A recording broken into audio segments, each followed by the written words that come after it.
you are dreaming. Which part of yourself do you speak to?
There's no point in staring at it.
Good morning, good afternoon, good evening, everybody. It's your local creature VTuber. Oh my god! We have a Oh my goodness! OMG, Konu, we have a chat. We do? Since when? What is this lore drop? What?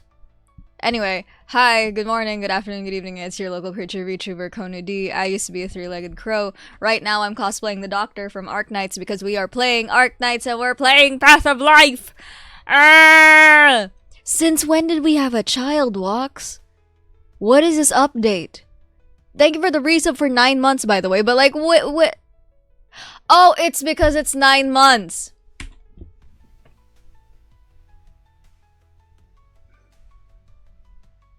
I'm sick of y'all. I'm sick of y'all. I'm sick of y'all. I am sick of y'all. Oh my lord.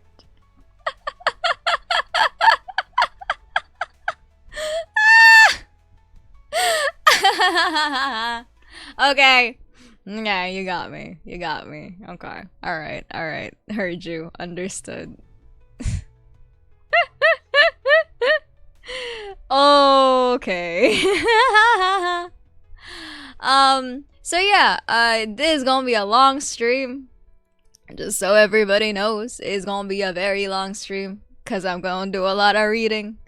And I mean, I hope it won't take too long because it does feature Ulpianusssss, who is known for speaking in like the fastest sentences ever. But then there are other characters, so I'm low-key kind of scared. I don't know how long this is gonna be. Expect 8-hour stream. It's always gonna be 8 hours. Oh my lord. Okay. So yeah, hope my voice stays safe. Me too. I have my water, but me too.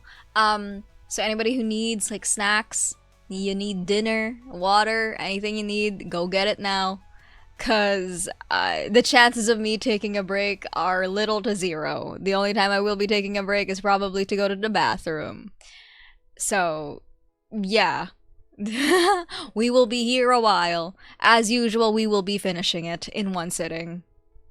It'll be fun to listen to while you do chores. Remember to hydrate? Yeah! Yippee, yippee, yippee. Yahoo! Okay. Let's switch over to the game screen. Also, I have Jotaro. I have Mr. John Bloodborne. I have him. I should switch him to his Japanese voice, actually. Because his English voice is, I mean, it's not bad. It's just, it's not JoJo. グレイディアの訓練を見かけたことくらいはあるだろう。あんなものは自虐も同然だ。深海で方向感覚を保つことは、遊泳速度を磨くよりも難しく、また重要であると忠告したというのに、愛も変わらず。確かに、俺にはもとより、彼女たち以上の方向感覚が備わっているがな。Hello, Mr. JoJo. Yes, Mr. John Bloodborne himself. I understand. Hi, Lilith. Hello, hello. His English voice isn't bad. It's just, well, it's not JoJo, you know? But it's not bad. It's not bad. I promise. I promise. His design is so cool, too. Yeah. He showed up in a Stultifera Navis out of absolutely nowhere. It shook everybody. We were like, yo, we didn't expect to see this guy. AKA the first Abyssal Hunter. So, quick context. I'm gonna summarize the story so far, TM. So basically, Seaborn Crisis. Bunch of Eldritch Horrors coming out of the sea. And it turns out that Aaugughghgh, which is like Arknights' Atlantis, basically. You installed, discovered early in VC that JoJo Part 8 actually finished 2 years ago. Oh my goodness. What was I saying? So yeah, it turns out that Arknights' Atlantis actually launched a like super soldier project, basically. And they were the Abyssal Hunters, and we found out that Skadi, Spectre, and Gladia, they're all part of this Abyssal Hunter thing. And then they kept talking about how... So, okay, so there was this, like, there's these Abyssal Hunters, and then they apparently, like, launched this, like, full-scale attack on the leader of the Seaborns, like, the Hive Mind's mind, I guess. And in the process of doing so, they apparently, quote-unquote, all died. Then they found out that apparently a few of them survived. 3, so Skadi, Spectre, Gladia, they found out they survived because they a little bit assimilated with the Seaborn, so they're like part Seaborn, right? So they're part Eldritch Horror. And as far as they knew, they were the only ones who lived to, you know, tell the tale of like how they beat the Hive Mind's mind or something. Oh, if that's the case, then how come that the Hive Mind is still working if the Hive Mind's mind is dead? The Hive Mind's mind, or the name, what was the name? Isharmla. I don't know how to say it properly, that's why I'm not saying it. But it's like Isharmla or something like that. Since Isharmla is also a Seaborn, it assimilated itself to Skadi. So now she is like always at risk of becoming the leader of the Seaborn. Like, it's like she's at risk of like transforming and everything. The Hive Mind's mind. Yes, so that's a mouthful, I know.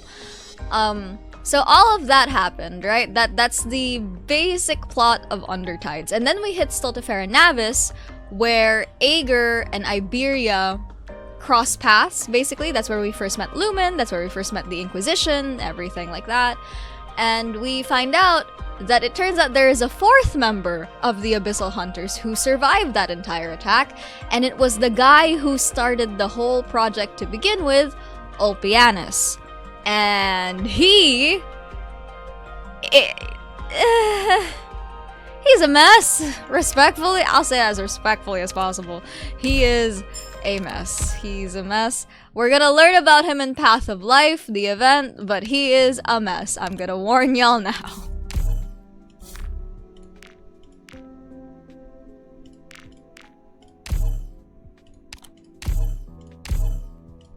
Hey, yo, hey, boss. Oh, I'm Jay. I have the lines memorized, sorry. But no, yeah, it's oof. Aeger's a whole mess that I don't want to get into, not gonna lie. Products received. Resources received. Where should I go to collect samples next time? Nice. We can take a little breather now, right?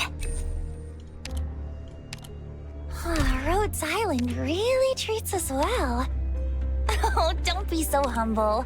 This is much better than the dump we used to live in. What does that mean?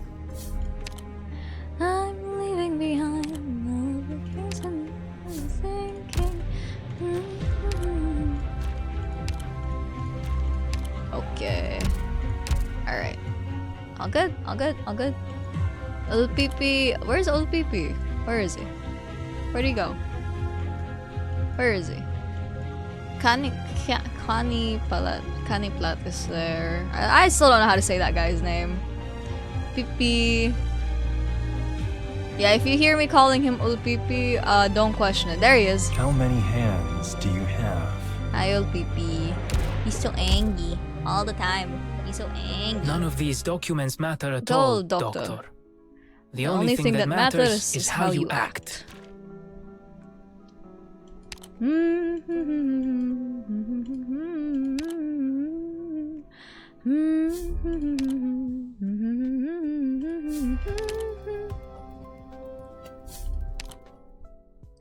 But yeah, like Aeger's whole story, it's I mean, to be fair, how normal could it be if you're facing off against Eldritch Horrors? I've written a new song. Would you like to hear?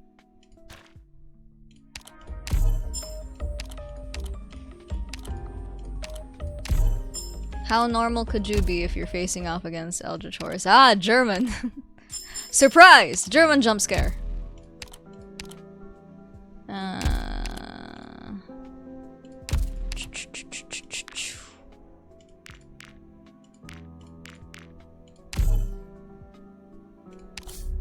Okay.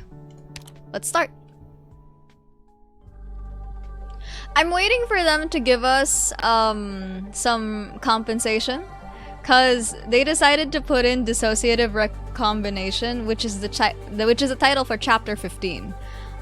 It's supposed to say here, Path of Life. Which I find that particularly funny. Okay, what's the metal set here for? Operator underflow, emergency supplies, complete all stages and deploy beacons, complete all the content. BP7 with a 3-star rating and charge to water. Complete all stages and fortified defense on challenge mode. Clear BP8 with 3 stars. And no more than 4 operators retreat due to humanity's bane from March's Seaborn? Huh? What the hell is happening in this story? What? What is happening? Okay, let's go. We will be reading lore now. Yes. Tide Watcher. People dreamed wild dreams about the cities beneath the waves before they saw one with their own eyes. Oh, we're actually going to Aeger? Oh, frick! Okay. Alright, hold on. Let me check if everything is working properly. Okay, turn this off. Alerts are on, headphones are on. Is my audio good? Okay, alright. A hunter is walking on Seacoast Way. With homeland left a mile behind, his path lies ahead. From his forebears and children he was torn. Into the seas his lover was swept away, floating in the deep dead. A hunter is walking on Seacoast Way. With homeland left a mile behind, they must lament and pray. There is no end to his path. The road ahead is shrouded in grey. We are in Iberia! A hunter returns by Seacoast Way. His journey ended, his home close at hand. Sound of waves passed above the spray. Why do his feet disobey his command? Why ever does his heart still sway?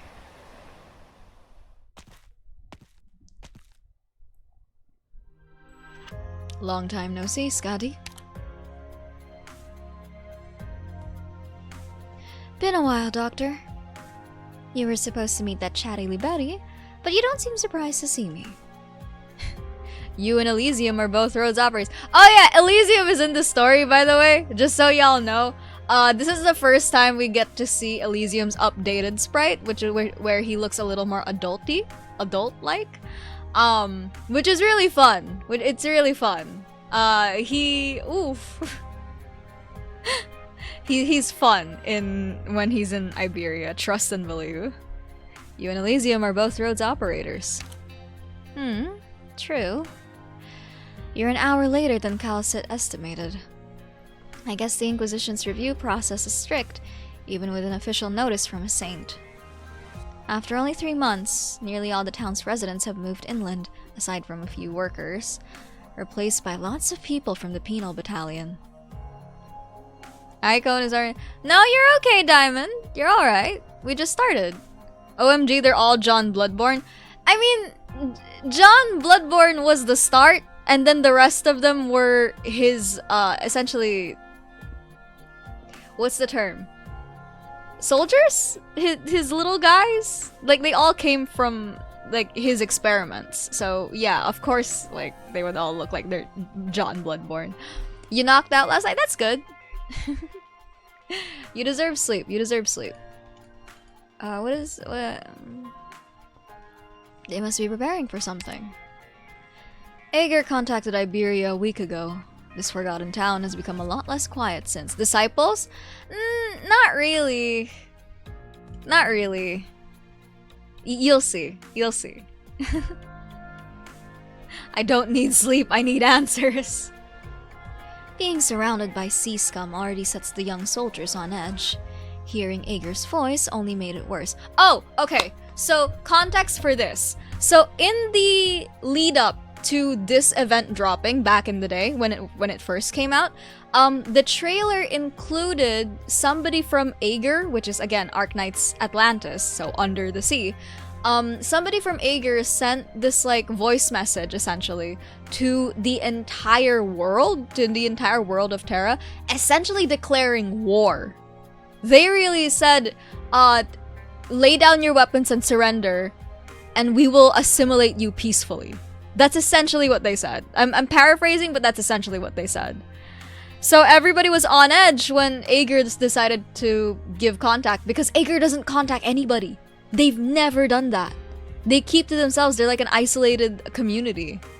To the point that, back in the day, people thought that the Aaugughgh and the Seaborn were the exact same thing. And that's why a bunch of Aaugughgh people got, massacred in Iberia. So it's like, it's a whole mess. It's a whole mess. When the Undersea Nation finally speaks, you have to listen. Turn left at the sculpture, and the sea is a quick 10-minute walk. We'll head straight to the Eye of Iberia. Say, Doctor, do you hear the sound of the waves? Scotty turns her head slightly into the sea breeze. Her hair dances in the wind, the same color as the shadows in her eyes. Their layering has gotten complex. I hear the sound of stars drifting across the sky, the never-ending song of nature, and a language forever incomprehensible. Isharmla. Yeah, this name, that's the thing that's inside Skadi, basically. That's the thing that's at risk of turning Skadi into a Seaborn at all times. You gotta spoil yourself on Aaugughgh, because why the hell did they use a letter from your language? I have no idea either. I'm here. The hardship we suffer is ever present. The life we thirst for is ever present. Did reconnecting it with home put you on edge? It's like I get more nervous the closer I am. Never mind. It's hard to explain.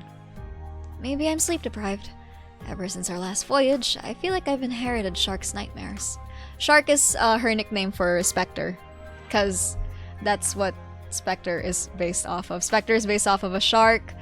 Skadi is based off of a lionfish, I think? I don't remember that one. Gladia is a swordfish, the one with the really pointy nose. And Ulpianus is a humpback whale. Speaking of the sea, why did Dr. Cowsit call you over so urgently? I don't remember you having anything to do with the ocean. I wouldn't recall, even if I did. Amnesia. Not much of an answer. Right, I forgot about your condition. No wonder you gave such an answer. Oh well, I'm sure she had her reasons. Let's go. It'll be dark soon.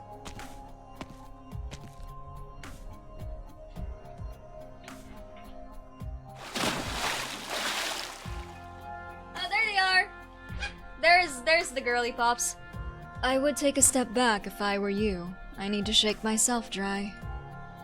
Hey there, Dr. Cowsit. Not many people can track us abyssal hunters. Did Swordfish tell you we'd be coming ashore here in advance? Elysium deployed a data collector in these waters. It's had a direct connection to the Eye of Iberia's central... It's had a direct connection to the Eye of Iberia's central control system ever since its calibration. And it can already track underwater targets. That Liberi's not half bad. Am I to understand, then, that Rhodes Island and the Inquisition have deepened their ties?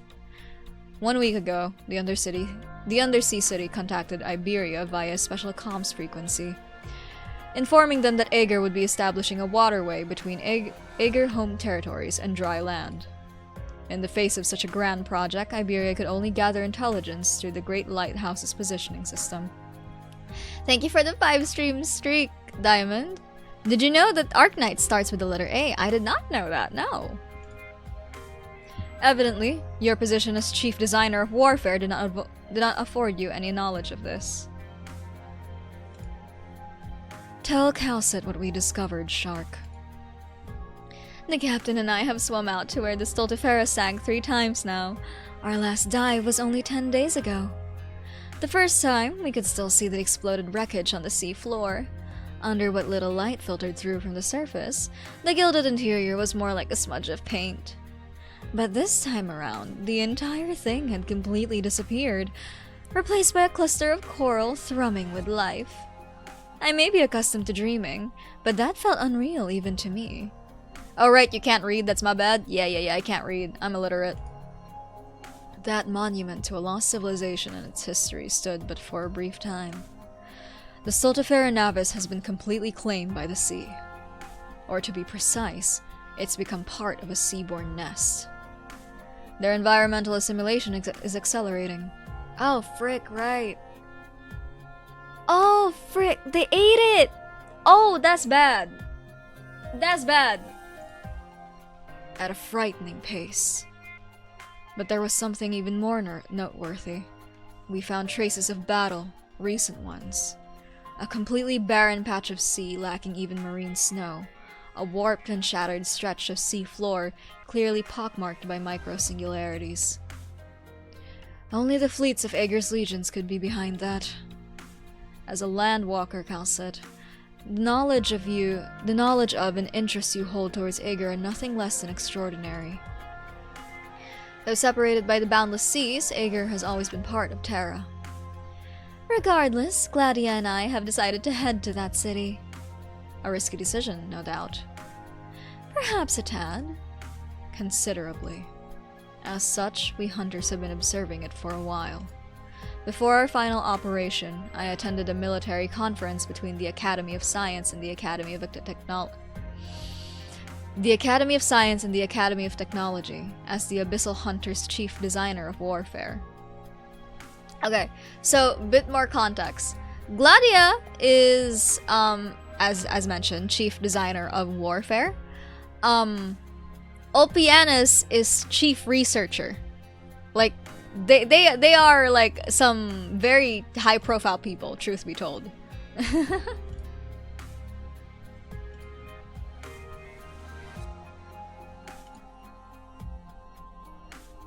Give me a second.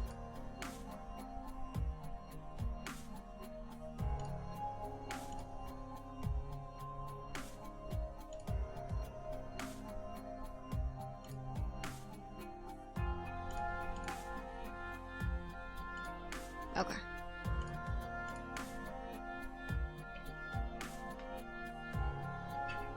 Among the battle plans they drew up together, I do not recall anyone calling for a military stronghold to approach dry land with, nor any project involving waterways. Aaugur has, without a doubt, undergone great changes. Our contact with the home territories was completely severed after we slew Isharmla. It is difficult to determine the truth of the matter from the information we possess. It's still hardly reason enough for you to return to Aaugur. I don't believe I'm the first to try and dissuade you either. Didn't your colleague already do so?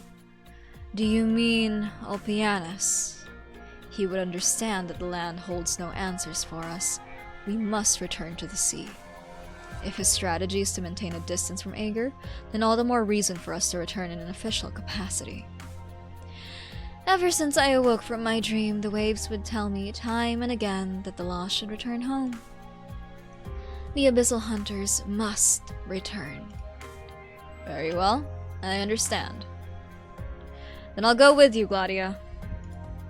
That would indeed be a rare opportunity for you. I'll be representing more than myself on this visit, more than Rhodes Island even. Iberia as well. Even with all that you already bear, they would give you another burden. What the heck? Oh, hold on. It is bugging out on my end. Give me a second. Why is it bugging out? I don't understand.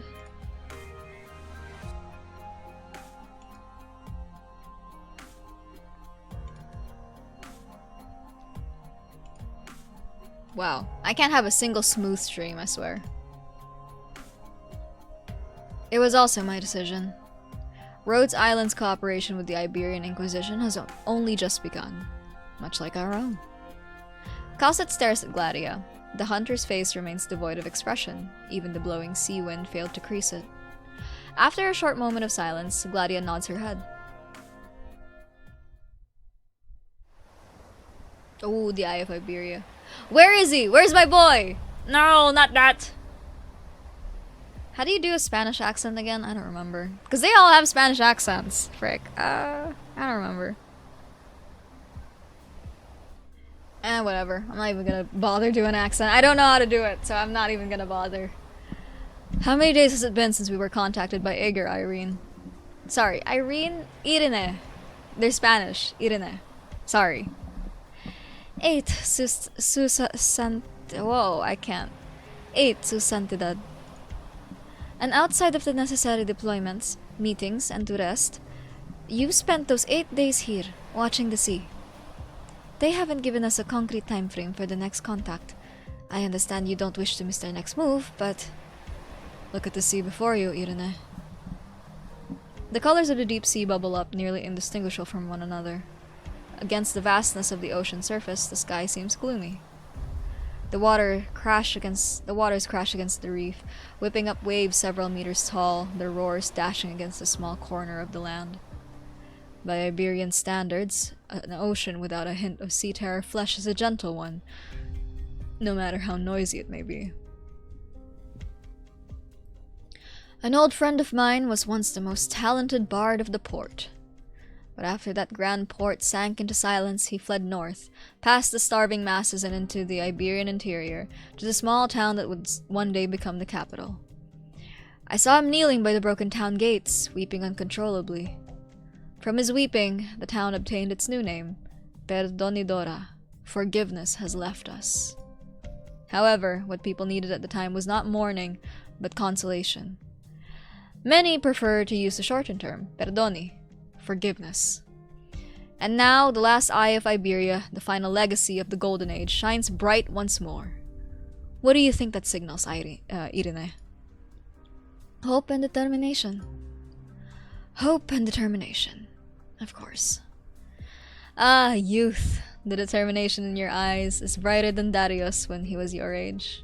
Good. Good. But those words, as inspiring as they are often not the fully correct answer. After half a century of being pushed back, our front is finally advancing. Soon this will become the new center of the Inquisition. But at the same time, we must necessarily bear everything to the ocean, to seaborne and Aaugur alike. Iberia is stretched thin. This country can no longer hide its exhaustion and sickness. It is a simple fact, plain for all to see. And there's another fact to consider. We can retreat no further. Lumen! Lumen! Oh! Oh! Oh! Baby! Look at you! Oh, you look so good in your new outfit, honey! Oh, you look great! Oh, baby! Oh, look at him! He looks less like a wet cat. He looks ready for business. Oh, honey, you look so good. Oh, he's so cute. Gosh, he looks so adorable. Oh.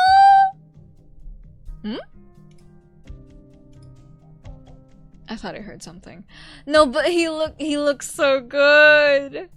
Oh, baby. Jordy! Oh! Gosh. Sorry. I've only seen this outfit in trailers. I haven't seen it, like, properly in story. Oh my god. Oh. Gosh, that warmed my heart, actually. That was really nice. That's wonderful. How sweet. Maestro, it's been a while, Doña Irene. Indeed it has. Those clothes suit you. Thank you. Oh, baby! Right, there's been an emergency. The lighthouse just picked up signals of unknown origin. They seem to be coming from not the sea, but the sky. Jordi, I think we can already see them. Carmen and Irene are fixated on the distant sky. The young clerk follows suit. He freezes on the spot. What did you see? Ow! They see a school of fins soaring through the sky. What are they? Bionic drones. The islanders brought similar creations to land all those years ago. The matrix of drones crosses the sea in the blink of an eye, matching the height of the towering lighthouse. One separates itself from the formation and slowly hovers before the three. Its wings open and close like fins, like a speck of light dancing in the void. And soon, after, an amiable and charismatic female voice resounds from it. People of Iberia, do not be alarmed. Aaugughghgh greets you. I am Clementia, a technology consul from our Institute of Societal and Administrative Supervision. Carmen holds his lantern aloft, looking serenely at the drone before him. Two completely different forms of light face each other, as though in a dialogue between two different civilizations. Or a confrontation. Saint Carmen y Iberia, of the Iberian Inquisition. I believe this is the first official communication between our nations. Indeed! You speak our tongue as well as any Iberian. I installed an Iberian language module before leaving the home territories. I hope you'll forgive me if I ever use the wrong expression. Moreover, forgive me for having to contact you in this form, Sir... Iberia? We have no objections to your appearance, Madam Consul. I only regret that it has taken us so long to begin this conversation. Despite your so-called waterway project being more than half complete and close at hand, we Iberians find ourselves in complete ignorance of it. To make amends, we'd like to invite your envoys to visit our city. Aaugughgh respects the effort Iberia has made when you were caught up in the seaborne crisis. Caught up in? Do you mean to say that everything Iberia has faced was merely the aftermath of your crisis? I do. Let's not be tied down by formalities, sir. We recognize the power of language. Your name itself, Carmen y Iberia, is a symbol of courage and valor. This is why we came to you. We hope that by reaching an accord with Iberia and other terrestrial nations, we will be able to create a waterway that links directly to land. We will clear the stretch of sea between Aaugugh's home territories and the land so as to facilitate our forces coming ashore. I hope I need not remind you what sending an army to another nation's border implies on land. Given the enormity of the incoming threat, we will exhaust every means at our disposal to resist it. I am more than willing to come explain to you in person if necessary, but it would be easier for you to understand the situation if you were to join us in the depths. The fleets of our legions 8 and 10 are patrolling and suppressing the seaborne in these waters. They will soon escort you to our city of Milarium. This drone formation will continue to notify you of any nearby combat or environmental changes until you have safely arrived at the city. There may be an unprecedented disaster brewing beneath the waves. Sir Inquisitor, I worry that though the Earth is vast, it is but an isolated island.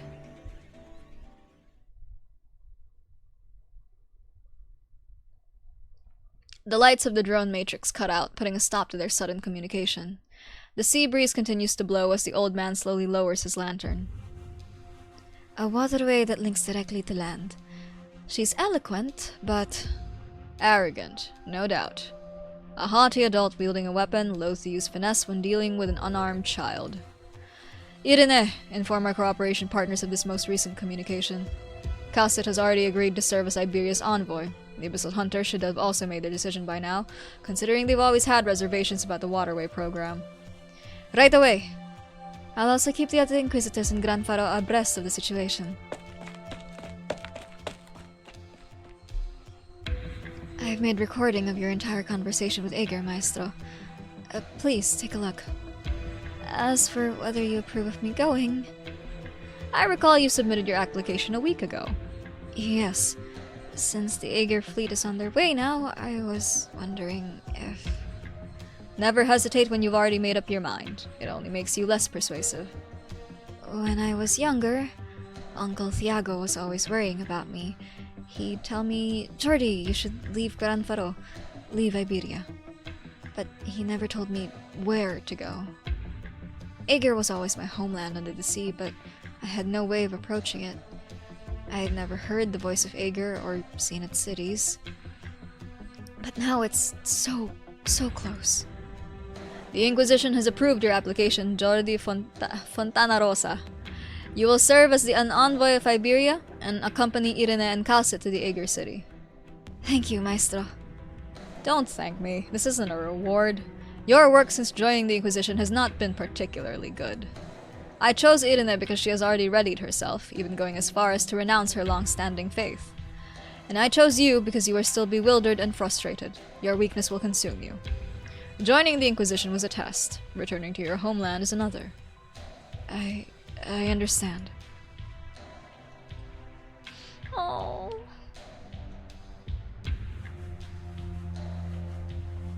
Oh! Rochinante! I don't think I'm saying that name right, but let's go! It's these guys! Oh, I love these guys. These guys are so silly. Oh god, here we go.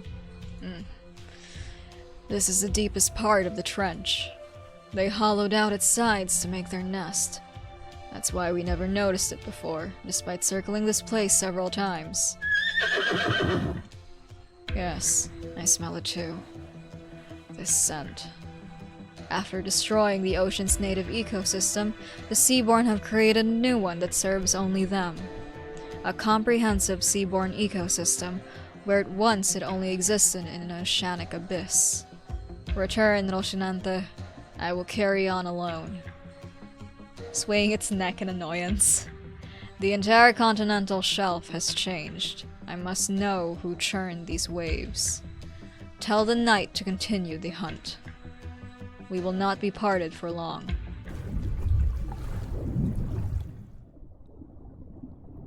He's so grumpy. He's so angry. Our favorite little... not little. Bro's like tall. Our favorite humpback whale. Ulpianus swims into the nest. He chooses not to use stealth. Luminescent vegetative seaborn light up every corner of the nest. There is nowhere to hide in the first place. Atop sets of spiraling blades, minute and curiously shaped organisms sleep or perhaps drift along. The rocks of the seafloor cannot be seen. The fine tendrils of the nether seas. The fine tendrils of the nether sea brand slowly sway in the current, catching fragments of organic matter. They weave together into thick mats, drowning out any sound Ulpianus makes. He can sense the changes in his own body. His consciousness extends and his body relaxes, as though every cell in his body is trying to respond to something. I love the ship's wheel on him. Oh, this thing? That's part of his weapon. That's like the... what's it? The pommel? Question mark? Of his anchor. That's like... If it was a sword, it's this little shiny thing at the end of the handle. He is clearly an invader, but the entire lair blooms in response to him. Ulpianusssss. Kin. Ulpianusssss is nearly able to see through the approaching Seaborn's translucent body. He waits for it to spit out its clumsy words about preying or being preyed on by him, but nothing comes. The Seaborn thinks about his thoughts. Finally, you have traveled far. Here, sufficient nutrients. Shed your cumbersome flesh. Return, grow, migrate. For you, I was born, Ulpianusssss. Only for you. I untangle your doubt. I guide you. Return to the embrace of we many. Why did you migrate? Where will you go? You still waver. Ulpianusssss. You must know, we many kin. You must know. The Genozoic will soon awaken. The Genozoic must return. A new cycle. Develop the ocean. Leave the ocean. The Genozoic will awaken. Leave the ocean. We many see. A new path ahead. We hurry. What connection is there between you and the affairs of the city? Oh, I think we about to get into it. I think we're gonna get a little surprise. First contact. When they saw it for themselves, they understood that it was just another homeland to somebody, no matter how different it may seem. Fairly simple. Okay. Let me clear out my squad. Let me see who I got.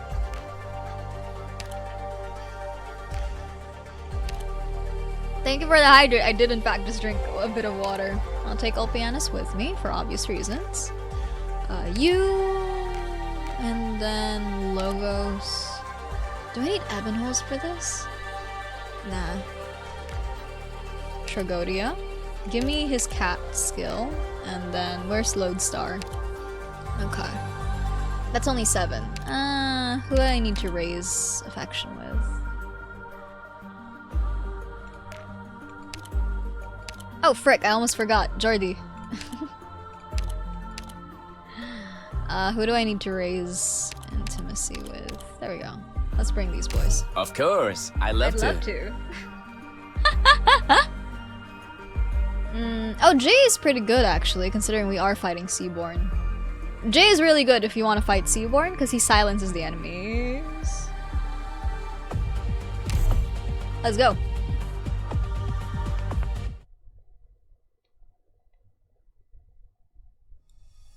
Ooh. Ooh! Based on geological conditions, it is a promising volcano, but the location is less than optimal. It would be difficult to establish a lengthy energy transportation pipeline while fending off seaborne attacks. Did you read the Academy of Technology's report? Hydrogen from seawater can be used to maintain operation of a Legion fleet, but it would be difficult to guarantee uninterrupted energy supply to the beacon. It alone accounts for half the city's energy consumption. It used to be much worse. Our ancestors had to design a bioenergy system for it, maintained through the joint effort of a dozen cities. In this day and age, a system like that would be attacked by the Seaborn before it could even be activated. Regardless, we need to find a way to ensure power supply for the beacon. Maybe Appius would know a way. Let me get in. Oh! Did you forget? He's still in the home territories and our cities are under radio silence. 2 Thorns walk into a bar, they leave because it's too boring in there, instead fight the fishes. We can't exactly lay fiber optic cables like we used to either, with all the seaborn out there. They got fiber optic cables under the sea? Damn, they truly do be under the sea. I miss the days when we could get anyone in the country on holographic call whenever we wanted. Wait, what if we modified the output mode of the energy converter? That was a lot of science. I don't know a lot of science. Wow! These are a lot of NPC designs! We have extremely limited experience in this area. There's always a safety risk. With you in charge of the cognitive link, I believe the risk is reasonable. Well, I'm glad you're that confident in me, but I'm not. Who knows what extended conversation via cognitive link with our transformed countrymen would do to both our minds. There's been plenty of research into this. Will be good as long as you keep a steady hand. Okay, so what I'm seeing is I need an Aaugur husband and an Aaugur wife. Yeah, that's... Damn, they kind of fine. They really fine, though. What they built like that for? Damn. Even in the home territories, there are very few cases of transformed citizens being granted a final interview. Most are simply euthanized. Consul Clementia's ideas are radical, as always. Which is exactly why I followed her here. By sorting through the threads of reason by a conversation, we can grant them a chance to leave a final trace of their sapience in the world. And what better way to send them off than with a stimulating debate? Sadly, most of the survivors the Sea Patrol brings back are already transformed beyond recognition. Precious few have the opportunity to return to the city to receive a final interview. Say, we're witnessing history unfold here, aren't we? Or maybe we're just doing our jobs. I trust that the Institute of Development Planning's faith in you is not misplaced. Make your preparations. Thanks. See you in the isolation chamber. Excuse me. What the... catastrophe? Under the sea? Taken by surprise, the young man loses balance and falls, but an even stranger sight stifles his cry of surprise. He sees the passers-by float into the air, swimming through it like fins through water, paying little heed to the swaying city below. As things return to normal, some land and walk away, continuing the conversations like nothing had happened, while others continue to swim forward through the air. He recalls the Aaugur rituals the people of Gran Faro had told him about when he was little. Get up, Jordy. Right. Doña Irene. Next time you go out, remember to put on the device that the Sea Patrol gave us when we landed yesterday. Right, I remember that from the briefing videos. Which one was it again? The fourth one. The technicians at the port reminded me. They make regular adjustments to gravity settings as part of what it takes to maintain the low gravity environment of Milarium. They said it's like a fin adjusting its swim bladder. So you went to tour the port? Yes. I was interested in the ships and docks, their weapons, those massive ships that sail like foul beasts through reefs and cliffs. I saw traces of the Stoteferi navis in them. Breogan really did recreate Aaugur technology in Iberia. Perhaps we should have sailed our proud armada into the vast oceans, rather than parading our gold-gilded ships along the coast as a deterrent to those dukes and those pashas. Breogan. You look nervous, Jordi. So nervous that you missed the point entirely. I'm just feeling a little out of place. This place is stranger than I imagined. The air is thick and heavy, the ocean above my head sends a chill up my spine, and the glowing plants along the streets make me dizzy. Plus, what happened just now? Physical discomfort I could deal with, but there are so many oddities here I can't even begin to understand yet. The briefing videos Aaugur provided were very detailed, but there is still so much that I couldn't comprehend, even after rewatching them so many times. Food moves on its own without a fork. Clothes clean themselves without having to be removed. These things make sense, sort of. But edible sagas, crunchy theorems, I just can't wrap my head around those. The best I can do for now is print out one of those emergency nutrition supply devices. I mean, I already knew Aaugur people were hot, just look at Lumen Total Wife material. All my life, I've known nothing but Gran Faro. Is this what it's like to... No, it's not quite an Iberian from a backwater village seeing the capital for the first time. Not that the City of Gold still exists. The difference here isn't one between a small town and a metropolis, but almost between two entirely different civilizations. I tried to ask someone for directions, but couldn't understand what they were saying, or whether I was being rude to interrupt. I don't even know how they see me. An Aaugur in name only. I have my concerns too. You're worried too? You, of all people, know what Iberia did to the Aegar after the profound silence. I don't know what kind of country Aegar is, or how its people view that period of bloodshed, or how they view me, an emissary with blood on her hands. But you didn't... I'm here representing the Iberian Inquisition. I've seen the files on the slaughters. Each report on its own may be thin, but in aggregate, we committed many injustices while cleansing the influence of the Church of the Deep, and the islanders were the most affected. I still believe that the Inquisition was in no position to be lenient, not when the country itself teetered on the brink. It was our collective decision that we should go to any lengths to ensure the nation's survival in a time of extraordinary crisis. But that does not lessen our crime. I don't believe you need worry about that. Oh damn, your accent is good? Thank you. I don't think it's very good. Especially compared to Irena's actual voice actress. Here we go. Growing a massive vesicle to resist a blast from Class 3 weaponry, and covering the retreat of other seaborne into the depths of the trench. How is it even possible for biological tissue to be made to resist the forces of a micro-singularity? The Sea Patrol brought back tissue samples. They've already been sent to your lab through the transport tubes. At least they haven't yet developed a collective resistance to Class 3 weaponry like they have for Classes 1 and 2. The performance of Class 3 weaponry is demonstratively superior. That's a word.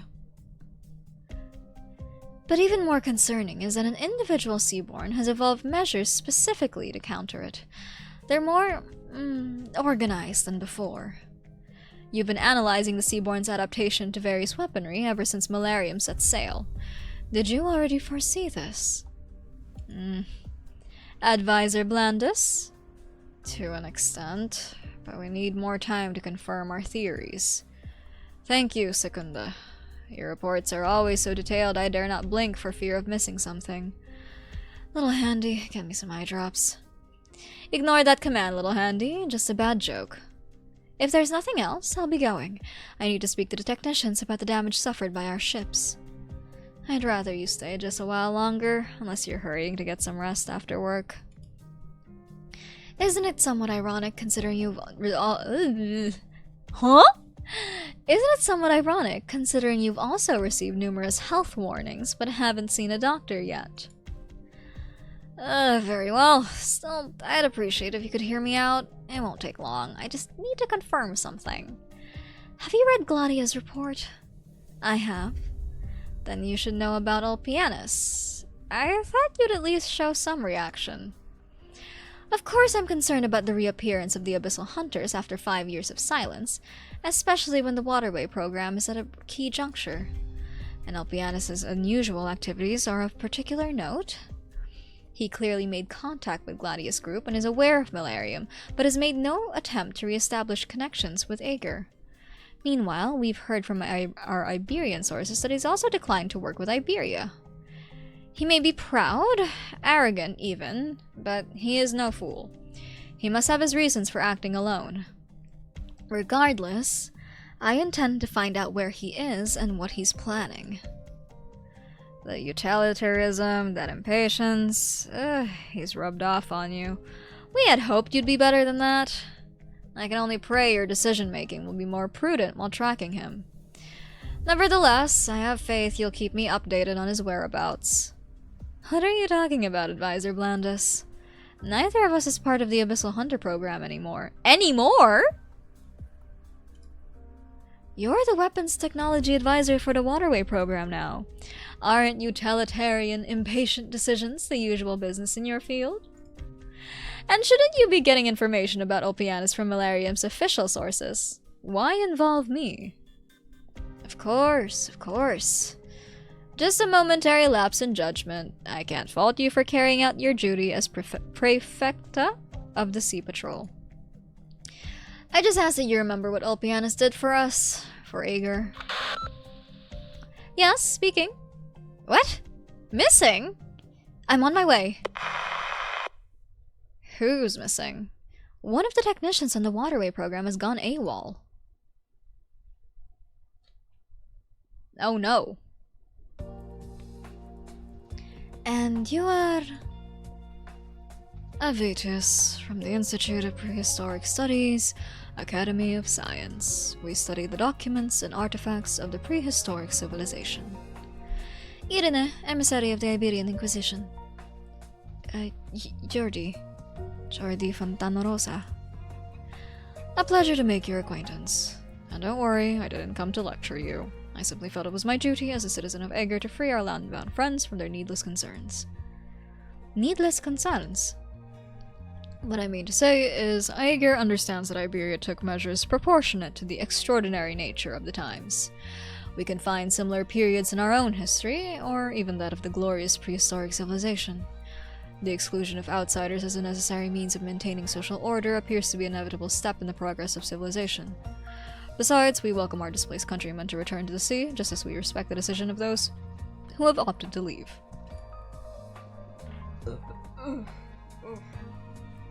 Excuse me, sorry, I don't know if that picked up. The consequences of their choices belong only to them. I appreciate Aegir's magnanimity, Avitus, but the consequences they suffered were... No, it's nothing. Thank you for clarifying. You're welcome. Mr. Avitus, our landbound guests, please be informed that this area has been designated for investigation. You are advised to proceed to another area unless you have unresolved matters here. A Hand of the Saint. The penal battalion used them to clean up seaborne remains, but I never knew they could talk. Apparently our people who brought them to land did not have time to demonstrate their full capabilities. Multi-purpose support equipment, commonly known as a little handy. They currently offer 972 different function modules, excluding obsolete ones. One can sometimes tell their affiliation just by looking at the parts and paint job. This one, for example, belongs to the Sea Patrol. Should I reply? We're very sorry, little handy, sir. That would be unnecessary. It may be equipped with a voice, but that doesn't mean it's intelligent. Maybe equipped with a voice, but that doesn't mean it's intelligent.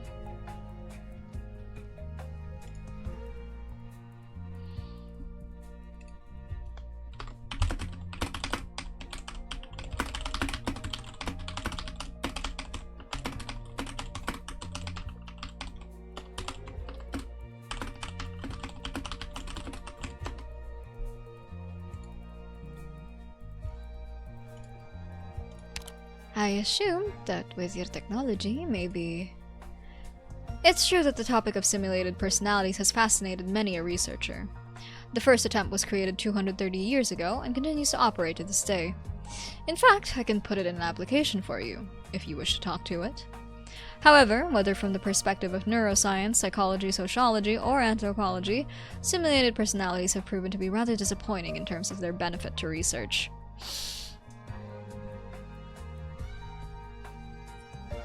I'm thinking of a certain something. I think y'all know what I'm thinking about. I think y'all know what I'm thinking about. Respectful, I think y'all know. I think y'all know. Perhaps I've gone off topic, though. In short, they've remained the stuff of niche research, and we do not consider them suitable for widespread application. The goal of all technological development is to empower humanity. What purpose is there in turning a machine into a human? Cook! Cook, Mr. Seaborn Man!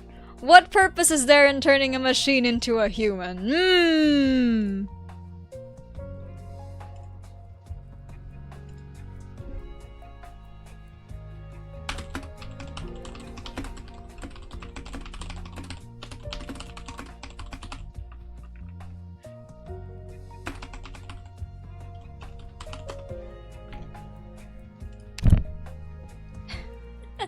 Hold on, I need to screenshot this. Sorry.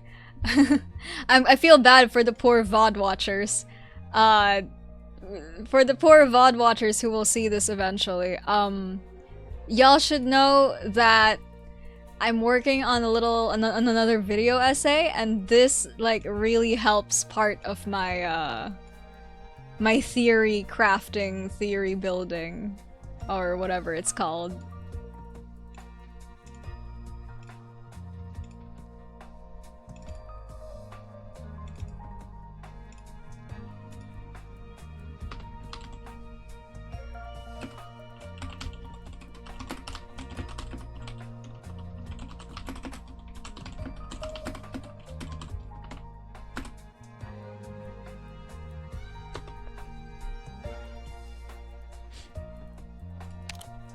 I see. Fascinating. You said this little handy belonged to the Sea Patrol? Only they would fit such powerful loudspeakers onto one when quieter means of communication are available. I suppose you could consider it retro. What sort of organization are they? They frequently undertake such investigations. The Sea Patrol is part of our legions. They perform a supporting role in combat as well as regular reconnaissance, patrol, security, and disaster response duties. Emergency sweeps like these are rare, but with the waterway program at such a critical moment, it's only reasonable for them to be on high alert. Little Handy, am I allowed to remain here? It is not recommended, but not forbidden. Then I'll wait here. I'd like a chance to speak to the Sea Patrol. Very well. And you, Jordy? I'll be going. Do you mind if I ask you some questions? Of course not. Of course not. There's a limit to what I can answer outside of my specialty, though. Perhaps I could show you to a place better suited for such a conversation. The Saphon Theatrum. Gotta take them notes. Yeah, I gotta take them notes. Listen, my brain is not that smart, so I need my notes. Did you sleep well, Doctor? You seem a little haggard. It's the air pressure. And humidity. Yes, the Aaugur seem to have retained some of their aquatic traits. Are you not feeling well? Just a little short of breath. Is it serious? Don't worry, it's nothing. Let me know if you feel any discomfort. Besides, to be frank, I thought there may be another reason for a reaction. Does anything about Aaugur or the depths of the ocean seem familiar to you?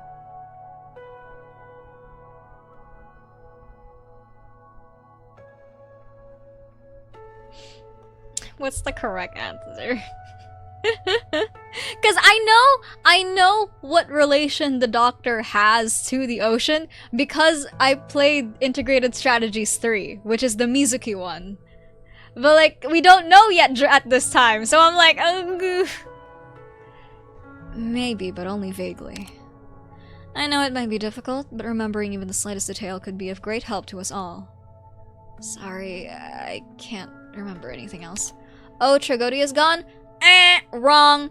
He is in the standard banner. Open up the possibilities thingy, the little possibilities tab where you can check who you can pull from a banner, and you'll find him there. Tragodia is in fact there. He's okay. You're good. It's okay. Just try to relax, Doctor. Seeing the Preserver has inevitably hastened the pace at which you recall the truth, even though I had hoped you would not touch upon what you'd forgotten so quickly. No one knows when your path of suffering will end, not even yourself. In that, we are all powerless. What we do know is that you've had an encounter with the Abyss. The ocean is yet another path to your past, and we are finally upon it. Do I detect satisfaction? Yes, I've wanted to set foot in Aaugur countless times. Until now, I've waited on the shore and drifted on the waves. I have witnessed lighthouses in the Armada turn from ideas to reality. Briogan had never given up on establishing communication with Aaugur through such means. But all his efforts ended in failure. Aaugur never welcomed home their prodigal son, much less opened their doors to outsiders. But now, they are even more eager to cooperate than I had anticipated. We need no longer waste efforts to persuade a proud and aloof giant. I can't deny feeling happy about that. Is there something else troubling you? I'm afraid there is. Augur's proactive stance indicates that they have a plan for making contact with the land, but even the most moderate of their measures may seem too radical for land-bound civilization. A single gesture of goodwill could cause a massive storm. We should intervene as soon as possible. The Abyssal Hunters are a good entry point. The Hunter situation warrants concern, too. To Aaugur, they are neither emissaries nor guests. Having participated in the most radical project in Augur's history, and come back to life after being declared dead for 5 years, I worry that their return home would only cause... trouble? Controversy? You're back. Where's Gladia? A somewhat troublesome fellow called her away. I thought your priority upon returning would be to get checked up. What could possibly be more urgent? No idea. But once Gladia's done with her interview, I guess Scotty and I are gonna do some stupid checkup. Swordfish and I are fine. Shark's changes might be a little problematic. Does Aaugughghgh understand oropathy? I read some medical papers before I underwent the surgery. Even back then, they had advanced knowledge of medulla regeneration and replacement. They should be able to help her. You needn't worry, Doctor. I've inspected myself in the mirror on that great ship. On returning, those endless dreams still creep up on me like bubbles, but they've also become as light as bubbles. Besides, I feel like I'd have more regrets about losing those dreams. But for now, I'm as lucid as I've ever been. And lucky for you, I'm even in the mood to take you on a tour of the city. Interested? Yeah!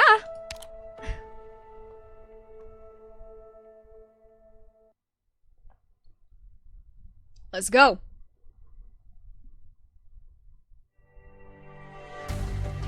Alright, all medicine has been prepared. What the hell is that?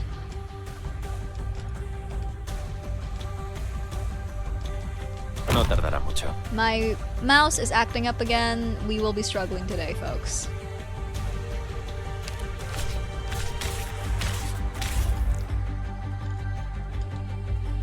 Je suis partout.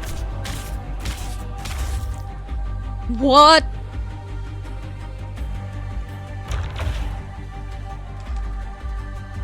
I hear the waves drumming against the hull. They herald our victory. The killing Earth. Clear images. Check the data.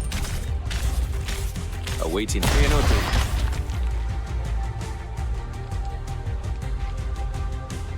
Thus, I speak. Probes functional. Ah, Electronics, French! Good to go. French jump scare, French jump scare.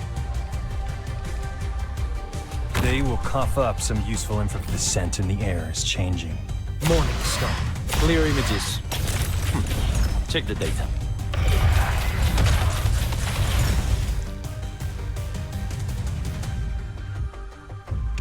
I can hope not. That reasonable data. Try processing it.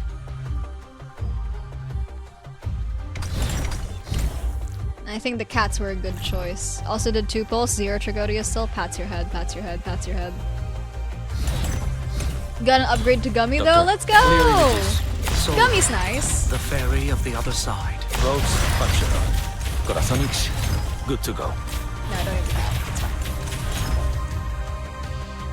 fine. Maybe I do need that. I can hold probes functional. Corazonix, There we go. good to go.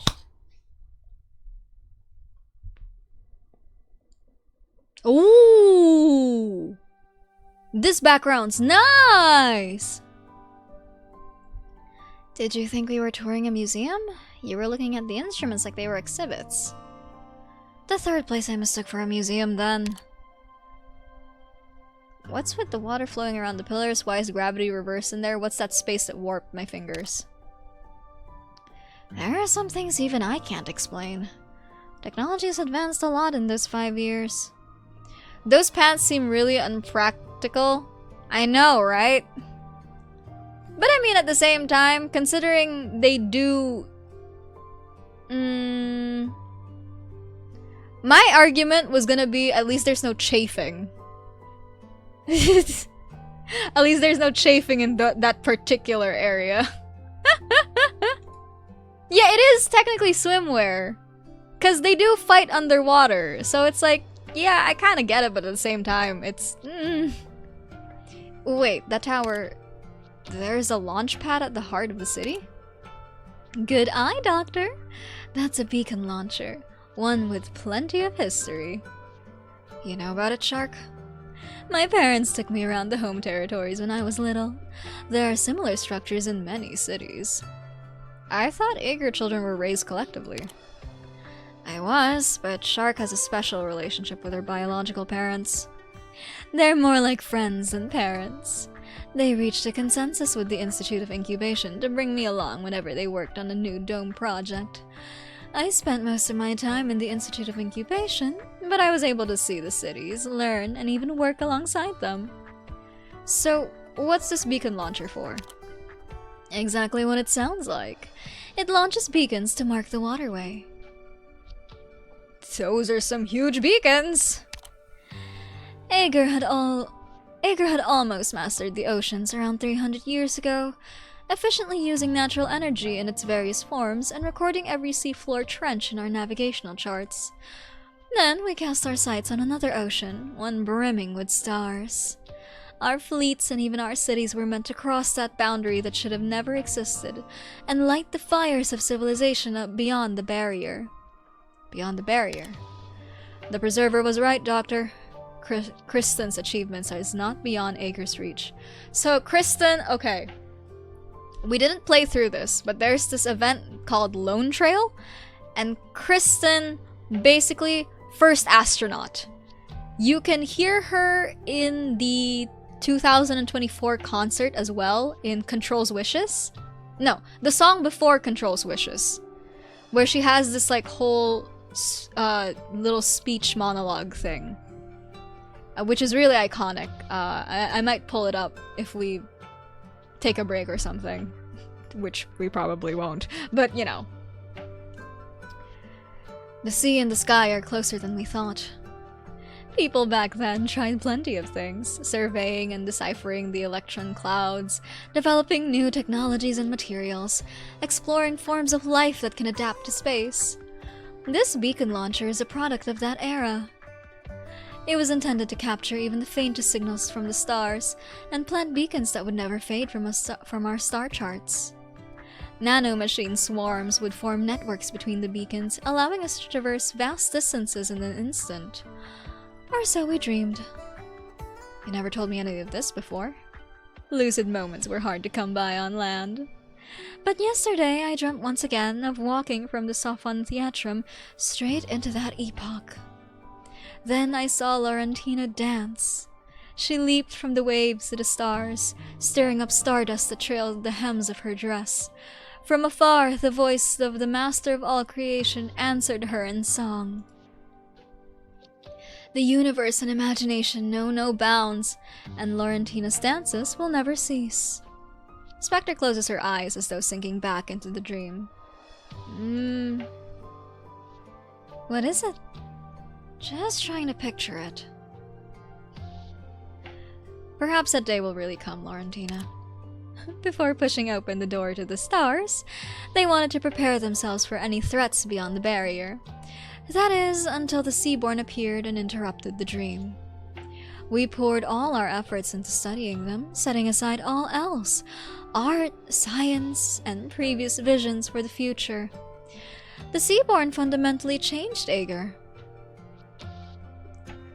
What did you do before becoming a hunter, Spectre? What did you do before becoming a hunter, Scotty?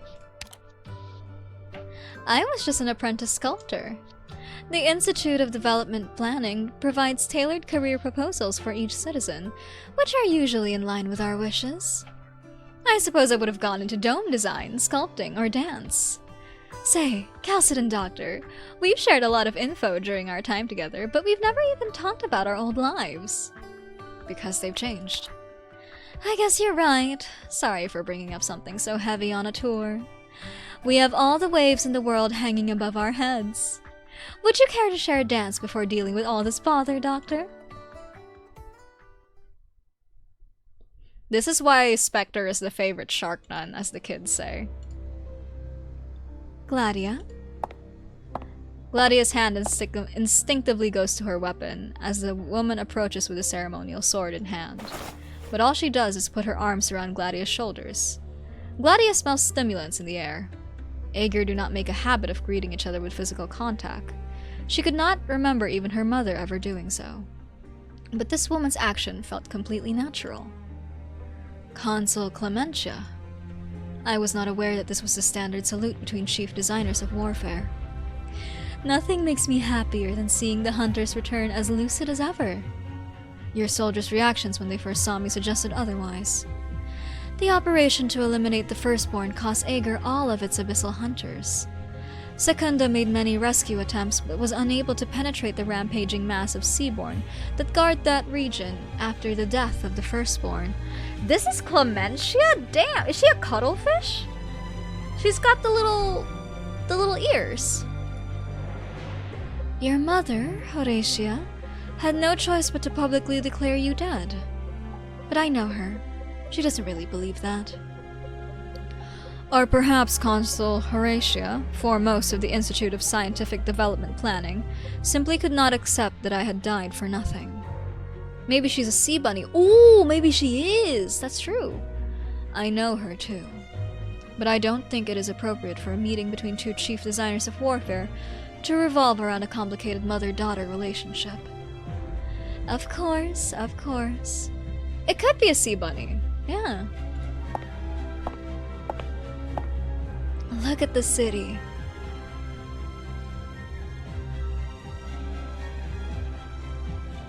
The consul's pensivarium sits high in the city. The seawater hangs just above their heads. Hi, Greater L! Welcome to the stream. Welcome, welcome. The transparent dome serves as a gentle mirror, warding off the deep and foreboding void while granting the Aaugur the solace of introspection. Beneath the dome, the entire city is bathed in a blue hue. The beacon launch pad stands tall at its center, while ships glide in and out of the distant docks like schools of fins. The sea itself has no color, only darkness. Malarium stands in its murky depths like the vigilant eye of civilization, solitary and luminous. We once had many such cities. One by one, the stars in the sea went out, becoming sustenance for the seaborn. All that's left on the seafloor are their colorful, eerie nests. I won't deny that the Abyssal Hunter project was a failed gambit.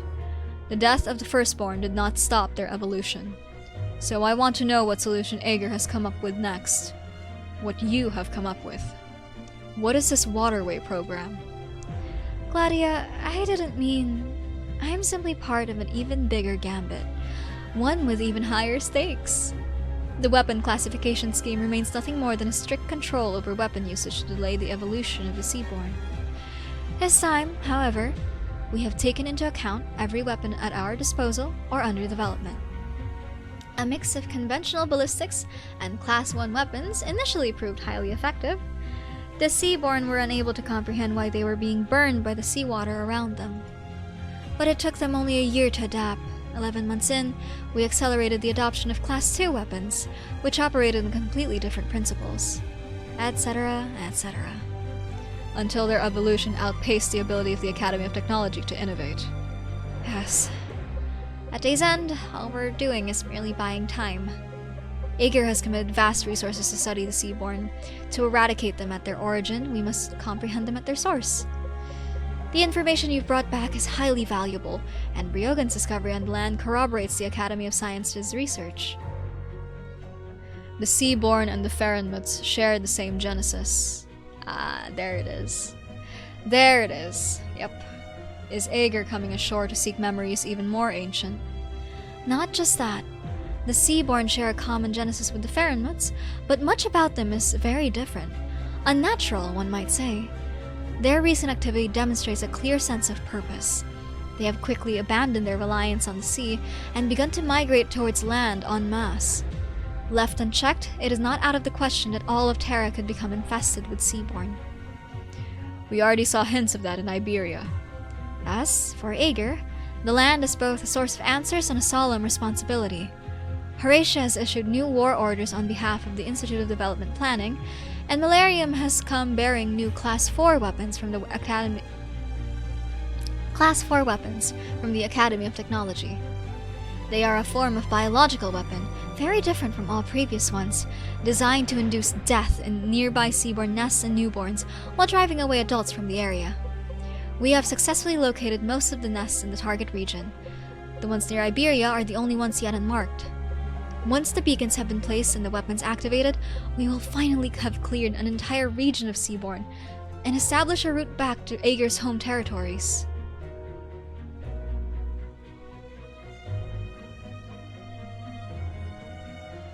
Consul Horatia would not have permitted the possibility of failure. Yet all I see is a city under siege, teetering on the brink. Yeah, she did tell me herself that the waterway program will not fail. I do not know how many other possibilities she considered, and I hope I never do. For me, this city has always been the entirety of the waterway program. But that is no longer true. The changes in the past month necessitate a review of our plans. The Seaborn have rapidly adapted to our new weapons, even evolving measures to protect their kindred from Class 3.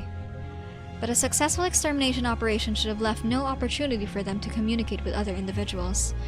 They seem to have obtained their inspiration elsewhere. Almost every mutation of the Seaborn against humanity has been abetted by the twisted efforts of corrupted aaugur. Yet the Seaborn lack true intelligence. We could toss all our prototype weapons into their nests and they wouldn't dismantle or study them. The Church of the Deep may be able to train them to attack an army or a city, but bringing about rapid biological changes is another matter entirely. Why do I feel like that plan will backfire? Because it will! There's already a glaring problem, and it's staring at us right in the face. Okay, so aside from the Church of the Deep being mostly run by aaugur people, and thus, the aaugur people would be able to teach, like, Gladius says here, the Church of the Deep may be able to train them to attack an army or a city, but bringing about rapid biological changes is another matter entirely. The thing is, we already saw hints of that the first time we encountered the Church of the Deep, which was in Undertides, where we rescued Spectre from a Church of the Deep bishop. And he was a bit crazy, don't get me wrong, but he was on the weak side of, like, bishops in the Church of the Deep. You wanna know who is, like, a really competent and terrifying member of the Church of the Deep? Thorns' adopted dad, Aulus. Now that guy was terrifying. That guy, ooh, he was scary. Ooh, he knew what he was doing. I don't know any other members of the Church of the Deep, but if anybody could do what's going on right now, it would be him. It would be. And that's scary to think about. If Aulus shows up here, I might just lose it. I'm not gonna lie. I might start crying if Aulus shows up.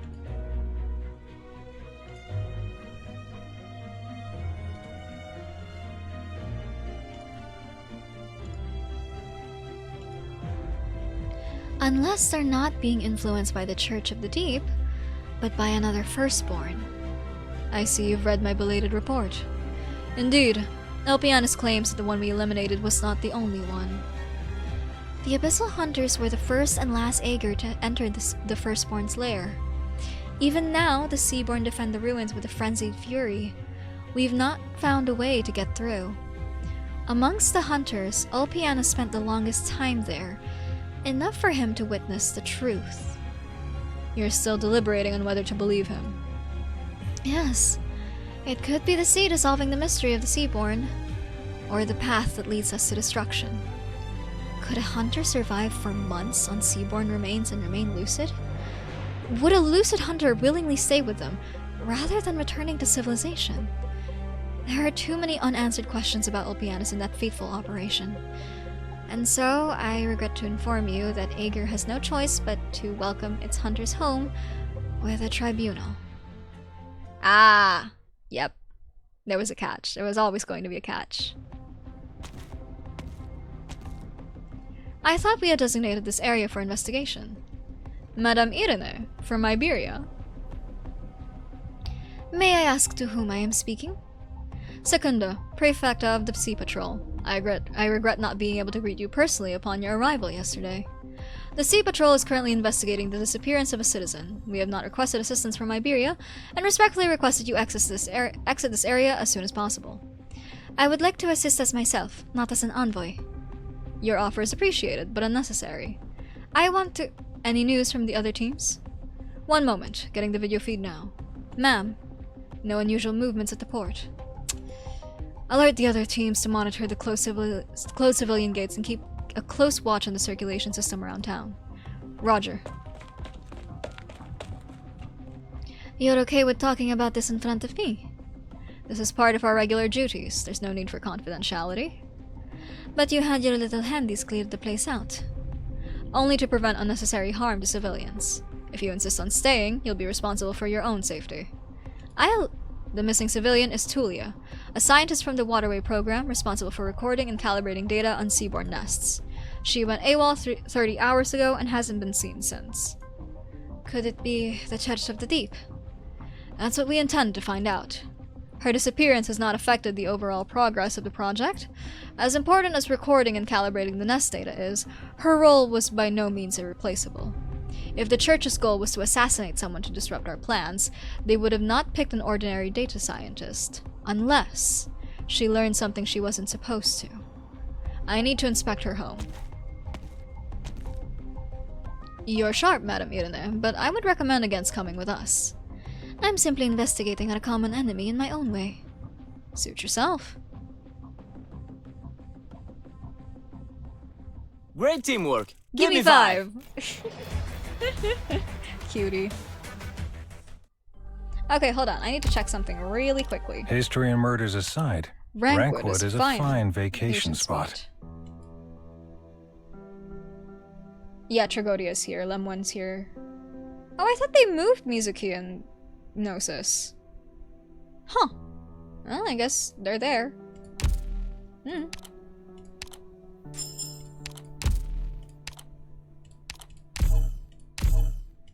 This is Enter Hibiscus! From now Sorry. I've heard some lines that I can just like recite them off the top of my head. How are the protective measures here? Products received. Resources received. Hey, Doctor! Got any missions for me today? Thanks for the head pat, Star. Thank you for the care package. I will stretch, posture check, and hydrate. Thank you, thank you. Learn how the Seaborns form carapaces and how to operate beacons. Waterway beacon must be allowed. Allows your units to deal burn damage when activated? Oh, I'm about to go crazy on this. Oh, I'm about to go crazy on this stretch. Ugh. Oh, I'm about to go crazy. Elemental damage is my favorite, like, little system here in Arknights. Oof. Understood. Understood. Why can't everyone try to get along? Activate beacon.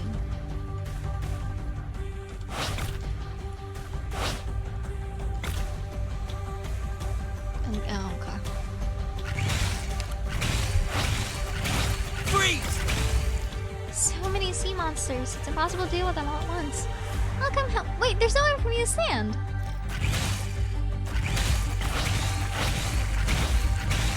Down you go! Oh! Now its kin should be avoiding that path. We can serve as a high ground platform for range operators. Crews get on there, we're gonna stand by. I won't sleep on the job. How do you Down you activate go! it though?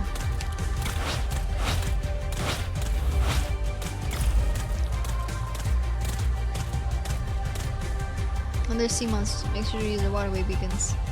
Adjacent to a waterway beacon, the more surround, but they're on how you guys around this beacon. There you are. Oh, we got the carapace thingies.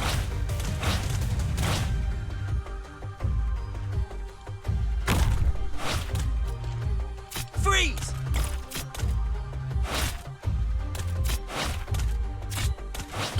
This is Intern Hibiscus.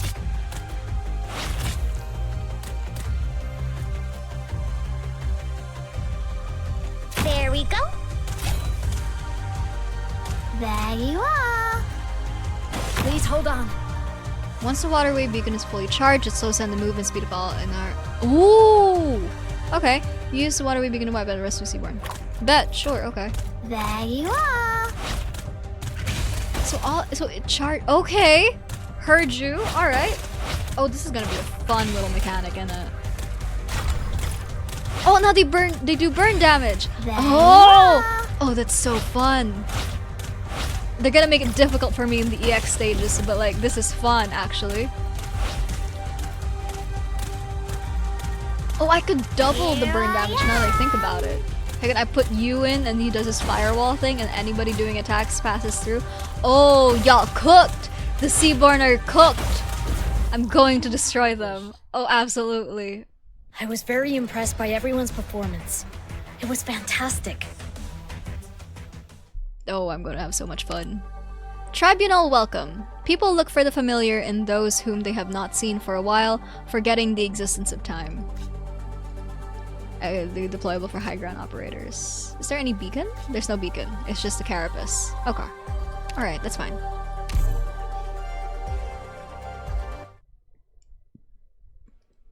Sorry, hold on. Be right back. Give me a second.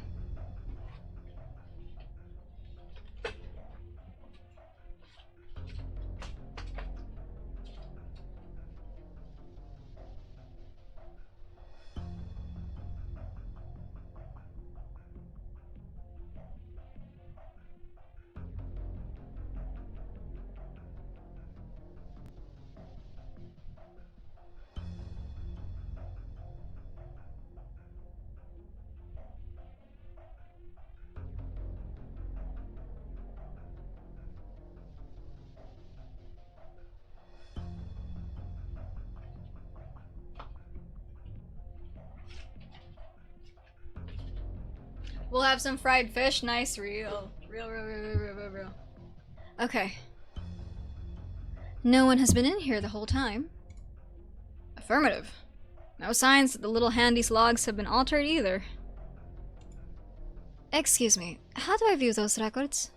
Grant her the permissions. Yes, ma'am. Ah, very nice. Secunda takes a device from her belt and dances a pen across its surface, leaving trails like a labyrinth of seaweeds. What's your prefecta doing? She scribbles whenever she's thinking, so that it helps her organize her thoughts. It's a habit ever since she's been a researcher. No one else can decipher what she's writing or drawing. Not even that's clear. She's the only one who can parse it. Books are arranged by thickness, shell decorations by size, and data downloaded from the Sophon Theatrum by time. Seaweed cream to prevent dry skin. Is it because malarium is approaching the coast? There's enough to last 3 years. An ordinary eager woman, cautious, timid even, matches the data from the Institute of Development Planning. Lamau me taking notes in uni be like, there's hydroponic tanks. What are these boxes for? Why put them on the wall if they're empty? Yes, the hydroponic boxes may provide a lead. Scan all equipment in the room related to plant cultivation. Yes, ma'am. Also, pull whatever you can from Tullia's files. Education, employment, hobbies, anything that might be relevant. She previously worked at the Institute of Ecological Art, with a focus on the cultivation of endangered seaweed. To quote straight from the IEA's files, the artist has carefully cultivated these deep-sea seaweeds to weave a dynamic, ever-evolving portrait of life as they grow. These hydroponic boxes were Tullia's belongings. Images of her artwork are also available. How beautiful. They look like they've been left empty for quite some time. According to the files, she joined the waterway program after a reassignment. She wouldn't have abandoned her old life for no reason. True, her disappearance may very well be related to her career change. How's that scan coming? Nothing unusual with the cultivation equipment, but we found an operating log in the integrated terminal. 2 days before she went missing, she downloaded some data from the Beacon Tower Control Center and made a backup. We were unable to locate the file itself, though. Try to backtrack her steps. Contact the control center and trace the data from their download logs. If she was still going to work before she disappeared, couldn't her friends or colleagues know something? Perhaps. What's the situation in her social relationships? What about the person who made the report? We've arranged a questioning.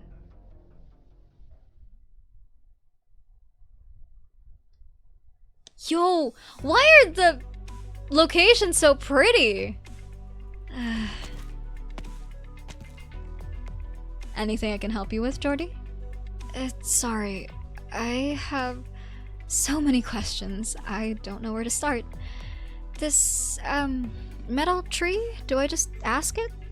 I've heard legends of ancient trees acting as repositories of knowledge, but I've never seen anything like this.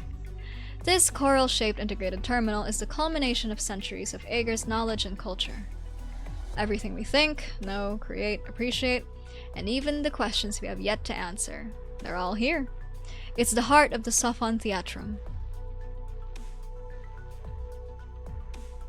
It's gorgeous! What? And What is the Sophon Theatrum exactly? Conceived and established by Martus, the great scholar of anthropology and prehistoric civilization, it is a public facility that has had a profound impact on the nation.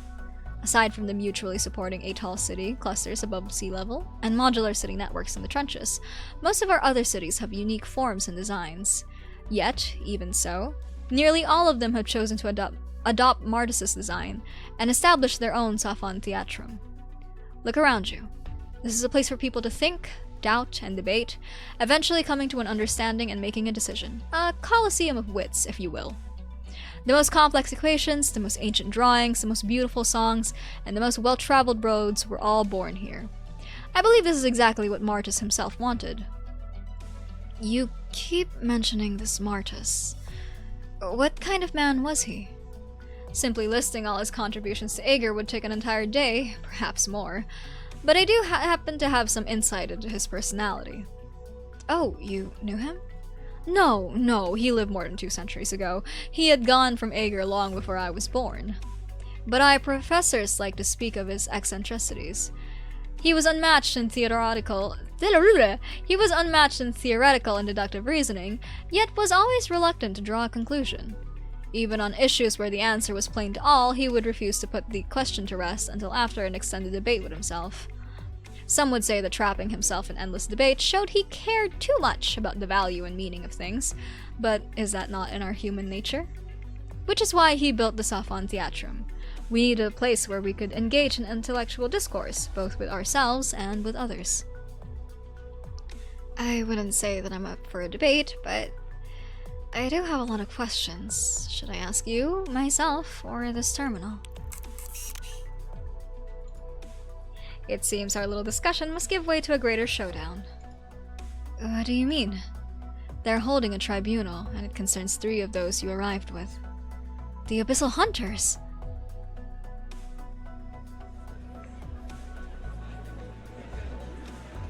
Oh, hey! Is that our land-bound friend I spy? Oh, he looks worried about us. Hi! He won't see you from that far away. Others are looking this way, though. This tribunal has drawn more attention than expected. We hunters always have, and now they even have the lovely story of our return from the dead. Like it or not, the Abyssal Hunters are in the spotlight now. This tribunal will be our final checkup, yes? Frankly, they're getting tiresome. Consider it our warm welcome. The hunters need to keep a low profile. We must also act with prudence, Doctor. We always find ourselves in delicate situations. Indeed. This time we're not merely mediating between 2 countries, but between land and the sea. 2 vastly different civilizations. Following the tribunal, I will formally address Aegur's consul to foster cooperation between land and sea. But for now, you'll need to assist Gladia independently, Doctor. The situation remains uncertain for both the city and ourselves. Certain matters become more difficult if I am placed at the center of attention. But no one will be watching your assistant? Yes, but be careful. I would prefer not to have to change our objective in the middle of negotiations with the consul. Dr. Calcit sure uses a lot of big words, doesn't she? Does she ever get straight to the point? Our dear Dr. Calcit thinks too much about too many things, and not nearly enough about how to convey that she cares. Wouldn't you agree that more direct, Aegur-style communication is better, Doctor? Calcit has her reasons. Don't worry, Shark and I will protect you. Say, where's Captain Gladia? I imagine she'll show up with Consul Clementia. After all, she's the one who will be taking the stand today. Excuse me? Are you Laurentina? Oh snap, a fan? I had a hunch I'd find you here, Advisor. The environmental sample test results are out. We need you to take a look and see if we need another round of genetic testing. Oh, sorry. Didn't see your message. You seem preoccupied by the Abyssal Hunters Tribunal. You used to work at the Abyssal Hunter Lab, right? I'd rather not talk about it. But yes, I was researching gene splicing methods that would provide a safer and more effective way to perform the hunter modifications. But you didn't like the program? It's not about liking or disliking it. It's that I failed to produce results, despite all the sacrifices we made. But what matters now is that they're alive, Gladia and the others. I have to be here, if only for them. Do you have a fishtail? Oh, you have tentacles! Oh, you're an octopus? I think you're an octopus. I think he's supposed to be an octopus. He's got little tentacles with like little suckers on him. I mean, that could be any animal, really, but... Were you too close? If only she thought so too.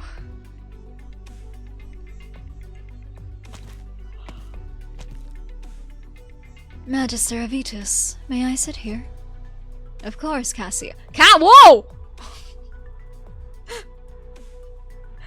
Cassia! There's another? Of course, Cassia. Be careful though. Recovery from embryo separation surgery takes time.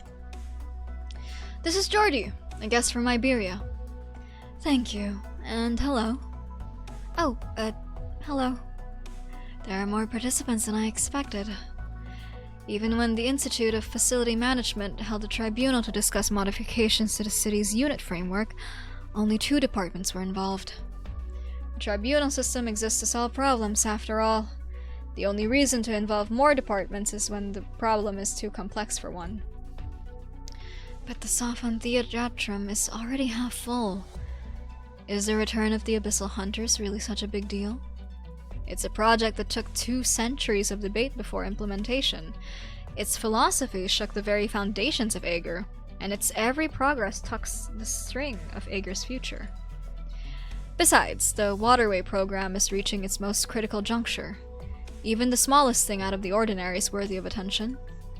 Simply reading a report is not nearly enough to come to an informed decision. Consul Clementia needs the counsel of experts in multiple fields. I'm sure that many have come of their own accord, though. The return of 3 hunters is bound to cause unease at such a sensitive time. I'm not really here for the tribunal, but I heard you might make an appearance, so... And who might you be? Oh, sorry! I'm Lucilla. I had the honor of meeting your parents once. Rulers and ink. Are you an architect working on the dome system here? I transferred out of that last year, but I'm still with the Institute of Facility Management. Now I manage the city unit framework and measure ocean currents. Envy not the sun, for we have given ourselves the eternal stars and infinite sea. When I was little, the foster parents at the Institute of Incubation took us to hold a performance here. We created a matrix of tiny optical machines representing neural activity with changes to the brightness of the dots. We'd rehearsed thoroughly, but the Sophon Theatrum malfunctioned on the day of performance, and the whole place went dark, except for those little machines. But a couple in the audience worked their magic, and ribbons of light fell from the dome, as if arms reaching out to invite our little machines to dance. It was so beautiful that the blackout almost felt intentional. I can picture the smug looks on their faces. In fact, I wouldn't be surprised if they really had something to do with it. When the Institute of Development Planning did its career assessment, I applied for the dome system without a second thought. It was only then that I learned they were famous dome designers. That was the only time I saw them. So they were at the right time and place to inspire you. But you said you transferred out of dome work. Why, when you've already formed such a special bond with our big, transparent friend above? Lucilla! The tribunal is about to start. You want to sit here? Sorry, my colleague is calling out to me. Anyway, welcome home, Laurentina, and I wish you the best of luck.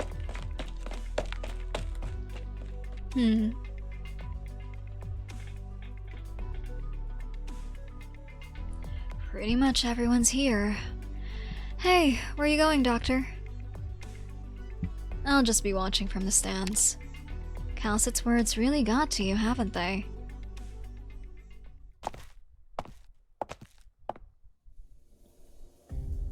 As you're well aware, Millennium has successfully made contact with Iberia.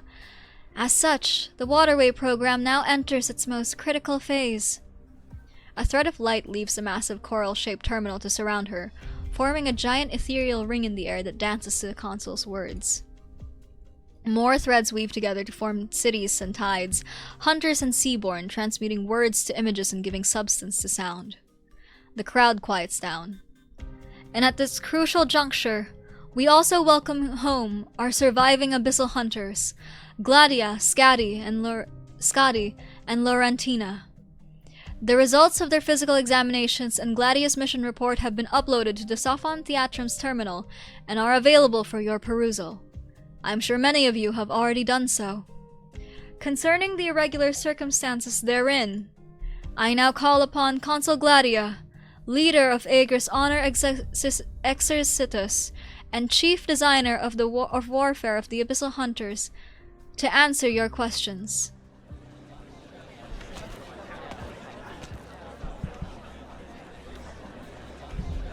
You navigate towards several rows of Aegir and sit in one of the back rows. With plenty of room around you, you have a clear view of everything happening in the Sophon Theatrum. The tribunal has already begun. The speakers do not raise their voices, yet every word is clear in the massive ring-like structure. Gladia steps forward, drawing everyone's gaze. Suddenly, you hear footsteps so soft that they are almost inaudible, like a shadow from the somber dome touching the floor. Not a sound, or I'll crush your throat.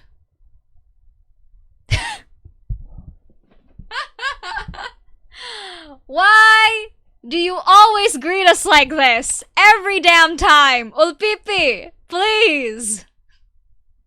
Not a sound, or I'll crush your throat. Sir, please. Let's Do go you then. mind? Everyone, follow the route I drafted. Gather under this banner in the name of the Lord. Be careful. Hot? Don't get overconfident. Calm down. Calm down. Everybody chill. Everybody chill. Incapacitating them is enough, right? Signal stable. Reru would use a flag as a weapon on the battlefield. Excuse me. Excuse me. Sorry. The shadow beneath your feet Is not your own. This is the Destreza of Iberia.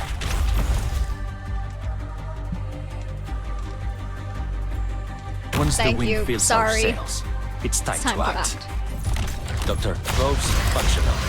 Corazonix, Corazonix, good to go.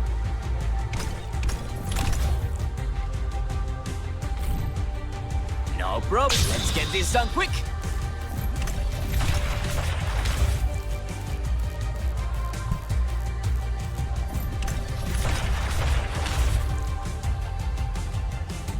Doctor, not bad. Reasonable data. Try processing it.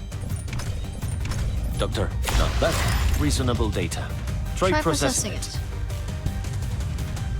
So long as you're here, Have some hot soup. before you go. No problem. Let's get this done quick. Is it correct? Or not quite? Whatever. Slow simmer on low heat. Patience is not optional.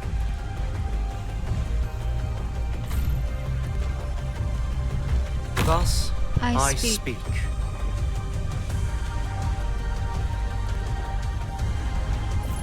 I can hold clear images. Check the date. Clear images. Morning Star, the illumination of wisdom. Oh, they don't attack the operators I that's can hold on the not bad. tile. They Reasonable attack the data. tile Try itself. processing it. Okay. Mission Okay. accomplished. I love these mechanics, actually. This is great. I'm having fun. I'm having a great time. Consul Gladia, is it in your opinion that the issue does not lie with the battle itself? Correct. What you see before you is a projection of the battle plan. If anyone here notices a flaw I haven't, I'd expect it to be pointed out. No, I have no objections to the battle plan. It was the most suitable one, given what we knew at the time. However, I would like your opinion on what we knew at the time. I have to admit that Aegir's knowledge of the Seaborn back then was deeply flawed. As such... What are they trying to say? Still not used to their way of thinking, are you? You never did like thinking much, even back home. They mean no ill will, they're simply seeking the truth they need. Identify every flaw and question all perfections. The most heated debates will uncover truth in its full beauty and reveal the right way forward. Just leave it to Swordfish. If you don't want to listen, just take a nap. Damn, Spectre.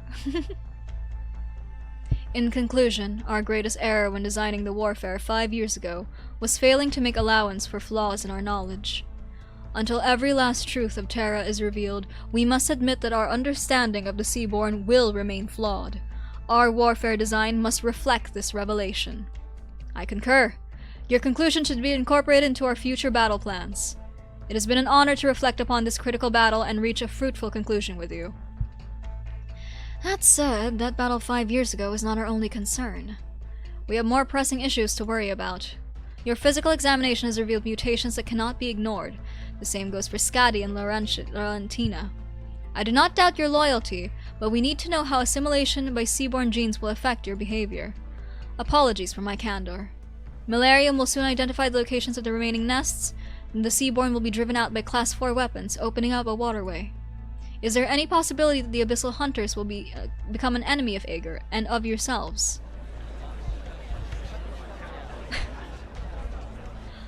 Hunters out of control pose a greater risk to Aaugur than the Seaborn. The Abyssal Hunters are the flip side of Aaugur. Created in Augur's most despicable attempt at salvation, they are now both feared and pitied by their creators. Abyssal Hunter Ulpianusssss, I presume? Shouldn't you be down there too? You're much calmer than I expected, and you know who I am. It seems Gladia has built a relationship on land with more than just the one doctor. I've never seen you in any of the operations. You're not an Inquisitor, nor an Islander. The doctor from Rhodes Island brought you to Aaugur, but kept your identity a secret. I'm just Calcit's colleague. You may introduce yourself however you like. However, the point is that you can help the Hunters. Why don't you just go to Skadi? This is not her forte. You don't trust the Hunters? On the contrary, I do trust them. But I also know them all too well. Skadi acts before thinking. Laurentina has not been lucid for long. Gladia will inevitably be the one to make decisions. I've already shared much of what I know with her. She should be on guard. She knows the potential restrictions, but nevertheless decided to return to Aaugur. Over-eager to return to a familiar environment, she is oblivious to the fact that she has placed herself in the spotlight, where all that can and cannot be trusted have the power to scrutinize her. Now is not the best time for the Abyssal Hunters to come home. Their decision is a big gamble. Why did you sneak into the city then?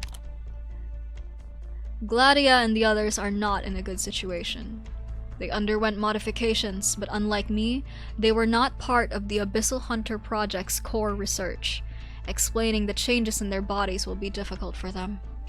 I'll pass on some information to you, and I'll need you to help Gladia if necessary. Convey my warning to her later. As for the rest... May I say a few things? Blandus. He's here too. Blandus? Isn't this just like the old days? You and Ulpianusssss used to get into arguments with the research staff while I was napping. Your comments would be much appreciated, advisor. You flatter me, Consul. I was a technical advisor for the Abyssal Hunter Project, responsible for the gene splicing research used in the modification process. In other words, at this exact moment and in this exact place, I am the leading authority on Abyssal Hunters. Gladia, Laurentina, and Skadi have been fighting on dry land too frequently and for too long. It is indeed cause for concern regarding their physical condition. As such, your concerns are not without reason. But my answer is this. No, they will not become Seaborn. The hall goes silent. Blandus clears his throat. Let me try to explain this in layman's terms. Under ordinary circumstances, Seaborn genes exhibit abnormal dominance and will irreversibly override any pre-existing traits in their host. In Abyssal Hunters, however, we have managed to extend the timeline of this process until it far exceeds the natural lifespan of any given hunter. Furthermore, the Academy of Technology made a critical breakthrough, allowing us to implant an auto-adaptive junction in all of the hunters before their deployment to eradicate the Firstborn. The auto-adaptive junction was implanted at the splice point between human and seaborn DNA to assist the hunters in more closely monitoring their seaborn genes. Okay. If the seaborn genes exhibited abnormal dominance, the junction would signal the body to resist their attempt at taking over. While there's undoubtedly been some degree of decay of their auto-adaptive junctions after 5 years without maintenance, the changes they've undergone remain well within acceptable ranges. So you say, advisor, but there is a record of a failed auto-adaptive junction surgery in the Abyssal Hunter Lab archives. That was Ulpianusssss. The archive should also note that multiple clinical trials have demonstrated that the incident did not produce any adverse effects. So, again, friendly reminder, Ulpianusssss was the first. He was the head researcher on the topic, and he was also the first Abyssal Hunter. So, yeah, any failures that happened, any findings, any first prototypes, it's from him. He Jekyll and Hyde'd himself. For this, I gladly take full responsibility and will answer any queries. Now that the Abyssal Hunters have returned to Aaugur, their condition will be under control. Am I to infer that you already have an effective means to contain their mutation? There is an Abyssal Hunter lab in the city we can reactivate. I will personally perform maintenance on their auto-adaptive junctions. What of Ulpianusssss? How can we be sure that the hunter who has refused to return to Aaugur will not become seaborn, or that what we fear hasn't already happened?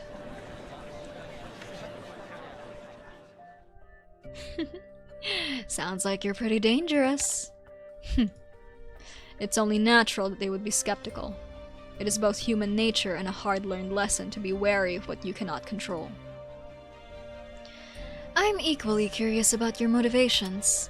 Did you really come out of concern for the hunters? Before the sinking of the Soltefera, I shared my discovery with Gladia. There is more than one entity like Isharmla among the Seaborn, those known as Firstborn. The Firstborn are stirring. It, or rather they, are about to awaken. I don't know how many or how soon, but it's close. Too close. This is why the Seaborn have begun migrating towards land.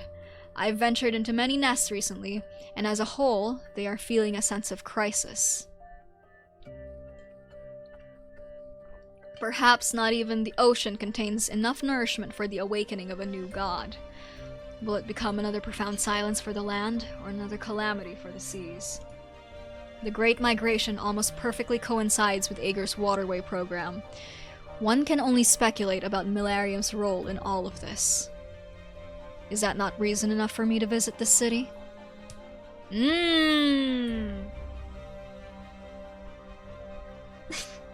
Poseidon?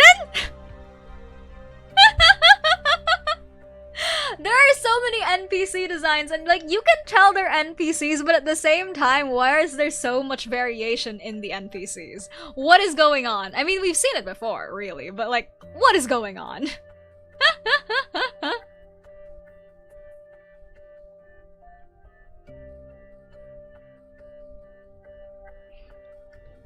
The Seaborn have proliferated independently, driven by their instincts.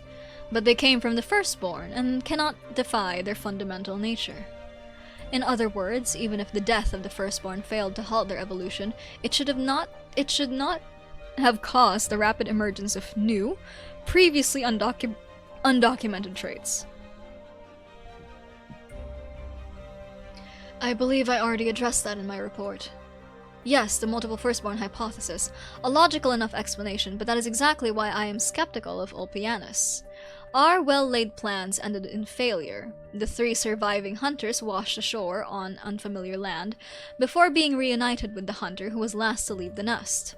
The information Ulpianus brought, that there are more than one firstborn in the ocean, is more than shocking. It's highly effective. Effective in explaining why the Seaborn's actions have become more disruptive, despite your success with the mission objective. Effective in addressing all our questions. And why does that make you skeptical? Because it's an answer so perfect that it's either the incontrovertible truth or was designed specifically to put our questions to rest. Whether or not to believe the information he gave you will have an enormous impact on our welfare design.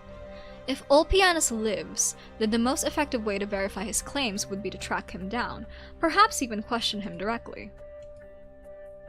You have been quiet, Advisor Blandus. Do you have anything to add regarding Ulpianus? You were once students under the same mentor, and it was your trust in him that led you to join the Abyssal Hunter project despite your reservations. But I also trust your knowledge and ethics as an Aaugur. You need not recuse yourself. All I can say, Madam Counsel, is that I can be accountable for every word I say here at this tribunal.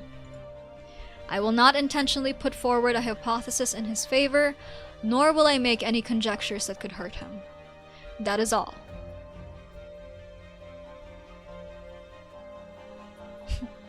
I guess even a loner has friends. Ulpianus does not answer. The questioning continues, but Blandus says no more. Suddenly, he looks up towards you as though he sensed something. You meet his wary gaze across the length of the Sophon Theatrum. He seems to have noticed something. The consul next to him and several other Aaugur catch a peculiar moment, and some of them follow his gaze. You look to your side and find the seat empty. Do I need to speak? Sorry, am I interrupting? Don't mind me, just a landlubber here to watch. Do I need to speak? The tribunal has arrived at an adequate conclusion. Gladia, Scadi, and Laurentina, and the rest of the Abyssal Hunters have made tremendous sacrifices and contributions to Aaugur.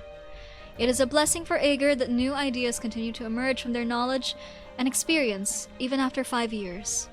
They have demonstrated that they are both innocent and safe, and that their return at this stage of the Waterway program is not a threat, but a reassurance.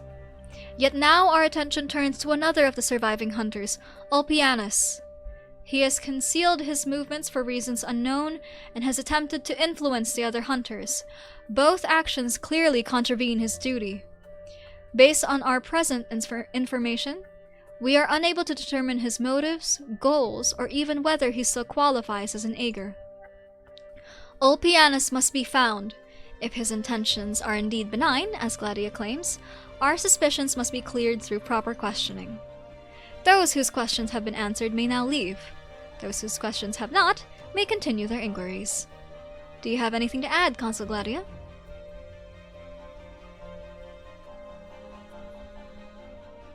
The coral-shaped terminal at the center of the Sophon Theatrum slowly closes and sinks into the ground.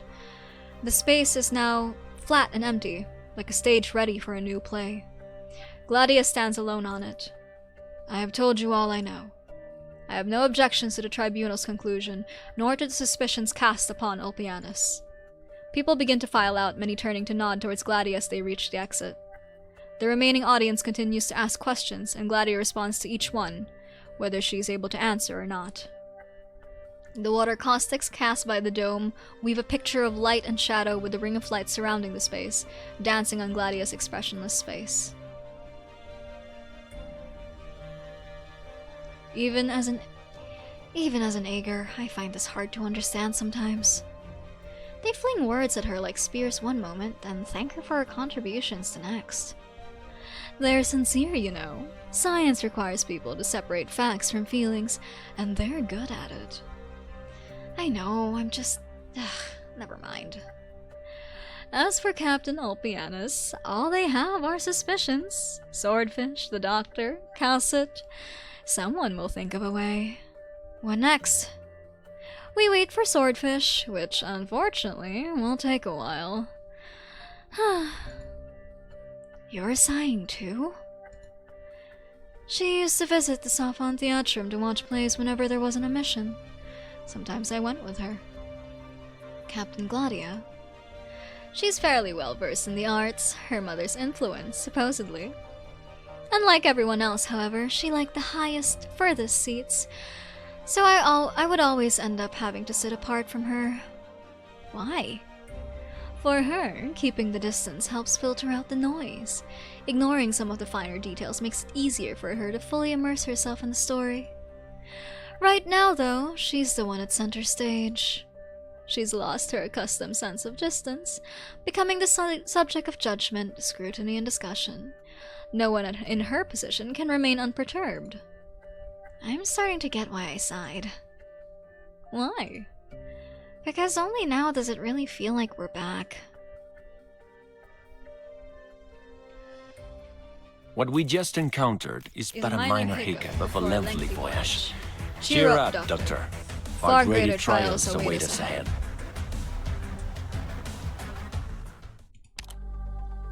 Like the marine snow. When the blood of our brethren and the flesh of the seaborn become mixed in the water, only our will keeps us human. Water we beacon, let's go. Where is it? Oh. Okay. Thank you for the hydrate star. I will drink water. Water shall be drank. And thank you for the blink.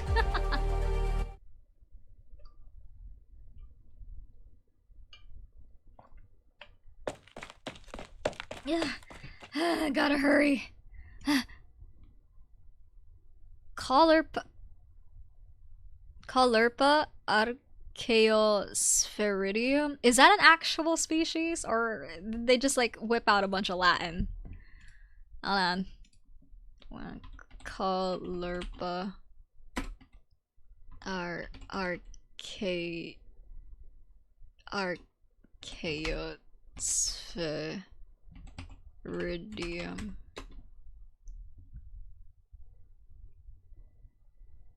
Oh, okay, it's fake. Caulerpa is real. It is the genus of seaweeds. But the other word is like complete nothing. Well, not nothing. It probably means something, but I don't know.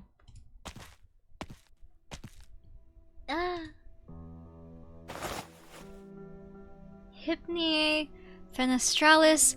Haliminia fimbriatus, Palmaria purpureus. Oh, wait, the color of the Sargassum pinnata. I cultivated it myself. Why are you on the streets? It's too dry. You'll die. What happened here? Did someone do this? Where are you migrating? Is there something? Wait!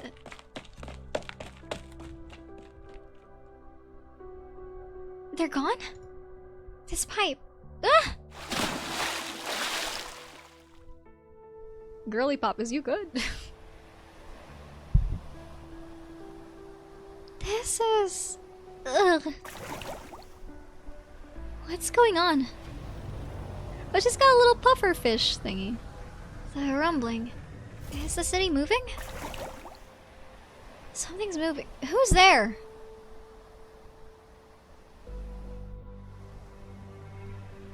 Oh, hell no.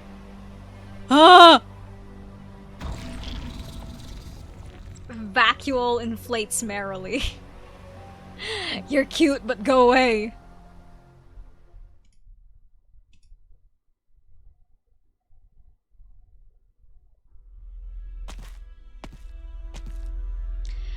I hope I'm not interrupting anything. Not at all. Lucilla and I were just performing regular inspections and maintenance on the city's unit framework. Still no sign of Tulia? Come on, Lucilla. It hasn't been that long since we made the report.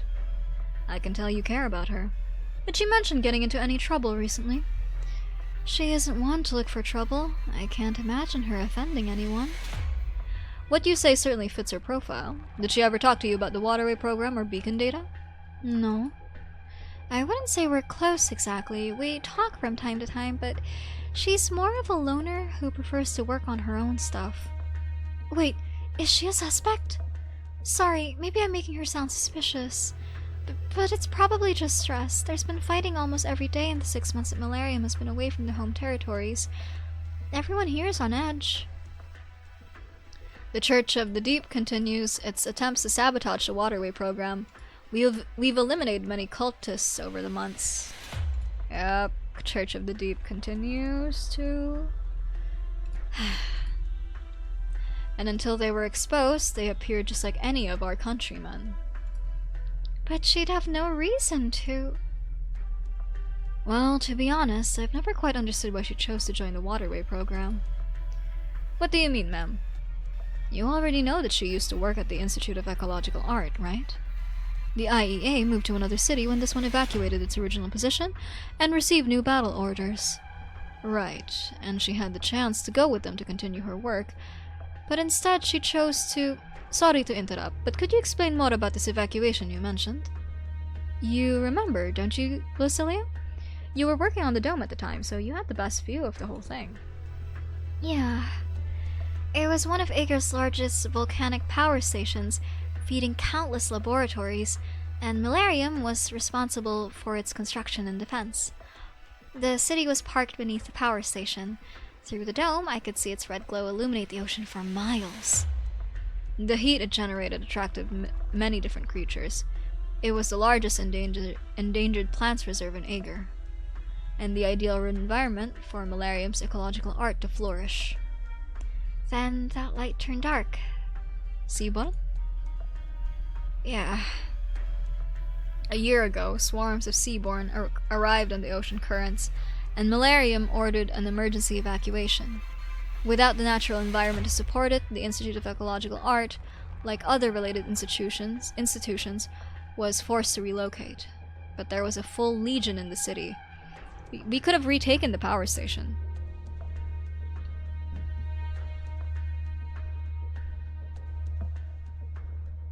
War orders for the Waterway program had just arrived. Millennium was in fact being strategically redeployed. I came here with the Legion after that. The lives of so many of our people were changed, including Lucilla. By the way, I transferred from the dome to groundwork because I was afraid of heights.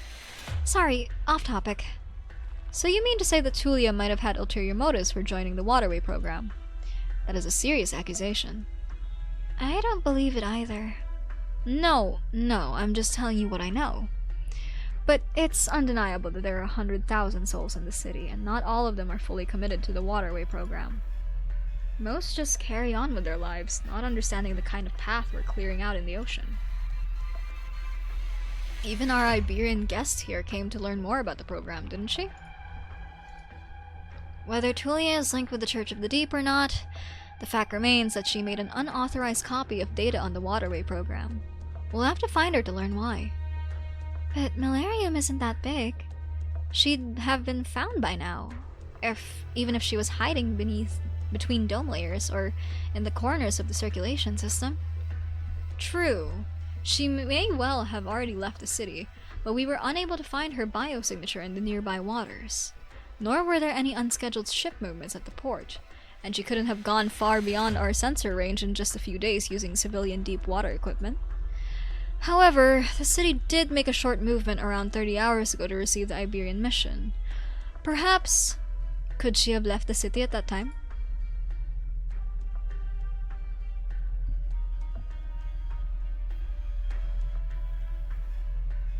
So, the Colombian scientist Kristen Wright broke through the barrier for the first time in more than 10,000 years. The whole Sheep Pierce hasn't completely closed even after a year. Ager's surveillance of the universe to its opening continues, and so far no anomalies have been detected. I tried to stop her to no avail. We still have time, but it's running short. Ripping apart the electron clouds with a high-energy beam. We were not aware of any energy sources on land that could support such a brute force measure.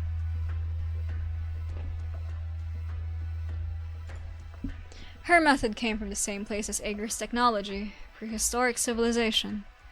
She had discovered sarcophagi beneath tri-mounts that preserved that civilization's spark, and managed to obtain the trust of its custodian. Before leaving the home territories, I had not expected to find anyone with your profound understanding of both Ager and prehistory from the lands. You have demonstrated, once again, that there is still much about Terra we do not understand. Finns trapped in the depths lose their perception of light. Likewise, our nation must continue to explore, even if we can no longer support grand expansions.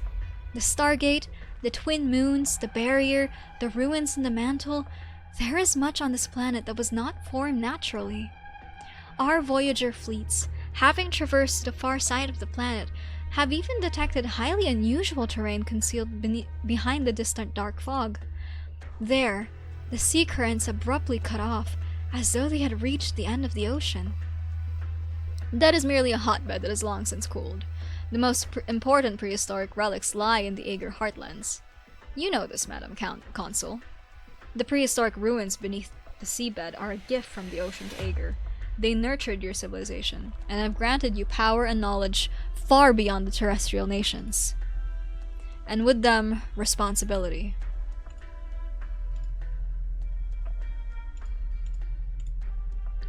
As you say, Dr. Scalcet, responsibility. When did the land dwellers first start calling themselves human? When they lit the first fire with originium? Built their first city with stone and mud? On land, self-awareness and identity were established naturally over time. Even today, humanity is often defined in the narrowest of terms. For the Aaugur, it was conferred. We were not the same race as the predecessors, but we inherited their identity as we inherited their mantle. Thus, Aaugur was born with a responsibility to humanity. The Seaborn will not compel us to abandon this duty. On the contrary, they add to its weight. You are indeed the right consul for Malarium, Madam Consul. Where is this coming from? Your temperament. As Aaugur, you are patient and kind, but that does not diminish the arrogance in your thinking. That is to say, Augur's arrogance. I do not believe our conversations about the hole in the barrier, the ruins in the mantle, and even the future of civilization itself are merely small talk to lighten the mood. Just as I do not believe Aaugur will rely on passive solutions. After all, isn't Malarium's departure from its home territories a proactive effort to create a new line of defense? Damn, this music is some real Lovecraftian stuff. Yeah. The music stings really sell it, honestly. It's a bit loud, though. Am I quieter than the music is? Do I need to adjust anything?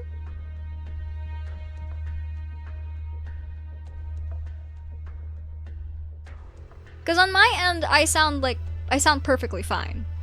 I don't know if I do actually sound okay, is the thing.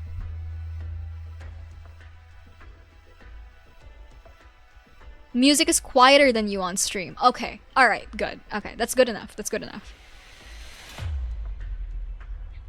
Because it is fairly loud that I have to, like, take off my headphones. But I can, like, still hear it from my headphones. Think the sound levels are alright? Okay. Good. Yippee! Yay! So my question is, Madam Consul, what is Augur's endgame for the waterway?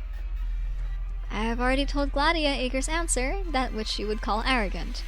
You have the right to know as well. There is much on this planet that was not formed naturally, and Aaugur does not believe they are unrelated. Be they wonders like the Stargate and the Twin Moons, or calamities like Originium and the Seaborn, this phenomena cannot be random products of spontaneity?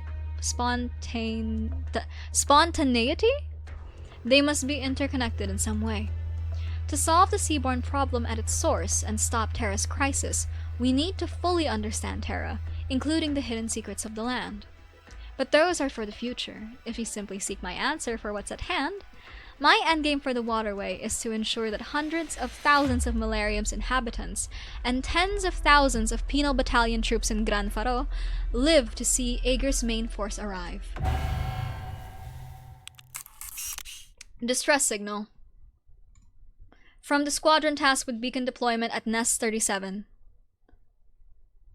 Oh snap, what's happening? What's going on? Ulpipiiiii, you're sharp. Do you always come and go without warning? How much has Malarium told you of the waterway program? Thought you'd care more about the hunters. The tribunal has demonstrated their innocence, and they are not alone. Oh, you can stop frowning? Oh, that's a shock. I'm surprised.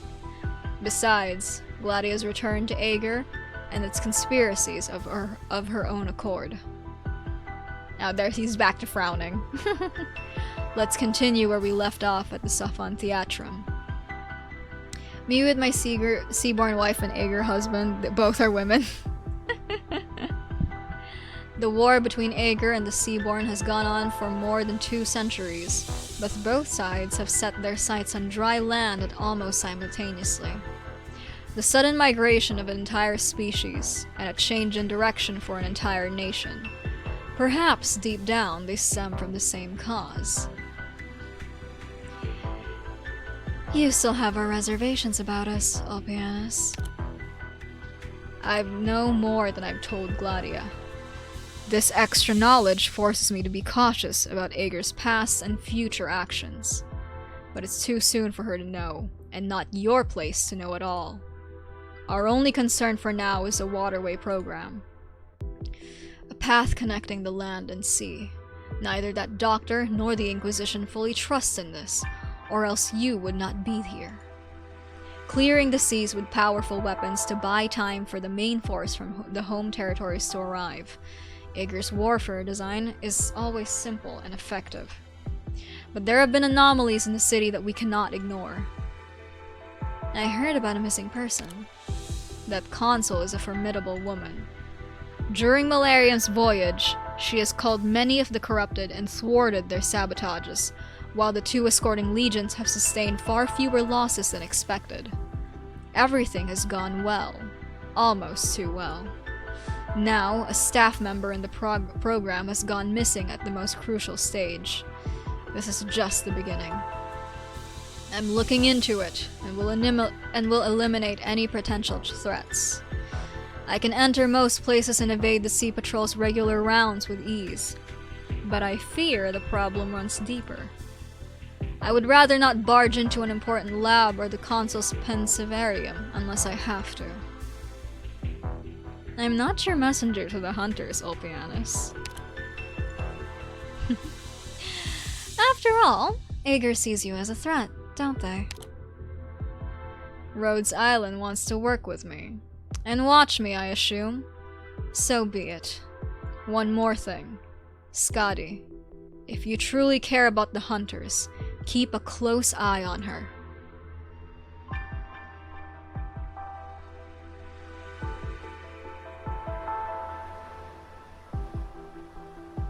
"156, 157. I've never seen a port this busy. Are things not going well on the front lines?" You're still in the mood for music? Why not? Soon we might be too busy for it. There you are, Captain Gladia. You went to see Consul Clementia with Dr. Cowsett right after the tribunal, right? How did it go? Well enough, but I was only there to make introductions. They had much to discuss, and I had no reason to stay. I did have a brief discussion on Clementia with the current plans for the Abyssal Hunters, though. Aeger's waterway will open soon. Until then, the hunters will fight alongside the 2 legions accompanying Malarium. See? I was right. Uh-huh. I'd rather be out there killing monsters than sit through another debate. So what's the mission, and when do we move out? The command structure and battle plans are pending discussion with the Legion commanders. Skadi. Hey, that's the emergency alarm, right? What happened? A seaborne invasion? I am Consul Gladia. Status report. Yes, ma'am.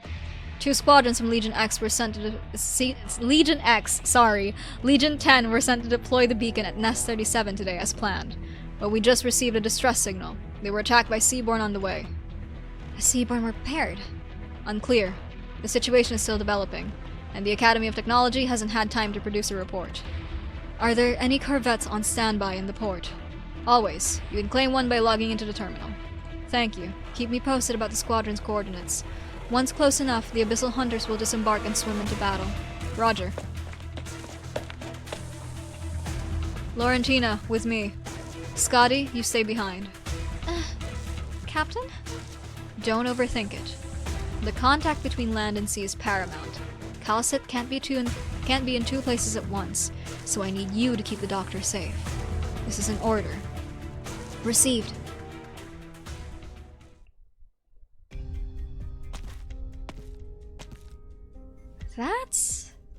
Laurentina's group is embarking for battle, but they just came back. It has something to do with the alarm. The fleet deploying the beacon at Nest 37 was attacked by Seaborn, and they're going out to help.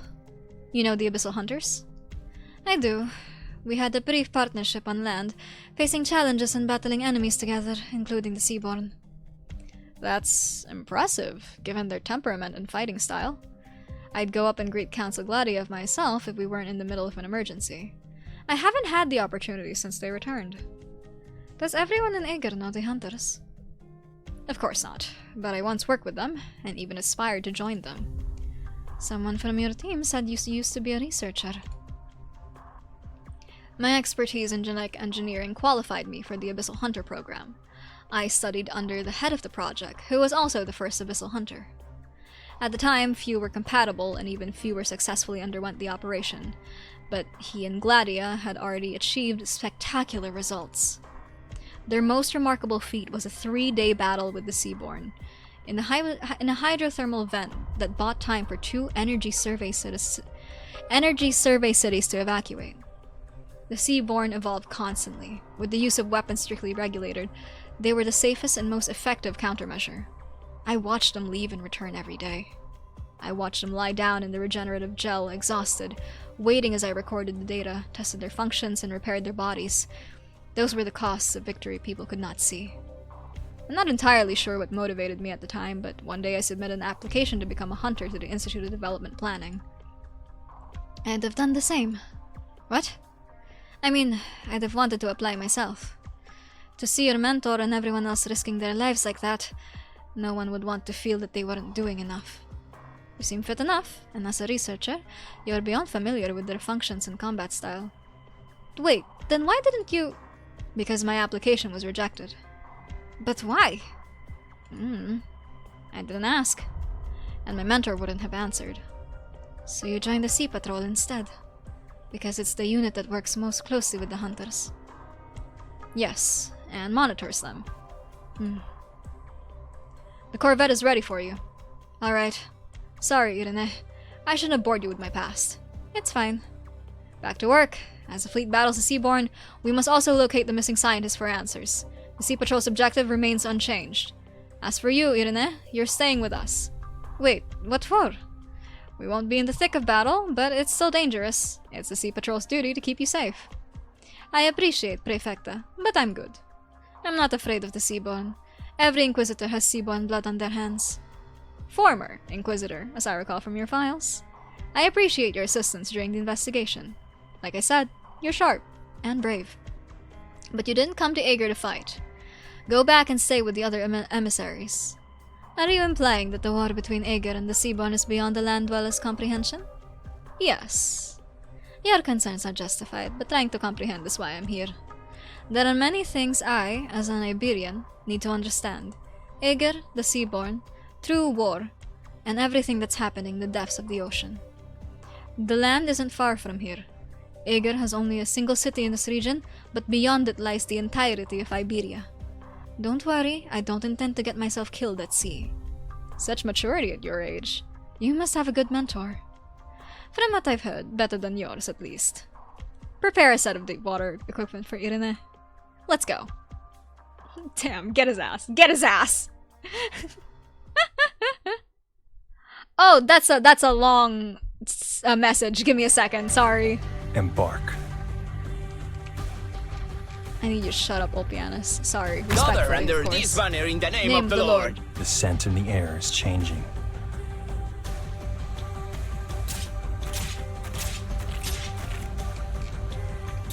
Incapacitating them is enough, right? Now we'll see them. Je suis partout. No, it's okay. It's long. That's the only problem. I can't. I hear Listen, the waves. I'm already illiterate. They herald our victory. I can hold here. Probes functional.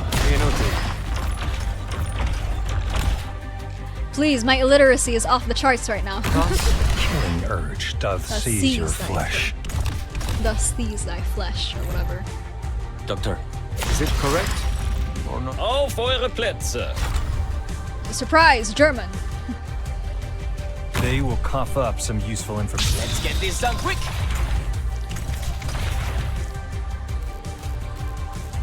Doctor, Clear images. Morning star. The illumination of wisdom. Oh, what the heck was that enemy? What? What did it do? I can hold here. Is it correct? Well, not quite. Whatever. Let's have a go.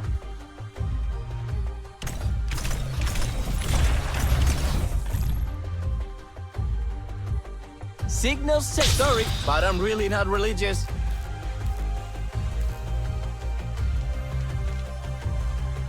It's fine, as long as I can muster up the courage. Awaiting orders. Stand still. It'll soul. Is it correct? Well, not quite. Whatever. Let's have a go. clear images. Check the data.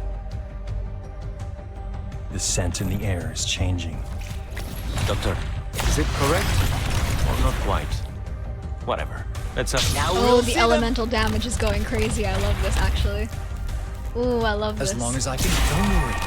I'm here with you. Doctor, is it correct? Well, not quite. There we go. Okay. Whatever. Let's have Let a me go. have a... Legion X reminded me of a joke. A guy travels back in time and meets 2 Roman soldiers and asks them their name. One answers, well, I am the 6th child, therefore I am named Sextus. And the other soldier says, I happen to be the 5th child in my family, so I am Pentius. What would your name happen to be, stranger? And the time traveler answers, my name is Liv. To the sheer shock of the Roman soldiers. Oh, I get it.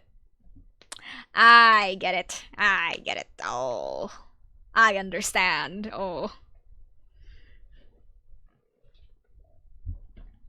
What does L... So actually, hold on. I know L is a big number in Roman numerals, but I don't remember exactly what number it is. What does it stand for again? 50. I have 54.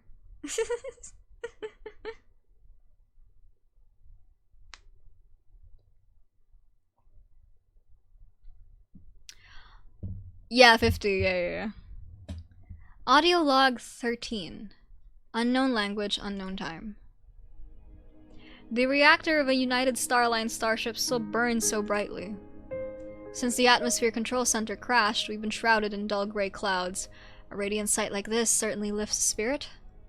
To my pleasant surprise, Valeria was also on the starship. I discovered once she landed that she had come to bid farewell to her mother.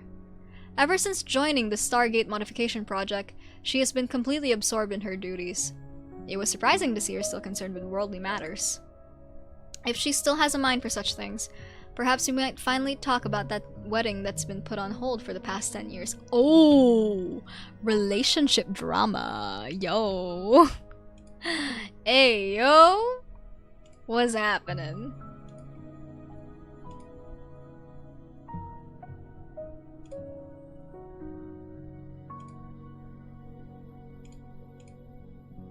I soon dismissed that thought as foolish. The woman I once knew now stood before me like a stranger. I could no longer discern what she was thinking. Aww. As she stood before her mother's life support pod, her expression was one I had never seen before. It was neither sorrow nor regret. It was envy. What could she possibly envy about her dying mother? Was it the peaceful release offered by the machine's simulated world?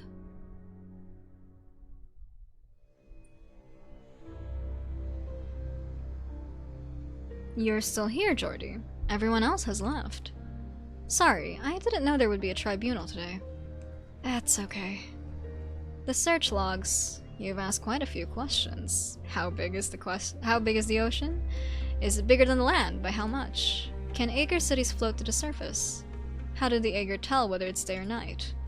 Is this how you've been trying to understand Aaugur? I fear it may confuse you even more. Mr. Avidas, I'm not sure why, but I feel really excited. Oh, that's such a cute little CG! Yo, he's so cute! Oh, baby! Our favorite beta fish! Oh, our favorite beta fish! Oh, he's so cute! Oh! Sorry, anyway, In the Inquisition's nautical charts, the ocean extends only a few nautical miles from shore before giving way to unknown regions marked in grayish blue. In some areas, we couldn't even get near the shore. But your charts are so detailed. Geological features, energy pockets, local fauna and flora. There are so many pages, I don't even know where to start. The forests at the heart of the ocean, icebergs that never melt, thermal vents deep in the trenches. For a moment, I thought that the land, sea, and sky were all mine for the taking, that I simply need to reach out. Like everything was made for me. Sorry, that sounds really arrogant, doesn't it? Quite the opposite, young man. It is but a most basic desire. But The young Aeger looks up and gazes at the coral-shaped terminal. Holographic images and words leap up and down, illuminating his soft eyes. I've been in Malarium for a whole day now. But I can't handle your tech, I don't get your discussions, and I'm even lost with directions. The tribunal that just happened. I have no idea how you guys settled your disagreement. I did a search for Briogan, the ship designer who I thought was my ancestor. I saw his face, heard his voice, and looked at his designs. Is there really anything I have in common with him?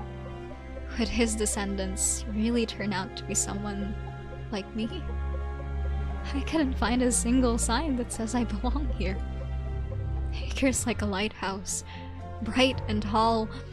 I always knew it existed, but when I finally followed its light and reached its base, why do I feel lost instead?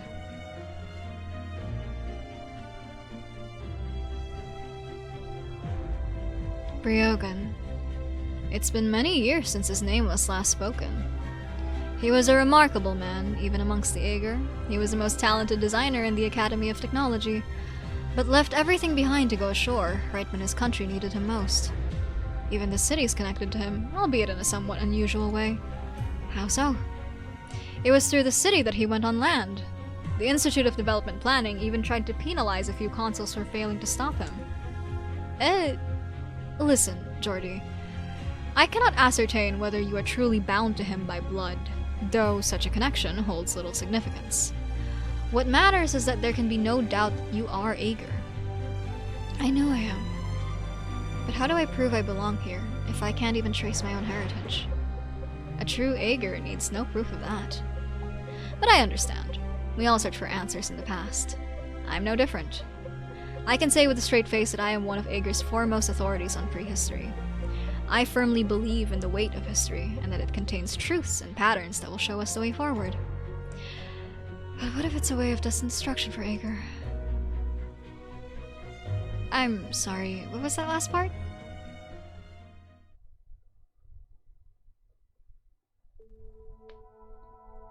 Are you alright, Scotty?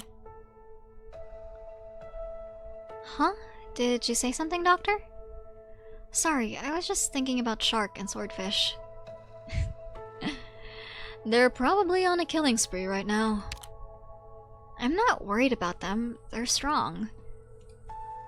Nothing good ever happened to those around me, which is why I was always alone. Until I joined Rhodes Island. Now it's happening again. I'm here. Thank you. Are you afraid you'll bring disaster to the hunters? Maybe. But we hunters aren't afraid of the bad end we might bring to each other. Because we all share the same grim fate. We can trust each other with our lives. This time, though, it might not just be the hunters. I could bring disaster to all of Aeger. You won't. I believe in you. That's what Captain Ulpianusssss always said. He would explain our battle plans in great detail to everyone else, but with me, he simply said he believed in me. He believed I could complete my mission, even if I couldn't memorize those complex strategies. And do you believe him? He was always so reliable and had an answer for everything. I remember the songs he wrote before battles. He said we could use them as codes to communicate because the Seaborn didn't understand music. But I just liked the songs. He had a great sense of direction, too. He could always lead us all back, even when we were lost in those maze-like nests. We could always count on him to point the way until the final battle. Yeah. The first and fourth companies sacrificed themselves to clear a path, while the second held off the seaborne that were rushing back. Captain Ulpianusssss led the charge and soon arrived at the target, the core organ of the firstborn. Then we lost his signal. I thought he was dead, so it fell to me to deal the killing blow. But he wasn't. Yeah. I don't know what happened that day. I still don't know why he didn't come back. And the more I don't know, the more I feel like I need to do something. Trust your warrior's instincts, Scotty. Remember? Whoosh, pow, thud. Rush in with a whoosh, knock them down with a pow, and finish them with a thud. I remember. Aww.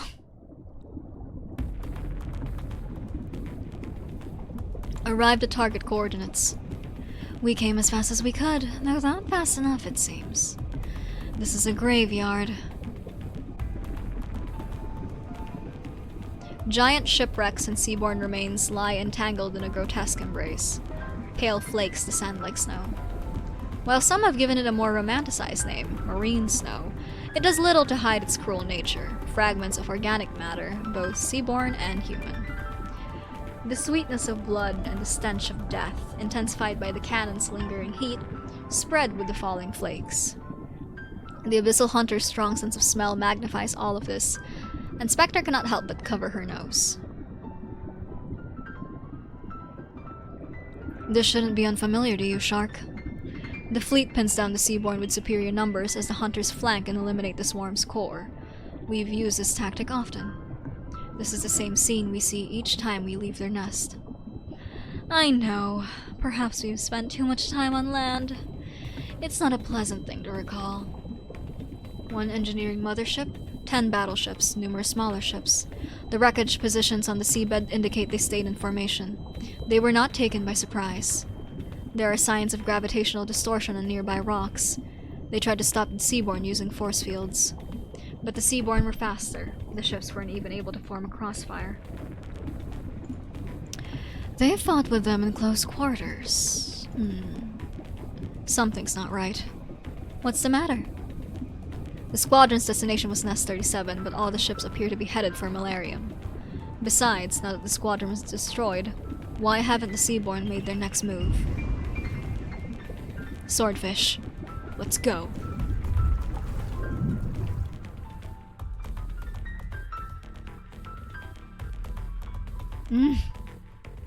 Ugh. Alright, grab my hand. I did tell you to stay on the Corvette. Deep water equipment may keep you from being crushed by the water pressure, but even the Aaugughghgh are at mercy of the sea. But even the Aaugughghgh are at the mercy of the ocean currents without proper training. I could use some help once you're done laughing. Imagine you're dancing with a rowdy partner. Counter her moves and find your balance. This is how you fight the currents. You're light. It shouldn't be hard for you. Don't look at me like that. I'll meet you up ahead.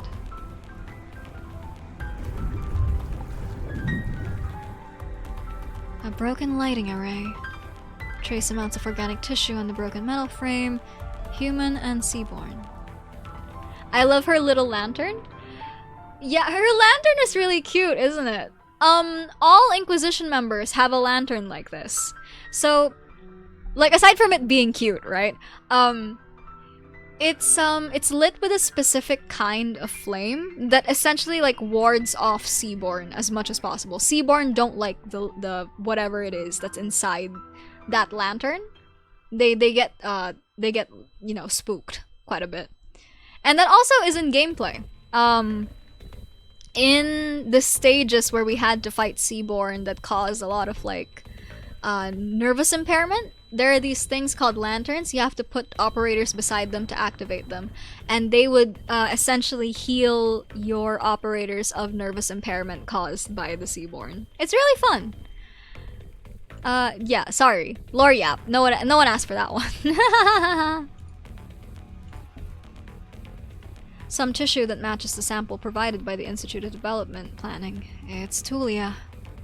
Malarium was parked here about 40 hours ago. Based on the location of the array, she had left from the circulation system sewage exit at the edge of the city. But why did she leave? It's hard to reconstruct the scene with what's available. Currents have already washed away most of the clues. I'm afraid we won't find out if Tulia was a cultist with a grudge against the Waterway program, or what happened to her from here. This is 2 hours away by ship from Malarium's present location. Even with deep water equipment, she couldn't have swum back. Based on the remaining tissues, it seems she had encountered a seaborn. There's no way she could have survived. Right. A dead end. That's the direction the Abyssal Hunters went. The battle may be fiercer than expected. The Waterway program is in its final phase. Once Nest 37 has been located, we can clear the seaborn from this entire area and open up a waterway. This can't just be a coincidence. Could the incident with Tulia have something to do with the attack on the fleet? Or maybe her incident is just a red fin to distract the sea patrol. There are too many new uncertainties, as if everything's sucked in a giant vortex. Let's go back to the city for now.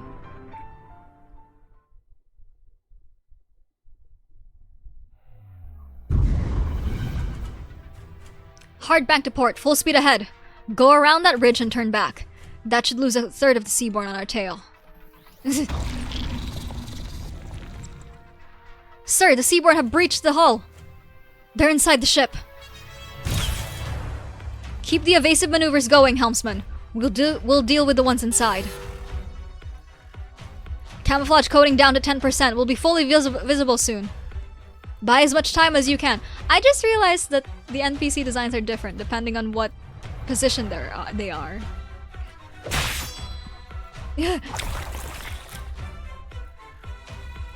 Take care of the rest, Shark. Abyssal Hunters. Gladia. I recognize you, ma'am. Have the other ships made it safely back to Malarium, Madame Consul? Thank goodness.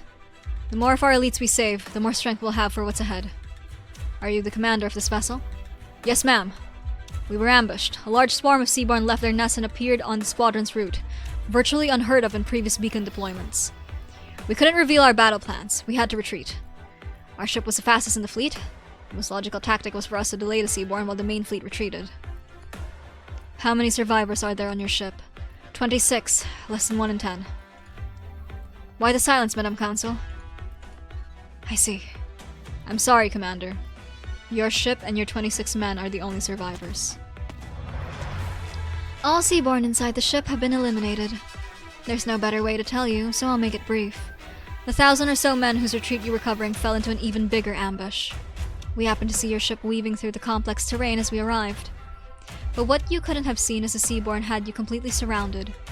You were just chasing your own tail in their trap. We failed the mission, yet we were the ones who lived. The losses are much worse than expected. But you did live. Lift your head, Aaugur. You and your men are just as much as Augur's elites, and you will give your strength to what's ahead. For now, Laurentina and I will bring you back to the city. We did it, Doctor. Even though this was a small victory, the day will come when these small rays of light will grow numerous enough to dispel the darkness. Ooh, free pull. Price and sacrifice. A life given willingly is a sacrifice. A life given unwillingly is a price. Both are burdens to bear for the one who ordered them. Exers and carapace must be active. Oh, okay. Ooh! What a fun little setup. Okay.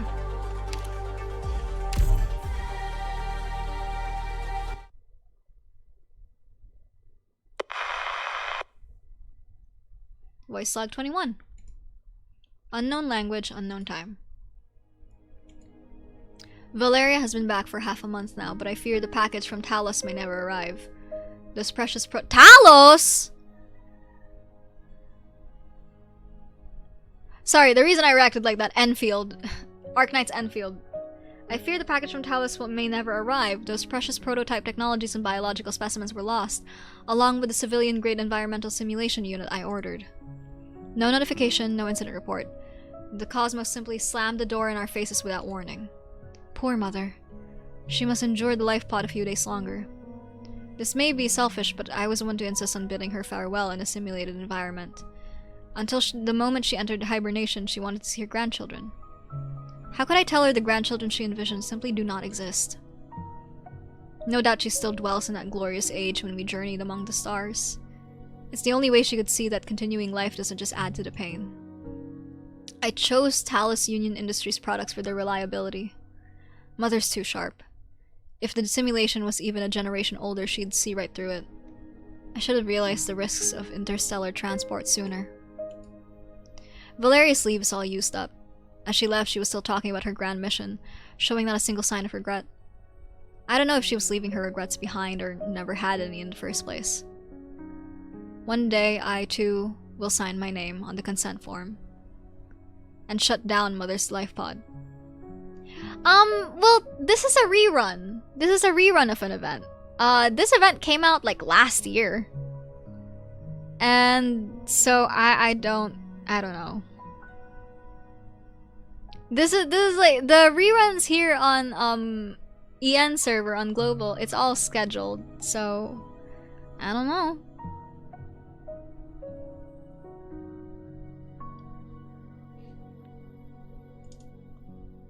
But Enfield do be near release. Early 2026. So. What brings you here? I came to see you. You've just undergone embryo separation surgery. The Institute of Facility Management should have allowed you to take time off to rest.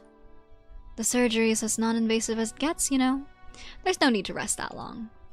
I can't tell whether you care more about me or the little fellow in the incubation chamber, Magister Avitus. Is it their kid together? Of course I care about you, but any newborn in Ager, as it is now, deserves attention as well. After he's born, will you choose to raise him personally, or give him to the Institute of Incubation? I don't think about that sort of thing. It's too far away, too distant. I went to the hospital before I came here. The hospital? Why? You're aware of the battle yesterday, yes? Surely you've seen the news. 2 fleets and over 1,000 legionnaires went into battle, but only 26 returned. The waterway program is at a turning point, and Malarium has endured its greatest sacrifice since its departure. There have also been quite a few abnormalities in the city as of late. What is it you're trying to say? The Sea Patrol are already looking for you, aren't they, Cassia? About that missing data scientist. Magister Avitus. You know, of all the documents in your collection, the one I like the most is The Death of Life, despite its lack of scholarly value. I only ever found that diary by accident. More than 300 years ago, 4 great researchers studying the prehistoric civilization made incredible discoveries in the Mantle ruins, bringing back countless precious technologies and data to Ager. Compared to all those blueprints and theoretical papers, a transcript of a voice-recorded diary is hardly worth anything. And so it gathered dust in the Academy of Sciences databases, until, thanks to your curiosity, it was deciphered and turned into a popular reading material. Merely the musings of an ordinary predecessor on his endless journey. But I loved the story of that predecessor. I enjoyed seeing reality through his eyes. How the connections between countless stars collapsed, how the trust between myriad races crumbled away. Goods were in short supply, technology was lost, philosophy and art fell silent. No matter how much hope and vision went into their great undertakings, they ultimately faded into silence, just like those nanomachines interred within the beacon tower. Did you empathize with his despair, Cassia? You've never shown a trace of that emotion, though. You even chose to have a child born into a world that could face ruin at any moment. That isn't the choice of someone who's lost all hope. I don't feel a shred of despair. Really.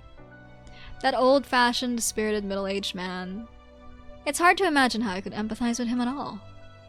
I simply appreciated how, by borrowing from his past experiences, you ingeniously tore apart the magnificent facade covering the eyes of today's Ager. We must accept that the things and qualities we were once so proud of have no use now. Perhaps they have always been flawed, and this calamity merely exposed them. Once free of worry over survival, people will begin to consider value. We pray that our thoughts, our deeds, even our very existence will have value. Every one of Ager's systems is designed around unearthing that value within people. However, value is fragile. You need only look at it from another angle, and the mighty will become the tiny, the hideous, the beautiful. It's a pity that, whether through apathy or inertia, people tend to not change viewpoints they are familiar with. And so, people live under immutable value. Were those values to crumble away, they would crumble alongside them. Exactly. When did despair begin to blossom in you? Was it when Malarium left the home territories? Or even earlier, after the passing of your familiar? Cassia? I'm merely grateful that you came to see me today. You reminded me that I still have things to do, and time runs short.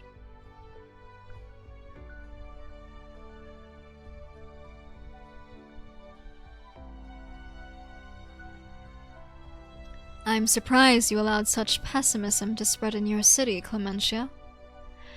The Death of Life, a prehistoric diary collated and published by Avitus. The year it was released, it proved to be incredibly popular among the citizens. They wanted a peek into an unfamiliar life, a thirst born from boredom and idiocy. What you just said would be enough to trigger controversy in any nature. What you just said would be enough to trigger controversy in any nation on the land, Gladia. A tiny piece that implies exhaustion and despair with every line. It tells the story of how a once glorious civilization hit a dead end far more vividly than any raw data. And in today's Aegir, can it really be considered an unfamiliar life? Aegir may be the prehistoric civilization's heir, but that does not require its subservience. We need not condone the rise of exhaustion and despair. Aegir stands unwavering due to its unbreakable rationality. It is our rationality that allows us to be aware of our possible destruction, perhaps even one of all humanity. Even those who have fallen, detestable as they are, at times make choices based on long-term examination and cautious reflection. You have personally executed no small number of cultists in your days in the legions. Just as you had to personally execute any hunters who ran wild. You and I are burdened with heavy duties that we cannot rely on sentimentality.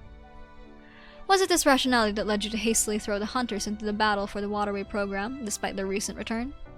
Calcit, I invite the two of you to look at the beacon tower behind us. It was once an important component of the interstellar expedition our ancestors planned for. Within the tower lie countless nanomachines. The first Aegir city to break through the Electron cloud would have seeded them throughout the sea of stars. They would self-proliferate, self-repair, and connect together into an ever-bright road network.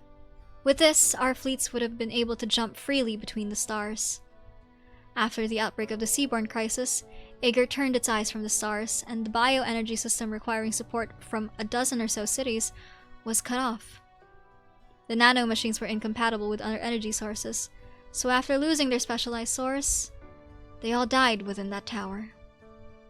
But our colleagues from the Academy of Technology have helped alter this tower to serve us in a different way by lighting our paths. Since Malarium left the home territories, it has been continuously marking seaborne nests. Huge volumes of data are now compiled within that tower's control center.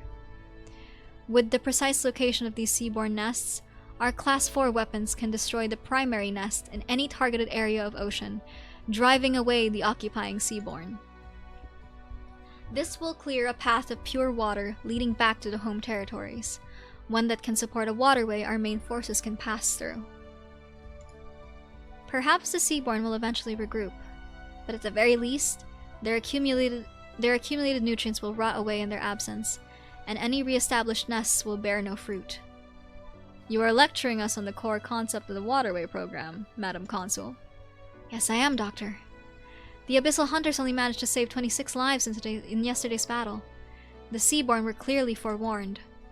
Between the oceanic interior and the continental shelf, this city has been fighting them for far too long. They are now adapting to Class 3 weapons at a much faster rate. Nest 37's position is of particular import. It strangles the throat of the waterway. Abandoning it would mean stumbling at the final hurdle. This is our final battle before the waterway can be opened. We must gather all the force we can bear as part of the program. The Abyssal Hunters are no exception, even if they have only just arrived home. Can Aegir ensure their safe return? New combat teams are being formed as we speak. They will confront the Seaborn directly, and create an opportunity for the hunters to enter the nest and deploy the beacon. But as you know, these are merely routine tactics. I am unable to offer a guarantee. In that case, I know what you are worried about. Be at ease. The hunters are responsible for their own safety, as well as the risks they face. As this is a joint decision by you two chief designers of warfare, I am unopposed, but I will not withdraw my objections. Gladia. An unbecoming sentimentality bubbles up in Clementia's throat. She wants to convey her guilt, her remorse, her regret. She wants to give Gladia one last hug, just like how she welcomed her back on her return. But she cannot. Gladia. Advisor Blandis has made preparations for your organic regeneration surgery. You should make your own before the procedure.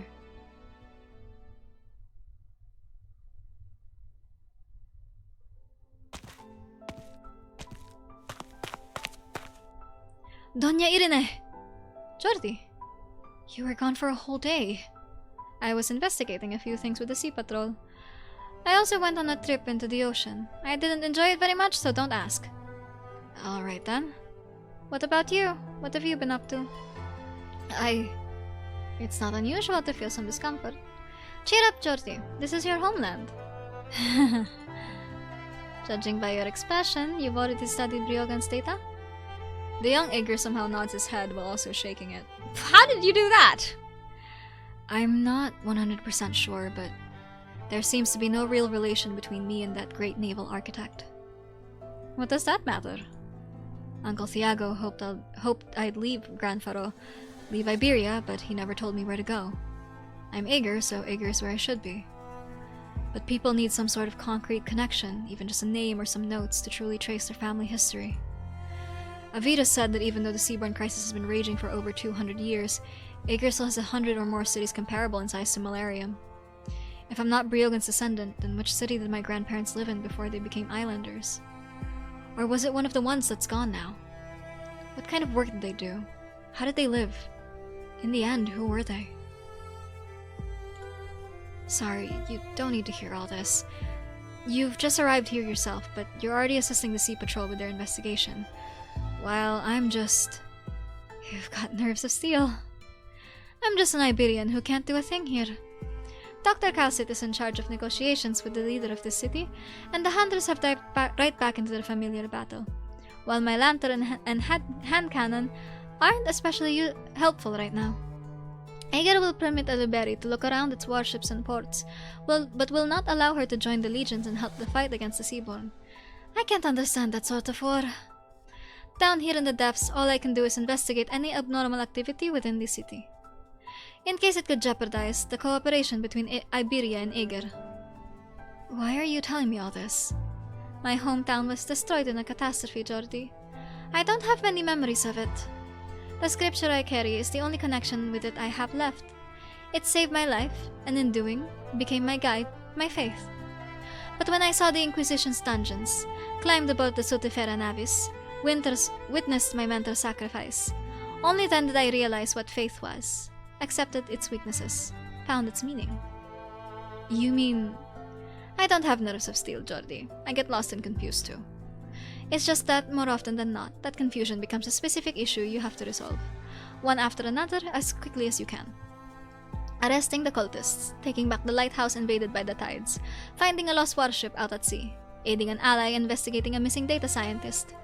The connection you're looking for can be anything, whether it's a hometown or faith. Keep looking, you'll find it. It may not be quick or easy, but you'll find it. Can I really do it? Can you not? You helped Iberia relight its final lighthouse, and saved 3 abyssal hunters. Didn't Laurentina tell you that's enough to get a commendation from the consul herself? Whether it's as an Aegir or as an Inquisition clerk, there are a lot of things you can do. Nods head at an angle.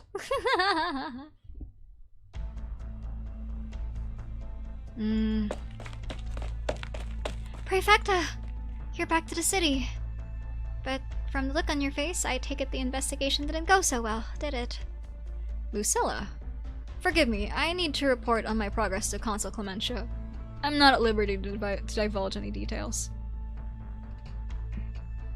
Actually, I was looking for you. There's something I should have remembered back when you were explaining the situation to us. Nothing major, honestly, and it might not even help. But I felt like I had to tell you. Go on. Konu, behind you! Ah! Oh no! Behind me! Oh, this is Tulia, okay. You're the last researcher left. I'm really sorry. Can you give me 1 more hour? There's not too many left. I'll finish cataloging them real quick. No need to rush, Tulia. I'm just here for a routine inspection. You know who I am? Mm-hmm. We were in the same batch before the transfer assessment by the Institute of Development Planning. You might not remember me, though. Are you preparing to transport these seaweeds? This doesn't violate any protocols, does it? Calm down. This building's handover procedures are already complete. If you leave the samples and cultivation equipment behind, you'll end up having to pack them away in bulk. Thanks for the warning. But with all these seaweeds, how could you possibly take them all away at once? Now that it's close to land, Malarium will be undergoing targeted reformation. The city won't have the space or resources to breed seaweeds. Yeah, I know. I'll take as much as I can. I'll think of something. Some way that won't inconvenience anyway. Oh my goodness. Happy 43 months. Oh, thank you for the resub at 43 months. Oh my lord. Goodness gracious. Thank you, Pale. Hi. Welcome. How are you? I hope you're doing well.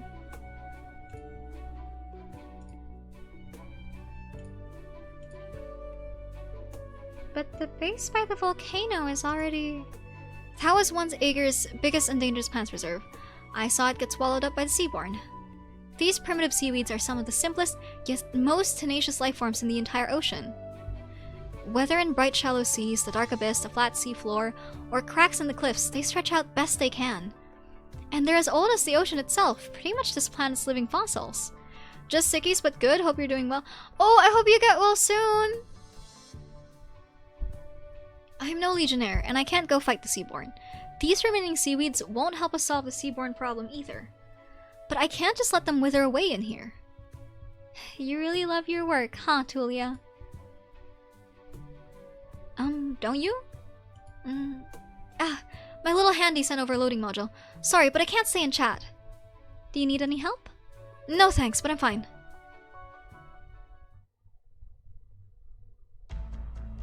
When did that happen?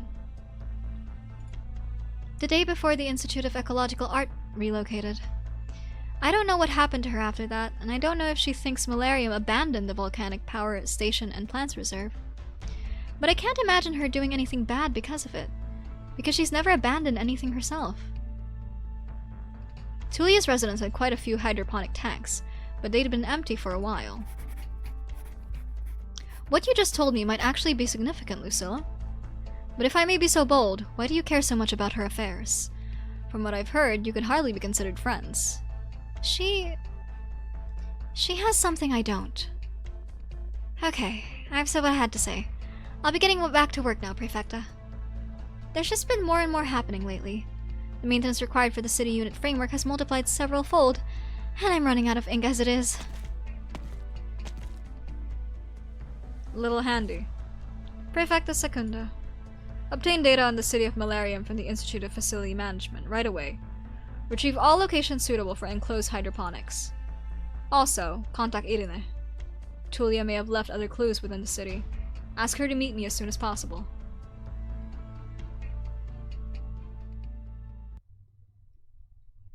Price and sacrifice. Alright, all medicine has been prepared.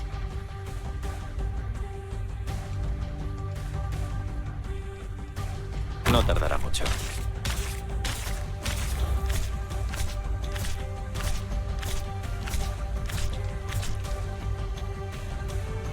Je suis partout. Awaiting order. Your attacks are all within my calculations. Pat. Protect your headsets, people!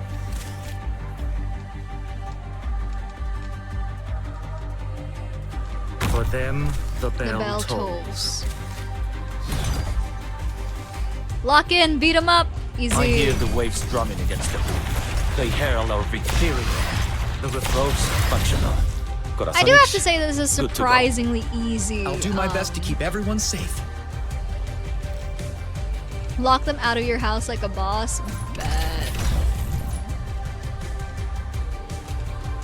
I can handle this. Is it correct? Cat. Or not quite? Whatever. Let's have a go.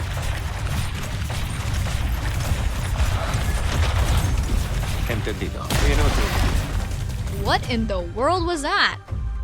Hello! Hello! I hear it. Is it correct? Or not quite? Not bad. Reasonable data. Try processing it.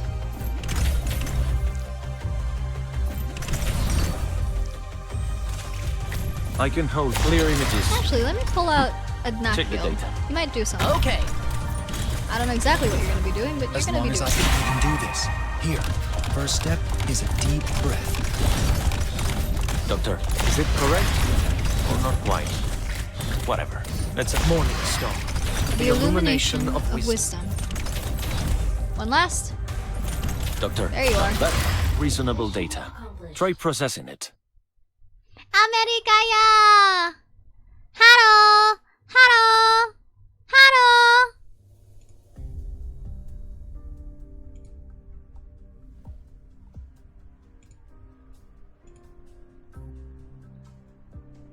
Reassessing. Biological safety of operating theater now at permitted levels. Surgery may begin at any time. Hunters, just as before, you will be kept in a deep sleep during the automated surgery. I will also be manually repairing your outdated internal auto-adaptive junctions. This room filled to the brim with specimens, and these lab tables are all rather familiar. How long has it been since we last laid down in such an environment? 5 years, Florentina. I should really be waiting for your medulla replacement surgery to finish, and your cell originium assimilation rate to stabilize before I handle any of your hunter-related issues. But time is short, and I have no choice but to restore you to a stable condition to the best of my abilities. My apologies, Florentina. Sentimental as always. Ah, right, as usual. A candle will be lit by your side, so our little mermaid won't look so pale while she sleeps. I've asked my staff to prepare it for you. I knew you'd remember. Please maintain a comfortable position and stay still while the regen gel fills. This isn't so different from back then, except there's a lot less hunters now. Clear a trench of scum, close your eyes, listen to the advisor prattle on, then sink into the regen gel and take a nap. And once you wake up, all the nauseating smells left on your body will be gone without a trace. While you were in the adverse, fickle environments of the land for long periods without care, your bodies became extremely unstable. The auto-adaptive junction can monitor your seaborne genes, but 5 years of wear can render even the most precise instruments dull. Moreover, your immune systems have also fallen into disorder thanks to their long struggle against the seaborne genes. I will do my best to restore you all to peak condition, but anything lost during those 5 years is out of my hands. Okay. Gladia, our reunion at the tribunal was less than cordial, so I would like for us to consider this our first meeting since your return. But you haven't said a word since we started. Is there anything else you need to tell us in regards to the surgery, Blandis? If not, then save it for after the procedure. We can discuss the changes we've felt over the past 5 years, as well as the changes you felt. Please stay still. Anesthetic procedures will begin in 10 seconds. Well then, sweet dreams, hunters!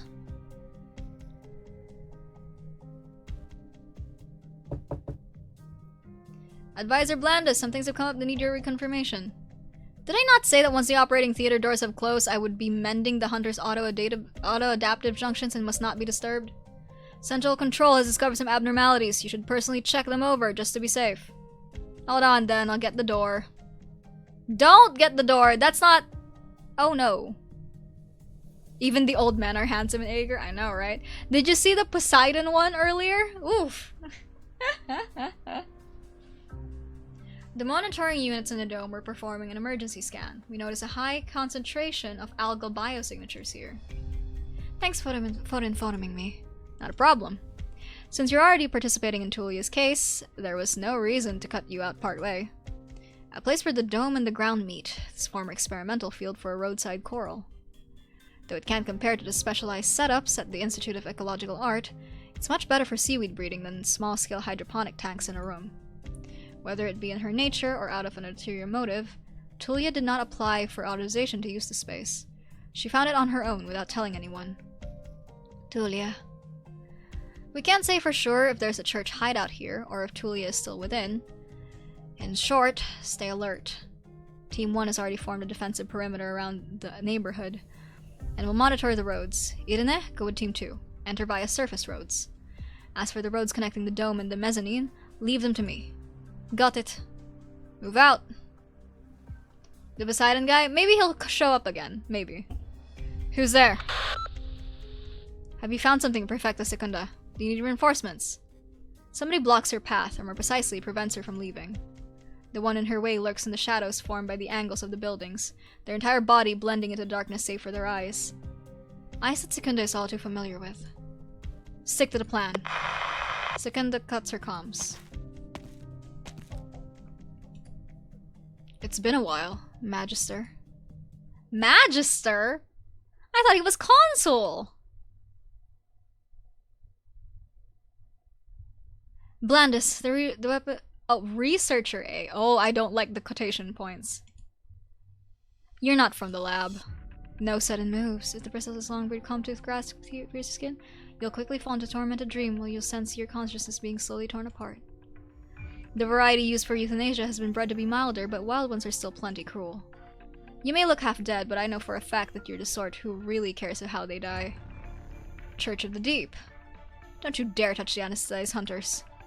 What an odd fellow. Even as your life is threatened, you think of them first. You may care for the hunters, but you've never trusted the Abyssal Hunter project itself. You question its rationale, its damage to the nature of humanity, and all the sacrifice it requires. You took part in it, but only so you could personally control all the risk entailed. You experienced its demise firsthand, saw the extensive project, interlinked with so many others, come to a hasty end after an uncertain failure. So I doubt you'd want to send these survivors, freshly returned to Ager, back onto the battlefield. No, but you don't understand. What I do is only to protect them from further harm. So why not halt the procedure? Stop them from joining the battle for the waterway program. The surgery is fully automated. I can't just stop it. Sever the oxygen pipeline below the operating table, and it'll cut the procedure short. Don't think we don't know that. If you won't do it, we can do it for you. After you finish handling the Hunter's advisor, come take a walk with us. Explain the principles behind the Class 4 weapons, as well as how to shut them down. Stop! If the operation is forcibly terminated, the Hunters will be irreversibly harmed. Scum. The researcher stops in his tracks. He dares not step forward, yet dares not move back, for a lance has pierced his torso, his blood dripping down its shaft. If you do not wish me to ram this straight through your chest, let go of your hand.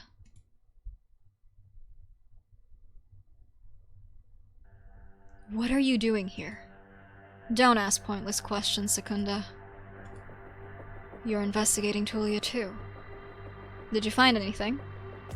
She is simply an ordinary data scientist who got caught up in this. She discovered something she shouldn't have, attempted to warn the authorities, but failed. You were too slow. What she encountered has nothing to do with her past. The battle outside the city, the abnormalities within, the Sea Patrol staying uninvolved with the waterway program. You've noticed many oddities, yet at the same time, your attention was so easily diverted. You mean Cassia? Precisely. You were once so focused, and keen as well. So the day you decided to leave the Abyssal Hunter Lab to join the Sea Patrol, I believe you had reflected upon yourself and chosen a more suitable path. It seems that was not the only time you have allowed emotion to cloud your decisions. Aside from your clothes, you haven't changed a bit in 5 years. Especially not how you talk. Whether as a researcher or a hunter, you'd never refuse to hear a student's questions, but would refuse to answer if you thought the question itself was wrong. There are no worthless answers. Their worth lies in the questions. Questions are the most effective means of tempering your thoughts, and your questions were always most pointed, Secunda. Then there should be no fault with my original question. What are you doing here, Ulpianus? This is the scene of a Sea Patrol investigation. A fugitive abyssal hunter like you should be laying down his anchor and making clear his position. Gladia and the others have proven an effective force in the battle for the Waterway program, while despite also surviving, you chose to return to Malarium like this. That's more than enough grounds to attack you. Their return will only make the situation more volatile. Even through Tullia's case, it's clear that the so-called Waterway program is riddled with issues. Aaugughghgh has learned nothing from the failure of the Abyssal Hunter project. What are you going to do? Prevent this nation from sliding into the abyss. I'd say you're looking awfully like our enemy right now, though. Doubt me as you will, Secunda. What's happening in there? An ordinary Aaugughgh doing all she can. But Aaugughgh will no longer show her any respect. Who are you? Irene. Ulpianusssss. Nobody responds. The hunter's already faded into shadows. What the? Why aren't you asleep? I'm not the only one.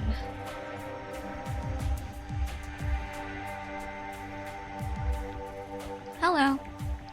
I suggest moving that hand carrying whatever grass from the advisor's neck. You... A fair hand tightly grips the plant held by the researcher, its glistening tentacles struggling fiercely as they are nipped off one by one. I told you to move it away. The real researchers are in the instrument recycling room, probably injected with paralytics. They won't wake up for a while. I also took care of the goons in the corridor. Did you leave any alive for questioning? They won't die before the Sea Patrol takes them away, at least. Gladia, Laurentina, Skadi. Blandis stands in the center of the operating theater. The hunters step towards him over the intruders laying flat on the ground. They do not lower their weapons. Not going to explain the trick you played with the regen gel, advisor? My dearest Blandis, just to be clear, we are no fortune tellers. Swordfish thought something was off from the start. We've undergone hundreds of surgeries. We've probably spent more time sleeping in gels than in our beds. You should know that even if the operation failed to restore us to our full potential, we would still have returned to the battlefield. As I told Ulpianusssss when he came to me, all I wanted was for the participants of this program to live like normal people again someday. I wish for my fellow people, who'd come from all walks of life, to have the chance to finally return to their normal lives, former lives.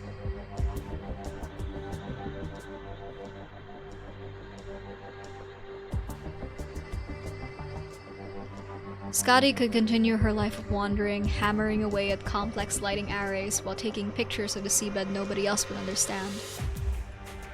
Laurentina's skills could let her become the next shining star of the Institute of Physical Art. We could watch the graceful stars projected across the dome while she dances alongside the meteors in the Sophon Theatrum.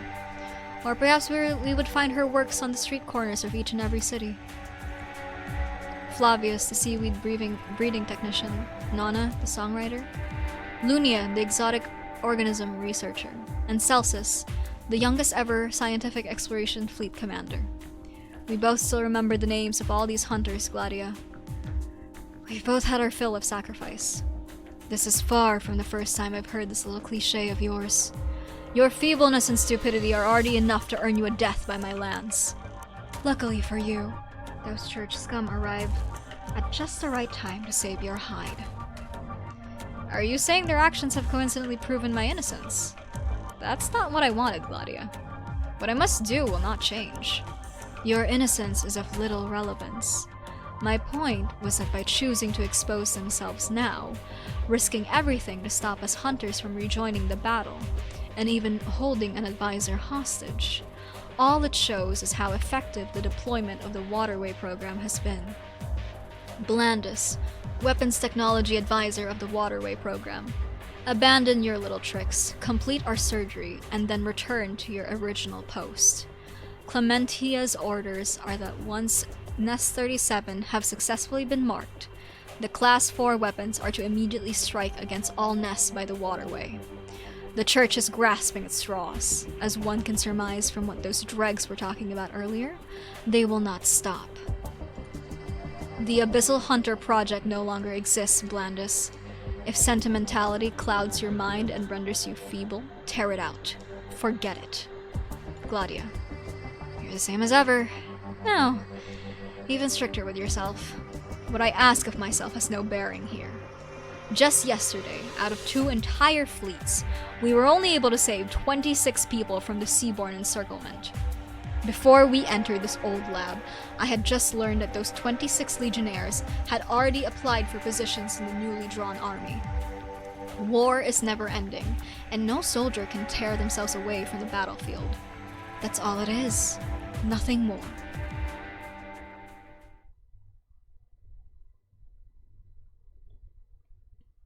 Seaborn. Where dome and ground meet, an entire wall is covered in remodeled hydroponic tanks. Various species of seaweed grow wildly, and several large clusters have already begun to grow out of their tanks. Separated by a transparent wall, they face the gloomy seawater. A lone seaborn wanders about like a lost spirit. Its tentacles are tightly wound around a transparent container, and the rest of its body shakes and sways as it drags itself towards the tanks. This clumsy posture, as though it's unaccustomed to its body. Are you... Tulia? Tulia... You can still speak. You have your humanity. Tell me, what happened to you? Left... and returned. Theta... Someone used... waterway signal. I told her... but she... Told who? Ocean. Fall into... ocean. City left. You. You're still... here. So far. Give her some space, Irene. The seaborn cells have completely transformed her body. Her mind is near the point of no return. We've handled similar transformations. The stage in seaborn degeneration is extremely unstable. It's far beyond the point where we can provide palliative care. You sure took your time? I ran into something. We've been misled. Someone deliberately engendered suspicions regarding the scientist's past and her motives for joining the waterway program. It's led the investigation astray. You mean that woman from the Institute of Facility Management? That's right, Cassia. Once we're finished here, the Sea Patrol will inform the Institute of Facility Management and arrest her. Tulia noticed occasional abnormalities in the signaling system and told a friend, possibly Cassia. She exposed herself to the church. She'd have been chased towards the fringes of the city, where she fell into a drain and was carried out to the sea by the city's circulatory system. Do you remember how we found pieces of biological tissue on our excursion outside? Crossing between 2 anchorage points without equipment is far beyond the limits of the human form. So in her desperation to return to the city, she ate that strange flesh. What's that she's holding? Plant nutrient fluid. Her consciousness should be gone by now. Don't tell me she'd attend to the city just for these seaweeds. These primitive seaweeds are some of the simplest yet most tenacious life forms in the entire ocean. Whether in bright shallow seas, the dark abyss, or the flat sea floor, or cracks in the cliffs, they stretch out as best they can. And they're as old as the ocean itself, pretty much this planet's living fossils. The seaborn suddenly stops as though it has just noticed something. Its tentacles recklessly thrash about, and the transparent container tumbles from its grasp, spilling nutrient fluid all over the floor. Biomonitor readings increasing rapidly. Her transformation is accelerating. Why did she suddenly stop? Did something happen? Irina walks in front of the seaborn. As she passes the glass of the hydroponic tanks, she sees her own face. Yes. I believe she saw what she had become. A data scientist, yet also a woman as simple as the seaweed she cultivates. She chose to stay, or perhaps knew that following the Institute of Ecological Art to another city would not truly have helped these seaweeds as they gradually lose their place in the wild, out in the wild ocean. But now she has become one of the pollutants threatening them herself. I try to avoid calling gacha character OP, but the new girl in ZZZ is OP? The one with like the fancy animations and stuff? Yudina closes her eyes. She never knew this Aaugur woman who loves seaweeds. She's only ever seen her image in the little handy. And now, before their first meeting, she's already become the Seaborn she sees before her. Whether by rapier or hand cannon, she should end its life. I believe she can no longer answer our questions. It seems you're familiar with this sort of thing. I once heard the Seaborn played a broken song aboard the ship.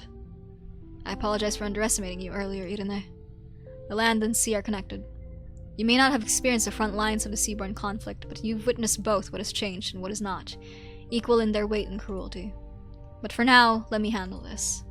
She is an Aaugur. Irene sees Secunda walk past her side, stopping in front of the Seaborn. The expressionless prefecta places her shield between the Seaborn and the wall covered in tanks, then raises her weapon at the once woman. Her journey ended, her home close at hand. A song. She chose this place to sleep.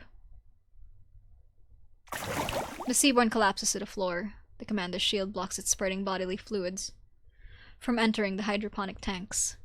The seaweeds sway, quietly respirating. Boss, is it over?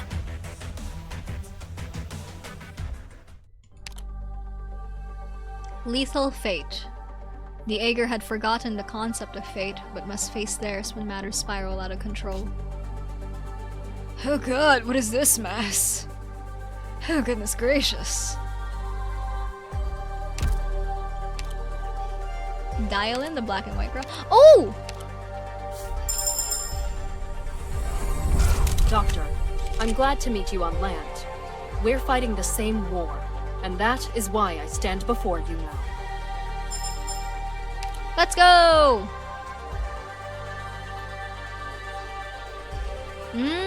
I see. Interesting.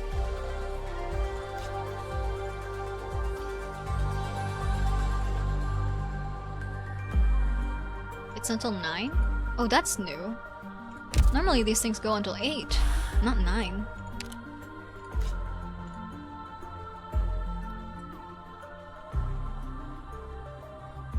Okay, let's do BP5 and then let's take a quick break. I need to go to the bathroom, I think. Probably, maybe. Or maybe I just want a snack. You never know.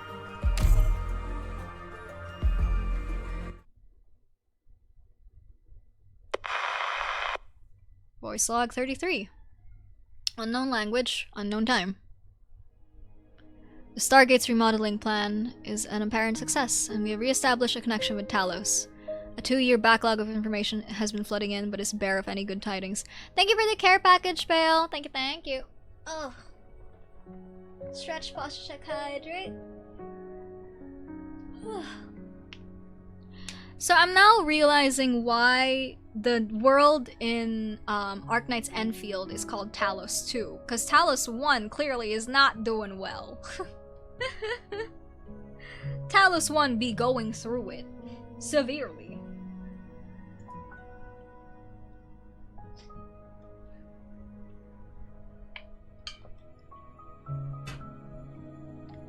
First it was the observatory stations on the asteroid belt, then the entire system's interstellar hub.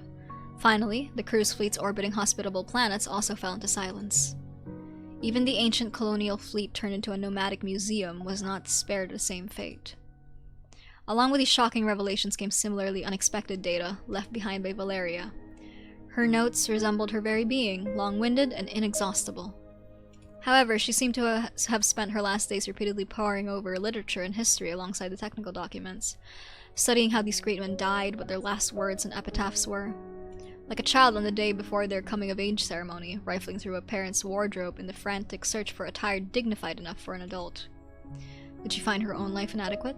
Insufficiently weighty? No, she left practically all of that she had at the Stargate. If she had lived in the past, wouldn't her achievements have been inserted into the annals of history? Now it seemed nothing more than a narrow door opened between 2 tiny locked rooms in the dark. I fear it won't be long before the door is shut once more. In the end, the history of humanity has exceeded the bounds of humanity itself.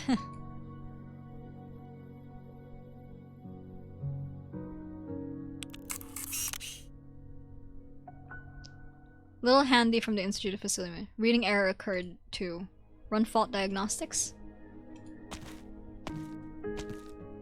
Do you need my help, Mr. Avitas? Oh, no. I was merely observing this abandoned little handy. Abandoned? By who? Don't worry, that's not important. What brings you here, Jordy? I'm hoping to find something to do.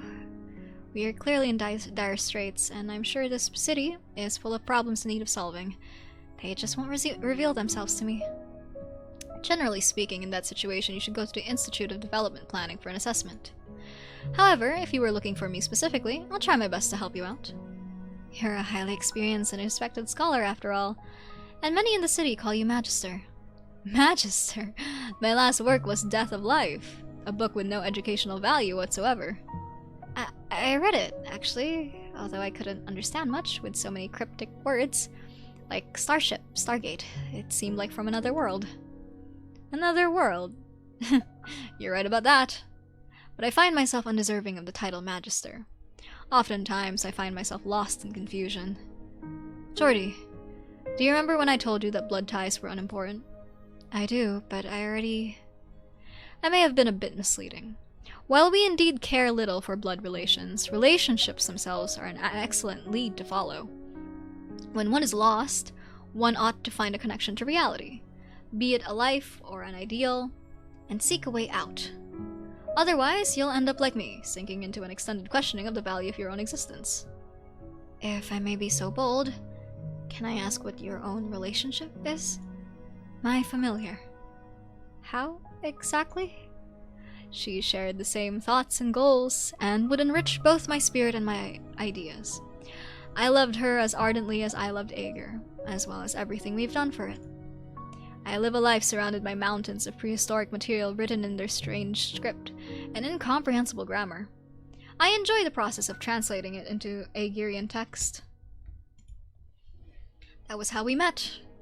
And I still remember how she'd throw herself into her work. Her eyebrows seemed to dance whenever she talked about something of interest to her. And when I told her so, in those exact words, she actually went to the Institute of Physical Art to find out if eyebrows could dance for real. What a strange form of art. Did they manage it? Strictly speaking, no. But some of their researchers were inspired to later develop the technology to make hair dance on its own. We've experienced a catastrophe that silenced the entire sea, and the Seaborn continue to threaten our existence, but we remain committed to exploring science, art, and our vision for the future. Lava bridges that pump power from the planet's mantle, aquatic artery hubs that transform currents into fountains, artificial suns illuminating the depths of the oceanic abyss, and ecological bases filling the barren seafloor with life. We persist in transforming what the predecessors lost into mystical megastructures. We need only a spark to spur on countless inventions. 150 years is truly too short. 150 years? Yes, the average lifespan of an Aaugur. Short, you say? The more dangerous the era, the more valuable our creations become. We firmly believed in living fulfilling lives, and would gladly have gone to our end without regrets as we passed down the fire of civilization. We planned an educational system we believed was better than the Institute of Incubation. Once our child was born via the incubator, we would raise him ourselves. They would possess a surging spirit and fresh ideologies, and become part of a more creative generation. It is unusual to raise children personally, but we had hoped to pass on the values we treasured from fulfilling lives we lived. So, what happened to her? Dead. Remember the predecessor mentioned in Death of Life? He took shelter in an unknown refuge as he watched the sky pressing down on the earth every day. He already had a premonition of his own end. There was nothing he could do but calmly welcome its advent. But that's someone else's life. A life far too distant from ours. Is it, though? Are we not currently going through the same things? Give it 50 years, maybe 100, and even the vast ocean may no longer hold a single drop of pure water. The Seaborn have unwittingly overrun the ocean faster than we can create, devouring what we were once proud of, turning survival into our only priority. I watched as she was engulfed by despair. One day, she calmly gave up on our idea of raising our child ourselves. After all, everything we have inherited would only be lost in an era predestined to perish. 5 years ago, the Abyssal Hunters went to the lair of the Firstborn, and no one returned alive. Soon after, she got sick and died in depression. Our son was successfully born in the incubator, but I sent him to the Institute of Incubation. This was also when I began questioning the meaning of my own existence. My apologies, Jordy. I was supposed to be providing you guidance, wasn't I? I've already severed my relationship with the real world, but perhaps you have someone or something you still have ties with? But I gave up chasing Briogan long ago. I can't waste even more time chasing an unreachable shadow. Maybe I could delve into the notes he left and learn how he developed his tech. Not just because I might be his descendant, but because you also have talent and dreams in that field. You can try the beacon tower then. Briogan was involved in its reconstruction, so if you're familiar with his handiwork, perhaps you could help them out. Every Aaugur leaves their own quirks in their writings, theories, or technologies. So sometimes, all you need to sort out a trickier part is someone more familiar with the author. Thank you, Mr. Avitas.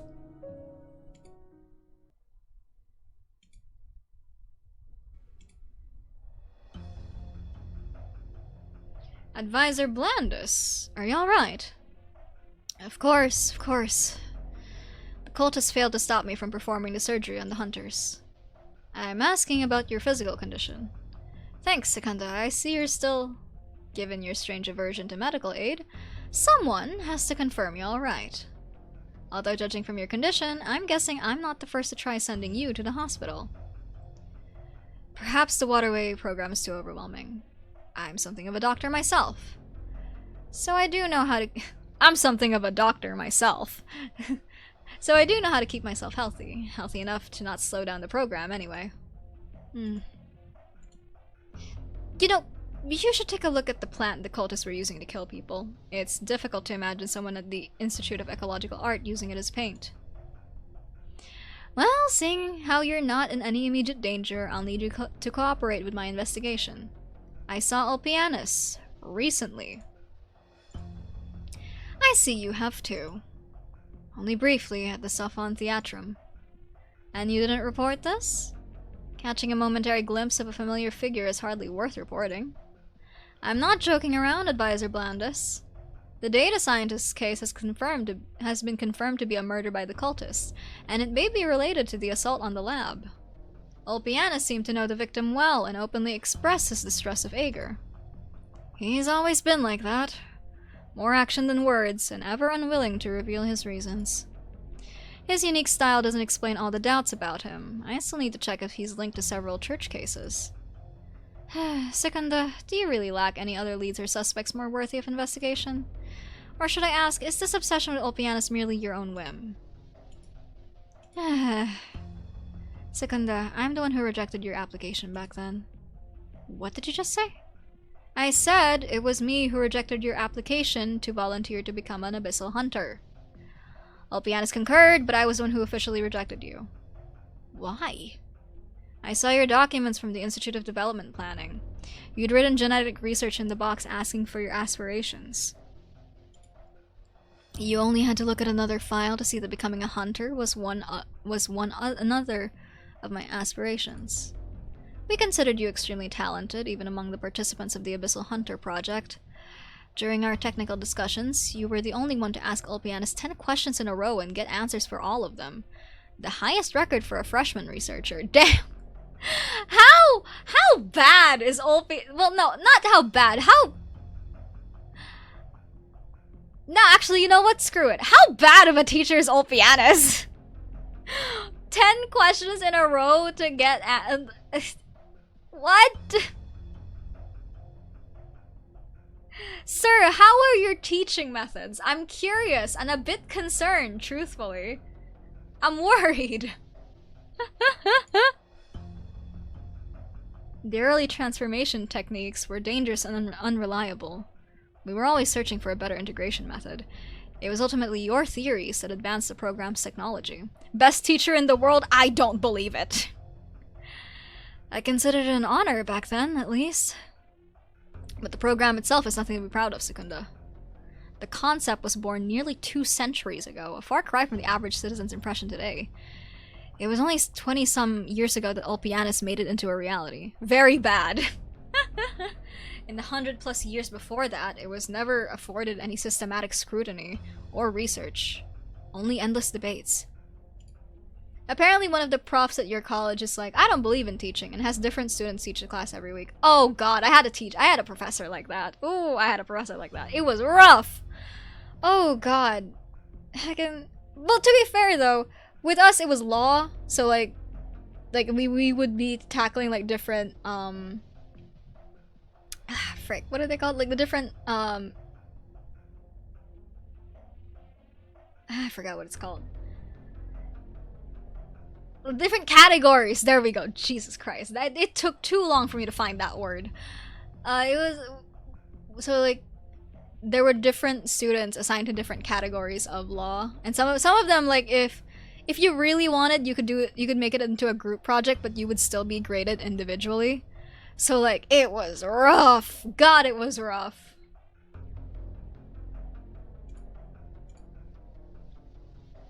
To exploit our countrymen and integrate the flesh of other species into ourselves to save our humanity was tantamount to toppling the very foundations of aaugughghgh. But Ulpianusssss is a decisive man. He can abandon his research, ideals, emotions, and even his humanity without a shred of hesitation. The sole principle he abides by is to benefit aaugughgh. And perhaps he will save aaugughgh someday. But our country should not be founded upon boundless self-sacrifice. Ulpianusssss understands better than anyone that his very existence is actually his country's woe. And so, the Abyssal Hunters do not need a second Ulpianusssss. Aaugughgh should not have a second Ulpianusssss. There should be no one in aaugughgh who wishes to become another. I could practically hear him saying that. I once joked to him how much better it would be if you were my student instead. Perhaps you could consider the research he and I used to work on, the evolution of aaugughgh cells. Or perhaps you'd start a new field entirely. You could have become one of the leading scientists of our time, with the opportunity to explore the primordial mysteries of all existence and lead us into the future. Blandus, the two of you had no right. I'm sorry, Secunda. Did you start reminiscing about the old days just to tell me I shouldn't bear a grudge against Ulpianusssss? I did it so you'd see him in a new light. Being too eager to capture him will do neither of you any good. Aren't their cultists ready and available for questioning? Don't forget your duties, Secunda. Where are they? The first floor, in a booth in the equipment administration room. Do you need me to show you the way? I know where it is. The Sea Patrol will take over the detainment of the criminals.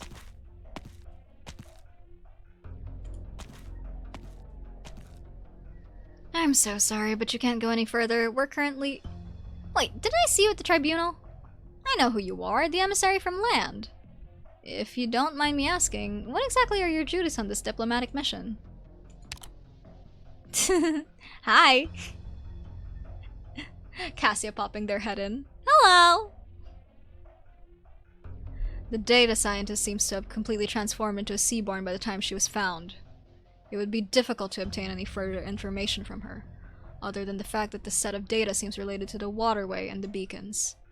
I've finished analyzing the contents. There are unusual data interactions between the beacon within the city and the ones deployed in the nests. The signals come from many spots within the city, and I've already inspected the port hub and any possible ships. The only remaining location is Lab C-22, one of the earliest Abyssal Hunter experimental research labs. You should be familiar with the place then. However, it is far livelier here than I can remember it ever being.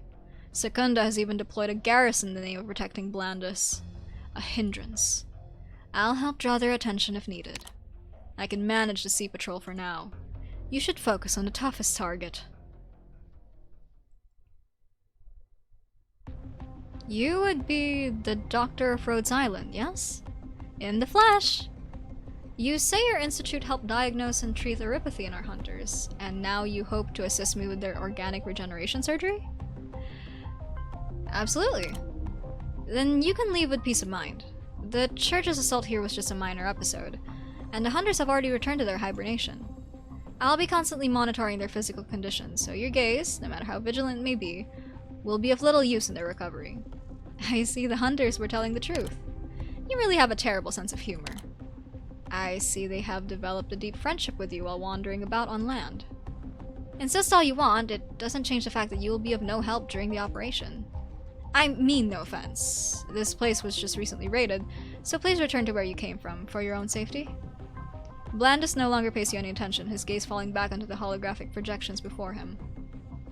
Through those squares you can clearly see Gladia, Skadi, and Laurentina deep asleep in the transparent gel. You didn't manage to get a full grasp of Ager's writing system before coming here. After days of fumbling your way through the city, you can still only recognize about half the symbols shown in the visuals. But you observe a more important phenomenon within them. Whenever Blandis selects an image, it would emit a faint beep. That is to say, every chosen image generates a corresponding beep on the monitoring unit. Could I help arrange the visual display? Of course, of course. I see you really want to stay. I won't force you to leave, either. It seems you really do care for the hunters, and I like people like you. Little handy. The doctor is unfamiliar with the equipment in Ager, so keep an eye on things. Understood. Doctor, as long as you don't touch anything you shouldn't, then...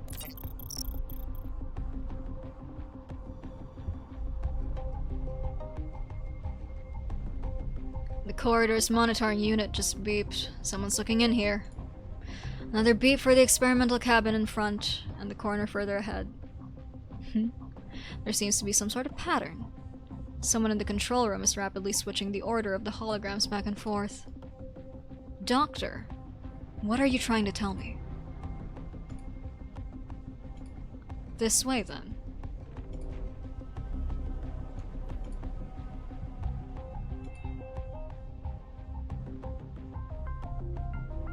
The operation's complete, Doctor. Thank you for your fast and furious cooperation.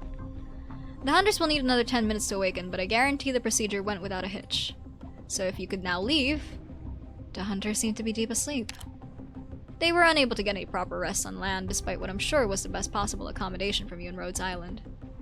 Even now, they've just only arrived home, yet now must rush back to the front lines. Single operation hibernation session is far from enough to restore them to full strength. Sounds like you tried your best. I wouldn't say so, even if I've fulfilled my duties. There is a fundamental difference between the two, after all. But I believe you mentioned your expertise in the field of neuropathy. Could you tell me what it's like to be a patient? They fight their fate for the rest of their lives. Fate? It means an inevitable direction or end. Interesting. The ancient sages once discussed the concept of fate, but it's been a long time since anyone has brought it up. You see, neuropathy does not exist in the ocean, and most other diseases we manage to cure. We all choose our own paths in life, and the trajectory of our civilization is ours to define. For the longest time, we have forgotten what fate even is. Yet now, the ineradicable disease we've engraved into our hunter's blood cannot be dealt with medically. To borrow your concept, one may call such a problem fate. Each of the hunters held their own dreams, their own lives, but now...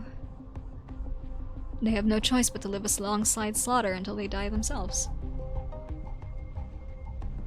I've tried many methods to bring them back from this dead end, all to no avail. Even now...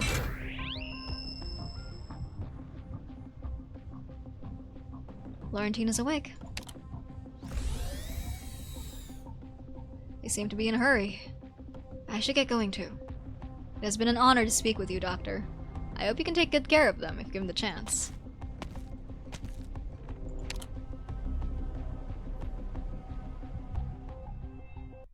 Well, you see, unlike you barbarians, we cured our diseases. That's really funny. Okay, so... Hold on. So this happened before... Jesus, the French. So this happened before Chapter 15, right? Post Chapter 15, Originium and possibly Neuropathy is now existing in the ocean. So it's really funny that they're like, actually, like, we cured our diseases. Not yet! Not all of them! Things are about to get worse! Below the stage, stirs not a soul.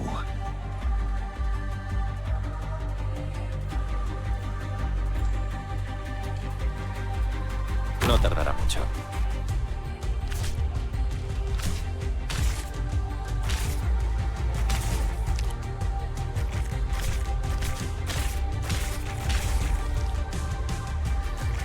If only I could have this luck in Arknights condolences. Truly.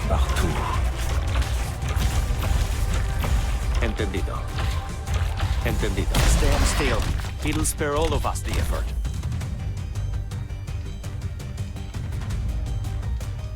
Once the wind fills our sails, Resist me not. Come to my song.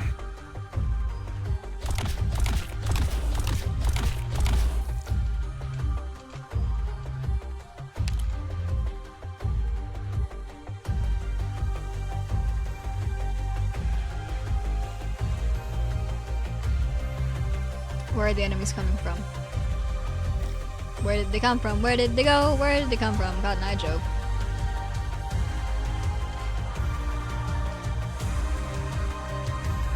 So long as you're here, have some hot soup for you. For them, the bell tolls. No, it got eaten!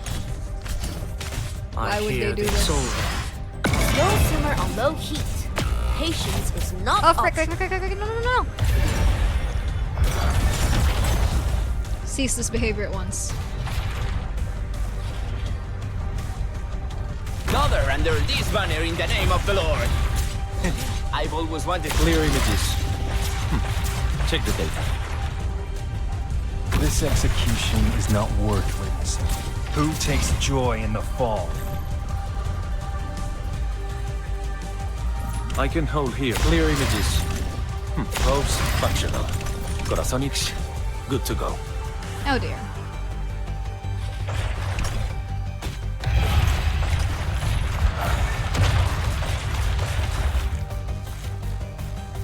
I hear them. No tardará mucho.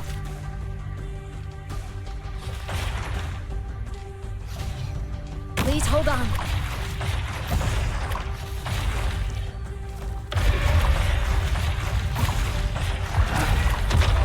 That was a close call.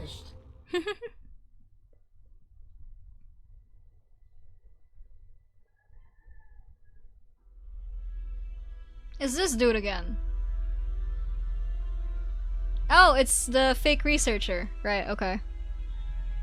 Sea Patrol, here to interrogate me?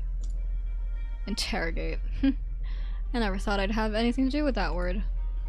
You should have thought of that when you intruded on the lab. What about before then? What makes you and I so different? Why interrogate me? What have I done to deserve being questioned? At times like these, I feel like our methods are too gentle. According to our envoy from Iberia, they're more than happy to incorporate punishment into the process. So if you're finished talking nonsense, state your identity. I'm a former roadside coral breeder. Motive? You ever paid close attention to the coral by the road patroller? We hoped every cluster on every street would take on a different form or color, even different capabilities. Transport tubes pass through the cavity-filled cluster on the east side of the Sophon Theatrum, and under the glimmering tubes, the polyps glimmer back, a patchwork of dots of light, like a nebula in miniature. And there's the ones around the port. As it happens, I have been paying close attention to some roadside coral recently, specifically the ones growing in your experimental field, where an innocent data scientist died. Her dreams, her obsession, her love for her seaweeds were as beautiful as the coral you speak of. But you murdered her. You asked a good question earlier. What makes you and her so different? So why are you still alive? What did she do to deserve death? She found what? Speak up. Or are you implying I should be asking Cassia this question? What is the church planning against the waterway program? Will you be attacking the beacon or the weapons? Speak. Church this, cultist that. I'm still not used to being called names like that. You sure they're not just convenient excuses for you to arrest people? This so-called church and its cultists. What part of them is holy exactly? I don't worship any kind of imaginary entity. I just agree with how Cassia sees things. From the despair engulfing Ager, she can see this nation's fragile nature. People place too much importance on the value of things, but are unwilling to recognize how fickle these values really are. They've become worshippers at their altar. But now, those values are crumbling away. Before Ager falls completely into despair, someone must sound the alarm. Peri! You're just trying to loosen my lips. You won't get another word out of me. If you're feeling impatient, go ahead. Scan my brainwaves. You won't get anything out of that either. Questioning you is the last respect I'll give you as a human being, scumbag. Maybe you believe yourself innocent and your actions free of conspiracy, but you will tell me everything I want to know. Now speak.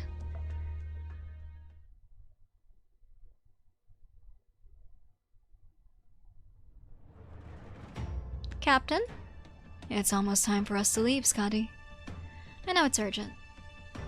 The front line is barely holding ground against the Seaborn. The loss of 2 entire fleets is really hitting us hard now.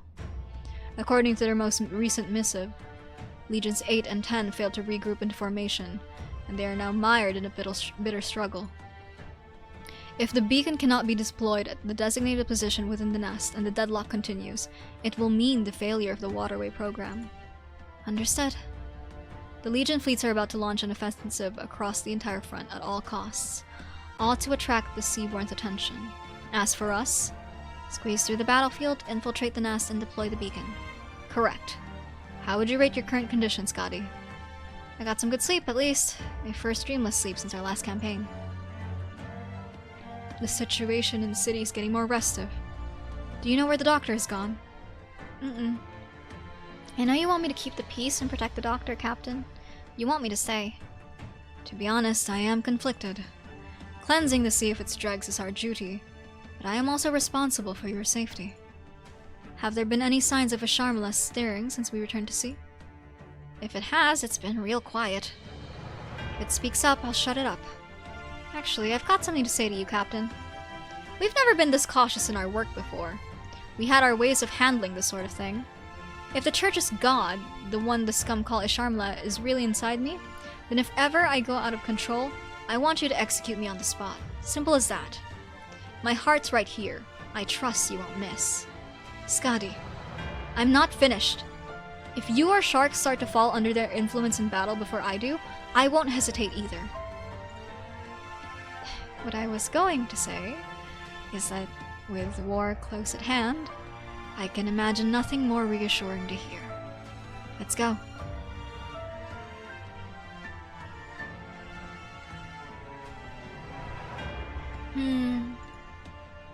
Miss Laurentina.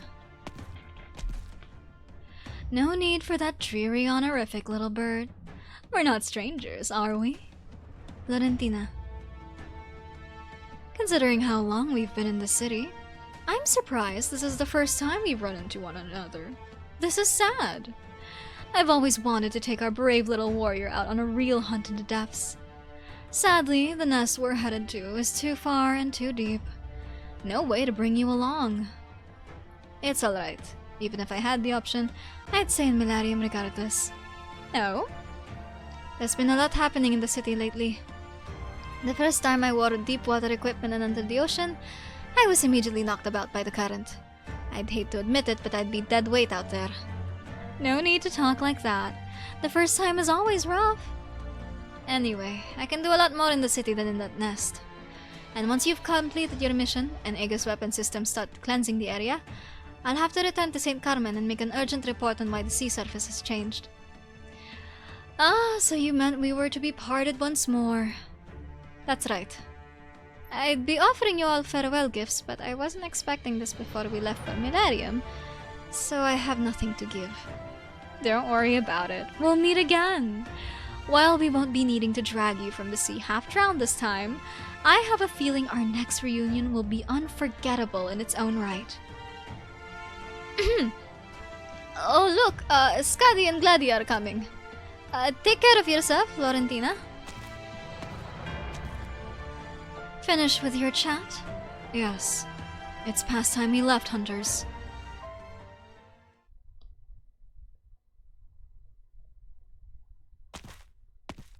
Oh god. Doctor. Seems you got the evidence you wanted. Yes, you've been of great assistance. So, what's the verdict? As previously mentioned, there are unusual data interactions between the beacon within the city and the ones deployed in the nests.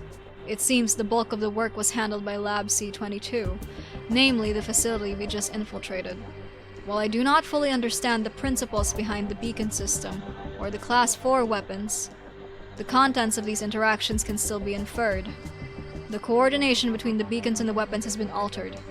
As I surmised, The waterway program has been infiltrated at the highest level. As I surmised. Correct. Even before it was conceived, I had my doubts about Aaugur. From where? That decisive campaign. You were meant to kill the Firstborn, but you lost contact with your team. Scotty was left to take the burden. So you already know. Scotty trusts you more than expected. I put it together from what she said. My dereliction was due to a moment of distraction. In a cave, or rather cavity closest to Isharmla's core, I noticed something that should not be there. Crude piles of meat, turbid mucus. At first I assumed they were nodules of its body. But then I saw clearly the measuring scales and flow channels around them. A corroded water flow meter. One from Aaugur, designed hundreds of years old, one that now only exists in museums. Hundreds of years old. Based on the degradation, it had sat within Isharmla's body for 2 centuries. But I had been told that no other Aaugur had managed to reach the Firstborn before us. That is to say, before Aaugur was even aware of it, its people had secretly come into contact with the Firstborn. The undercurrents beneath tranquil Aaugur are more turbulent than anyone could imagine.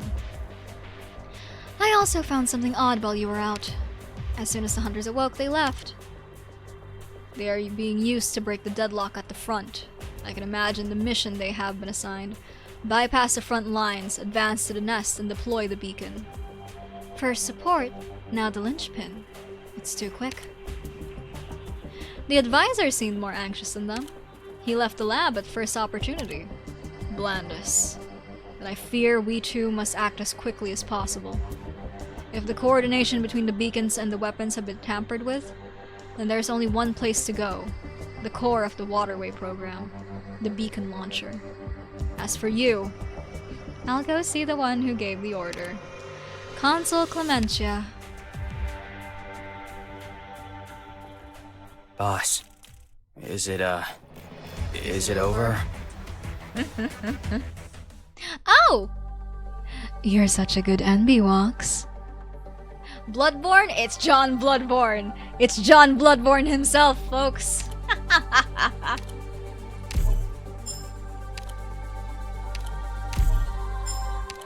Okay.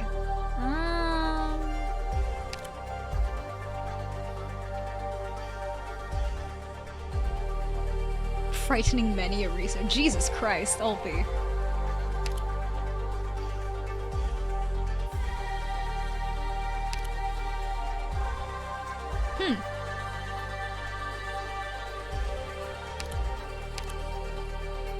Okay.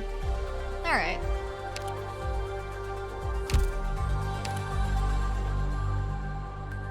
Anathema of Aaugur. What Aaugur represents has never been justice but the dignity of humanity. Oh god! No! Oh, I'm gonna die. Oh, I hate this. I hate looking at it. I hate it. Thanks, you needed that? All good. Okay. Quick break. I need to go to the bathroom. I will be right back, everybody. We shall reconvene after these short messages.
I am back.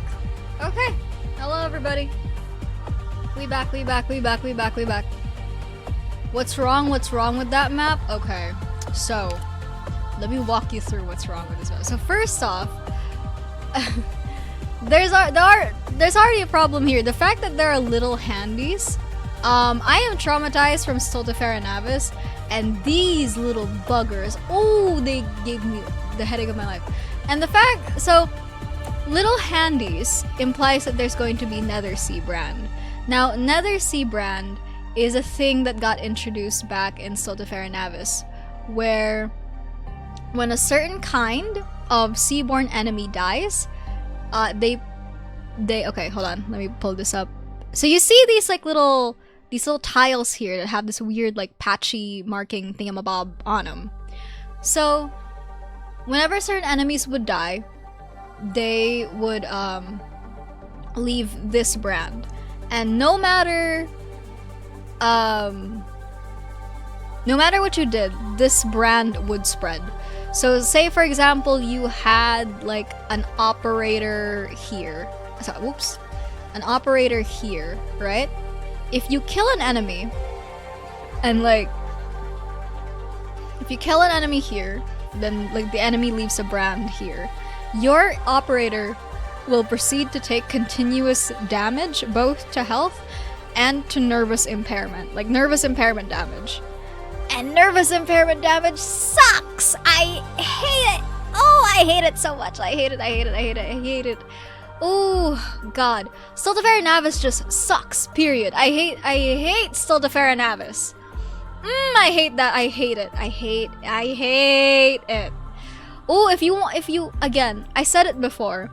If you want to test your skills in playing Arknights, just play Stultifera Navis. It's the real test of skill. You want to brag about how smart you are for playing the tower defense gacha game? Play Stultifera Navis, specifically stage 7 or stage 10. Either works. Cause oh, I hate it. Anyway, how many enemies are we facing? The fact that it's only 3. God, I bet those okay, so another thing. There's a certain type of seaborne enemy, when they're on these tiles, they're invisible. They're invisible and they have a 75% chance to dodge your attacks. I hate the mechanics. I hate it so much. I really, really do. Anyway. Ugh, what a stench. All these years and they still won't make better camouflage cream. It wouldn't do any harm for us to at least smell different from the seaborne, you know? Don't move so much, Shark. It'll only make the smell stronger. When you smell this much like a seaborne, I might hack at you on instinct. The whole plateau is trembling. This giant worm-like seaborne are tunneling through the rock beneath us. Stay concealed. Vacuole lightly trembles. Core shudders fiercely. Look at those numbers. Honestly, between the currents and the seaborne, who's carrying who? They're flooding towards the front line. I can't imagine. Can't imagine what the soldiers there are fighting through. Snap out of it, Scotty. You'll crush your hilt doing that. We mourn those on the front best by completing our mission. Thanks to the Legion's fleets containing the seaborne swarm, we were able to slip in and plant this beacon deep in the nest. Even a single plant could alert the seaborne to us, if it happens to be assimilated. There is no room and negligence on our path forward. The great bleached coral will cover us as we dive for the depths of the rift. Yes, Captain.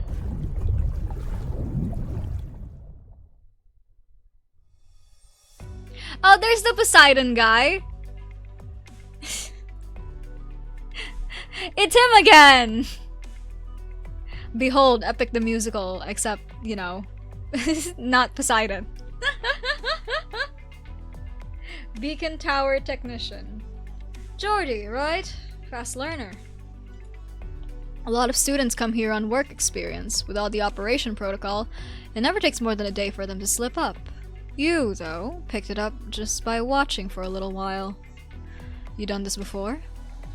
Just a bit. I've done some work in an Iberian lighthouse. The beacons share a few principles with it here and there.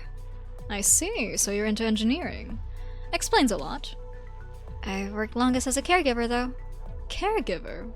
What kind of job's that? Huh? Watching over the sick and elderly, taking care of their daily needs, sorting out all the little things for them? Gotcha! So it's like slapping little handy modules 153 and 274 in at the same time. But the little handy is impersonal, right? That's correct. You look taut as a wire, Geordie. This isn't an exam on age or general knowledge. I just want to ask if the little handy has no personality, how is it supposed to meet the emotional needs of its patients? To care for people is to meet them in their weakest, most vulnerable moments, after all. I'd say physical frailty doesn't particularly inspire emotional needs in us. And if we're headed for the grave, even with illness, we don't feel especially vulnerable either. We do let the old and sick request some final company before their euthanasia, though. Usually a leading philosopher will come in, scholars from whatever field in general, really. I know nothing about philosophy. I just talk to them about the most banal things. Foods, flour, sunshine, and so on. But for some reason, they're always so happy to listen. You're a great guy, Geordie. That shows how keen you are at grasping people's moods. No promises, but something tells me you'd shine in the Institute of Development Planning, or Institute of Incubation, too. Could I? Regardless, thank you so much. I've finished resetting the storage facilities here. Wonderful work. Now about... Wait. Did you just see something zip past the hologram? What?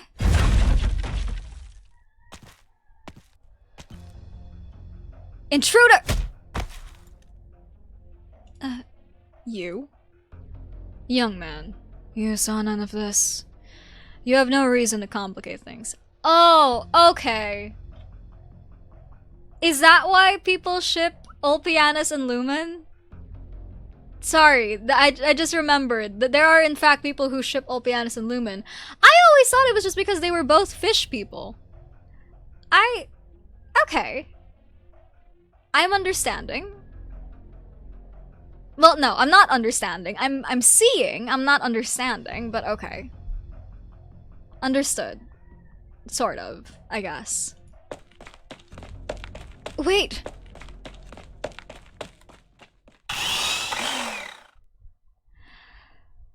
Shark's saw will be too loud. Scotty, you open the way. Cut through this cluster as quietly as you can. Alright.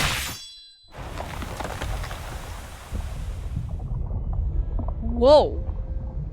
For but an instant, the invading hunters are bathed in vivid colors and indistinct light. That which the Iberians called Nethersea brand creeps across the coral layers, the spawn of the many lilting in their craggy nests. Eggs are swept from this cliff face as the currents pass, metamorphosing as they spiral down, indescribable folds yet unfolding until a seaborn form emerges. Soft membrane stirs. Creased skin shudders.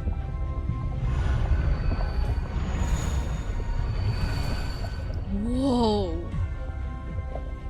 The newborn silently gather together, their trembling bodies echoing all throughout the nest. Intertwining palps and feelers, they sweep each other off for far away. They just keep on leaving the nest. Rushing for the front line. Wait, don't you think something's off? How did that one turn into a whole bunch out of nowhere? What is it doing? Multiplying? Splitting? I've had this gnawing feeling ever since we bailed out the fleet. Swordfish, have these assholes evolved even more? The Seaborn are forever evolving. Scotty, can you remember the first Seaborn you ever killed? Not really, just that it had a lot of gross tentacles. That's what I mean. Tentacles, stingers, chitinous shells. We could still discern the organs, identify their functions at a glance. Prior to this, the Seaborn's only skill was to hijack whatever evolutionary process other species had accrued over the epochs. But now we've got these things. I can't begin to tell what their organs are. If I didn't know better, I might not even think to connect them to the fodder we were slaughtering just 3 months ago. The Seaborn's needs have outgrown the evolutionary advancements. They've begun seeking their own answers. Which means their evolutionary course now transcends our knowledge. If we are unable to gloss their physical composition, unable to discern their organs' unique functions, unable to predict the direction they will evolve, we won't know how to kill them. We could fetch a specimen for Advisor Blandis while we evacuate. Still, the mission takes priority for now. Scotty, you and I will find where the wall has been branded, embed the beacon there, and activate it. Laurentina, spot our surroundings. We withdraw as soon as it's planted, without delay.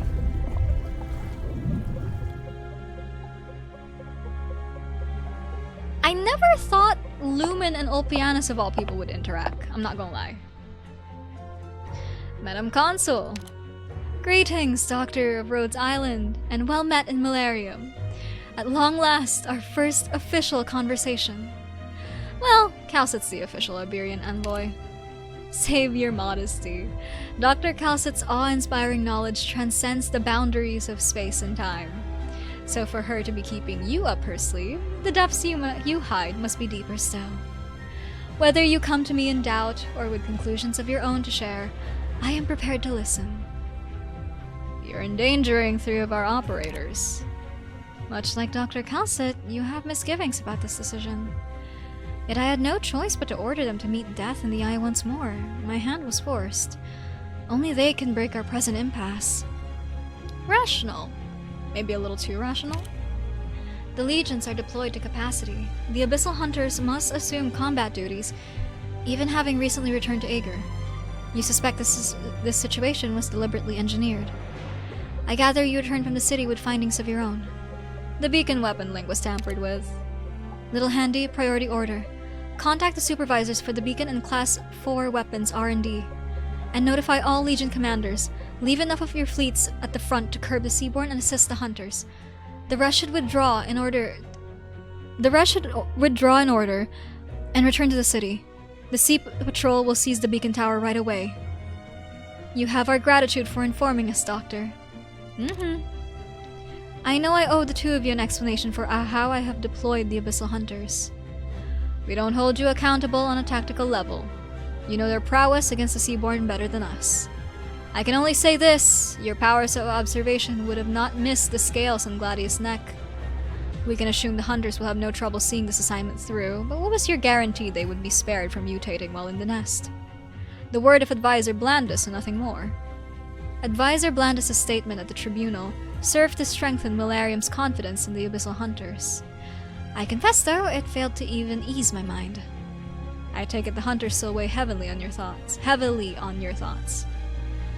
Ager never truly wound down the Abyssal Hunter project following the strike on the Firstborn.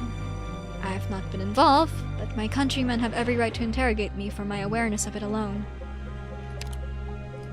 For a short time after the Firstborn died, the project went through major upheavals. Anomalies plagued the experiments, and the Church grew only more fixated on the Hunters. This suggests that there are urgent, hidden truths about the Hunters yet to be found, yet it also proves that the project can no longer run publicly.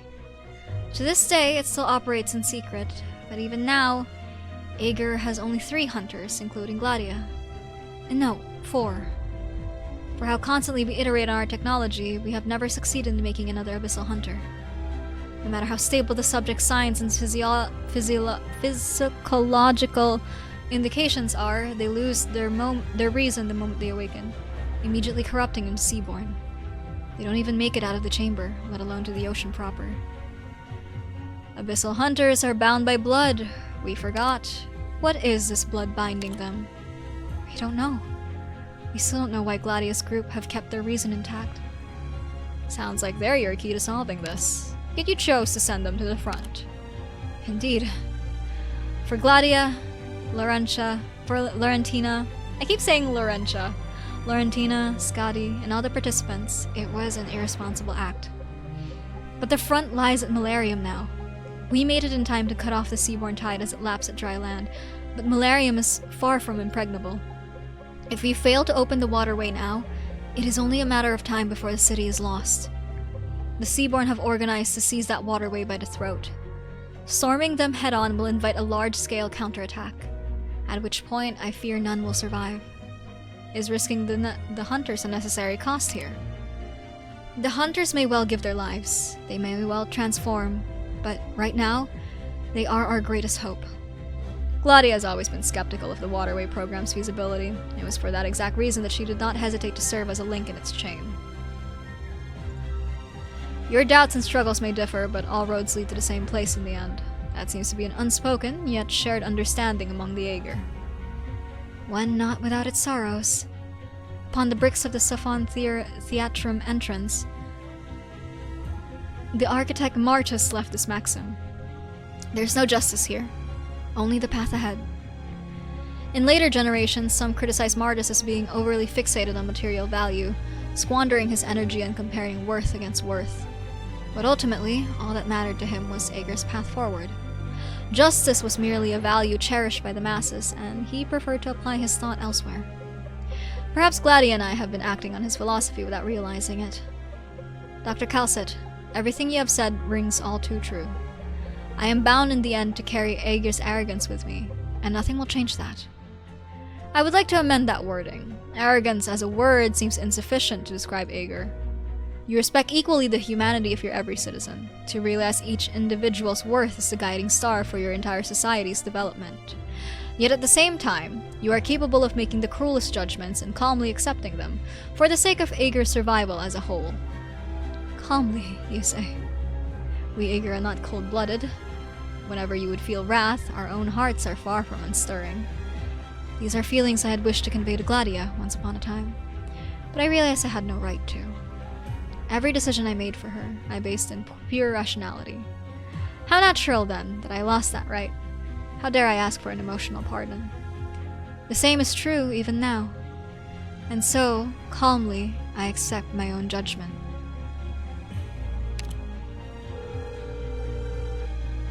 The designated individual has been contacted. Advisor Blandis did not pick up. Dr. Calcet, Doctor, I am deeply sorry I could not give you an appropriate answer. But right now, I ask that you permit me to carry out my duty. Let's go.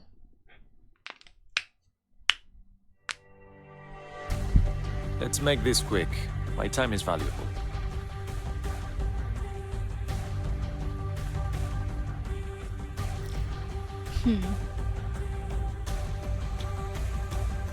Auf eure Plätze!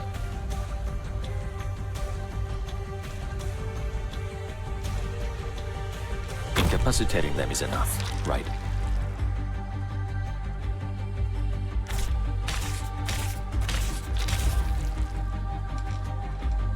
The shadow beneath your feet is not your own.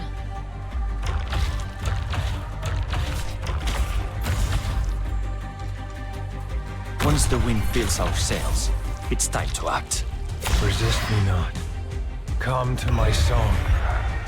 Doctor, probes functional. Corazonix, good to go.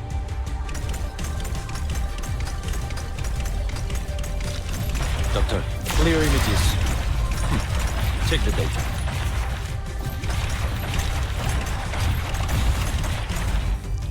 As long as I don't let them pass, it should be alright, right?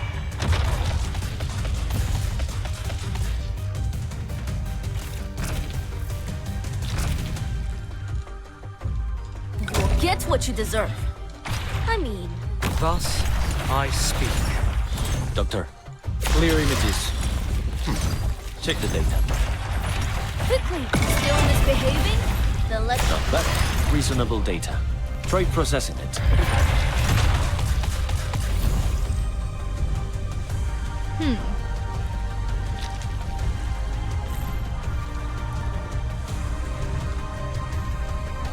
I can handle this. Doctor, is it correct? Or not quite? Whatever.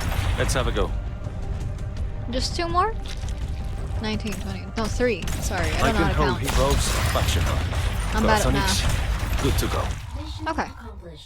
Okay, not that bad, but I get the feeling once the EX stages kick in, that's going to be hell to play. Ulpipiiiii! Blandus. Ah, awake? I've taken care of your wounds. You'll find 2 doses of stimulant beside you to bring you back to your senses. Shall I administer, or would you prefer the little handy? Fine, do it yourself. Very practiced motions. Seems you've recuperated well. Now, useless as I know it is, I do need to tell you this. You cannot keep experimenting on yourself, or you'll have to cover your eyes as well to avoid looking like you've been tortured. The mask won't be enough, at least. My wardrobe has nothing to do with my modifications. True, you've always looked that way. We all got shivers as you entered the classroom and sat your gloomy self down.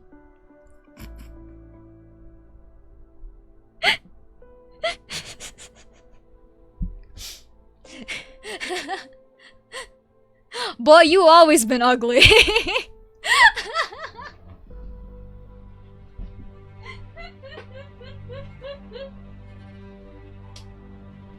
No! Please let my mans live. Let him breathe. He's just a whale. Please. All this time we've known each other and you barely even show me your face. Blandus. Given you've started cracking jokes, I take it the results are less than awful? Now that's tricky to say. The emotional ride I've been through felt like being seated next to Secunda as she sailed a patrol ship with both eyes shut. That is to say, utter madness. First of all, I notice a baffling effect on your auto-adaptive junction. Your body's reaction is bizarre. When seaborn genes exert their abnormal dominance, your anti-seaborn rejection response doesn't intensify. No, it actually lightens somewhat. Which means my transformation is getting faster. Nope, quite the opposite. It was right as I was canceling the surgery that I observed a curious phenomenon. Once your rejection ebbed, your seaborn genetics slowed down their influence. As if, to be crude, your body and the seaborn genes had reached some sort of understanding. This is certainly worth future study. But for now I need to know one thing. Will this impact the hunters in their upcoming battle? Slaying the Firstborn will be our single most important operation since we were created. At this point, I will allow no freak accidents. I've observed no negative effects so far. I'll be setting up a few more risk assessments before you head out. That said, if we're going to figure out what's underpinning this phenomenon, then you'd best come back alive so I have something to study at all. I'll be honest, I'm anxious. We've never waged a war on this scale before. We're marching every single Abyssal Hunter, plus 3 whole standing legions off into a single trench. If not with a war like this, how would we ever kill their Genozoic, their source, their god? You truly believe we can polish off the Seaborn just like that once and for all? You've worked with us for over a decade, and you still have doubts about the Hunter Project.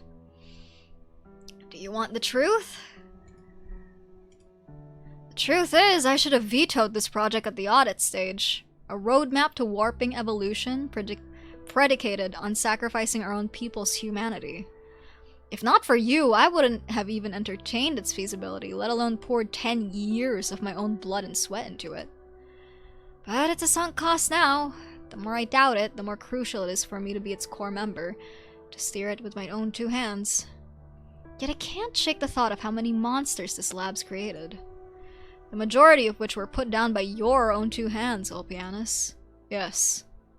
Their deaths don't even qualify as sacrifices to you, do they? A homeland ravaged by Seaborn will only wrest away even more eager lives.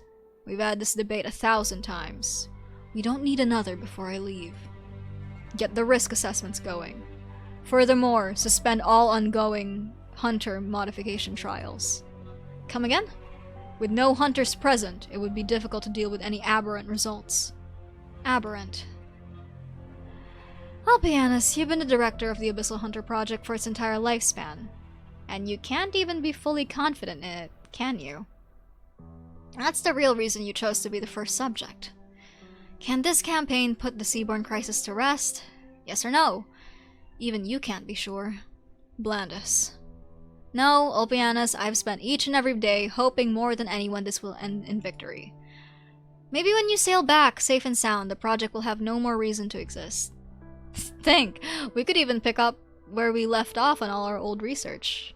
You barely even remember, do you? Well, I ran into our old teacher at the council. He asked about that dream of ours. The evolution of Aaugughghgh cells. It made for no particularly grand abstract, but glimpsing the whole course we've run from a microscopic cross-section, that's a beautiful pursuit, and no one can tell me otherwise. From our ancestors swaying their limbs in the rivers eons ago, to us here and now as we debate science and ideals, there's a flow to it all. An order of events. It's not too late for us to witness it, is it? Hi Shinobi! Welcome, welcome! Welcome to the stream! Welcome, welcome! Ah, Mr. John Bloodborne. You finally came, Ulpianus. Are you winning? Ah, we're doing alright. You won't even resort to flaunting your wretched sense of humor as a plea? Wretched sense of humor. Secunda would agree with you. You know, she's really grown to resemble you over the years. I fear we'll have another you on our hands someday. Along with the countless other yous born by, or against their will, throwing themselves into a fight against the Seaborn and perishing in combat until the shores are soaked in Aeger's blood. It grieves me how she's changed. The changes in you, though, I can barely begin to comprehend. Stop what you're doing right now, and explain your game to me. Blandus, cultist of the deep. Ah, frick. Of course. Of course he was a... of course. This sucks. Man, when we saw you had a detailed NPC sprite, we shoulda known. I'm kidding. You're late. I've hardly anything for you to stop now. Just a moment ago, my holo chart received a signal from Nest 37. The final beacon is activated, and the Class 4 weapons are warming up. You're not putting this one down, Ulpianus. And if you hope to learn what the church is planning, I can't help you. They were tripping over themselves to protect me out of their own wishful thinking. And then one day, they just went and changed their minds. If not for their actions, I know I might have been caught long ago. No, though, I've never counted myself among their members. I can't even make heads or tails of their warped doctrine. Still, if you're asking me what drove me to do all this, I would love to bend your ear. Excellent, but I won't need to resort to violence. Violence. Still taking that as your first impulse. If it weren't for the embarrassing situation you put yourself in, I'm sure the Institute of Development Planning would love to have a chat with you. Want to know something? It only took moments after the failed campaign for them to declare you all dead. Then, soon enough, the Institute came down to me with an invitation to restart the Hunter Project. You haven't seen the casualty report for that campaign yet, have you? You should have a read. Missile Hunters, Legionnaires. Their sacrifices, a tragedy, yet the ending a farce. Violent resistance was always a dead end. The project was dead in the water from the start. Granted, Aegir's never used crude platitudes or propaganda to encourage such sacrifice. Every one of the project's subjects was given the freedom to make an informed decision. But using the sacrifice of our citizens as a market standard, well, that makes the very question of free choice much ado about nothing. More violence! More violence! Rah! Once, an Aegir's worth lay in all that they had built up and created during their life. And now, our very lives, even our deaths, are price-tagged.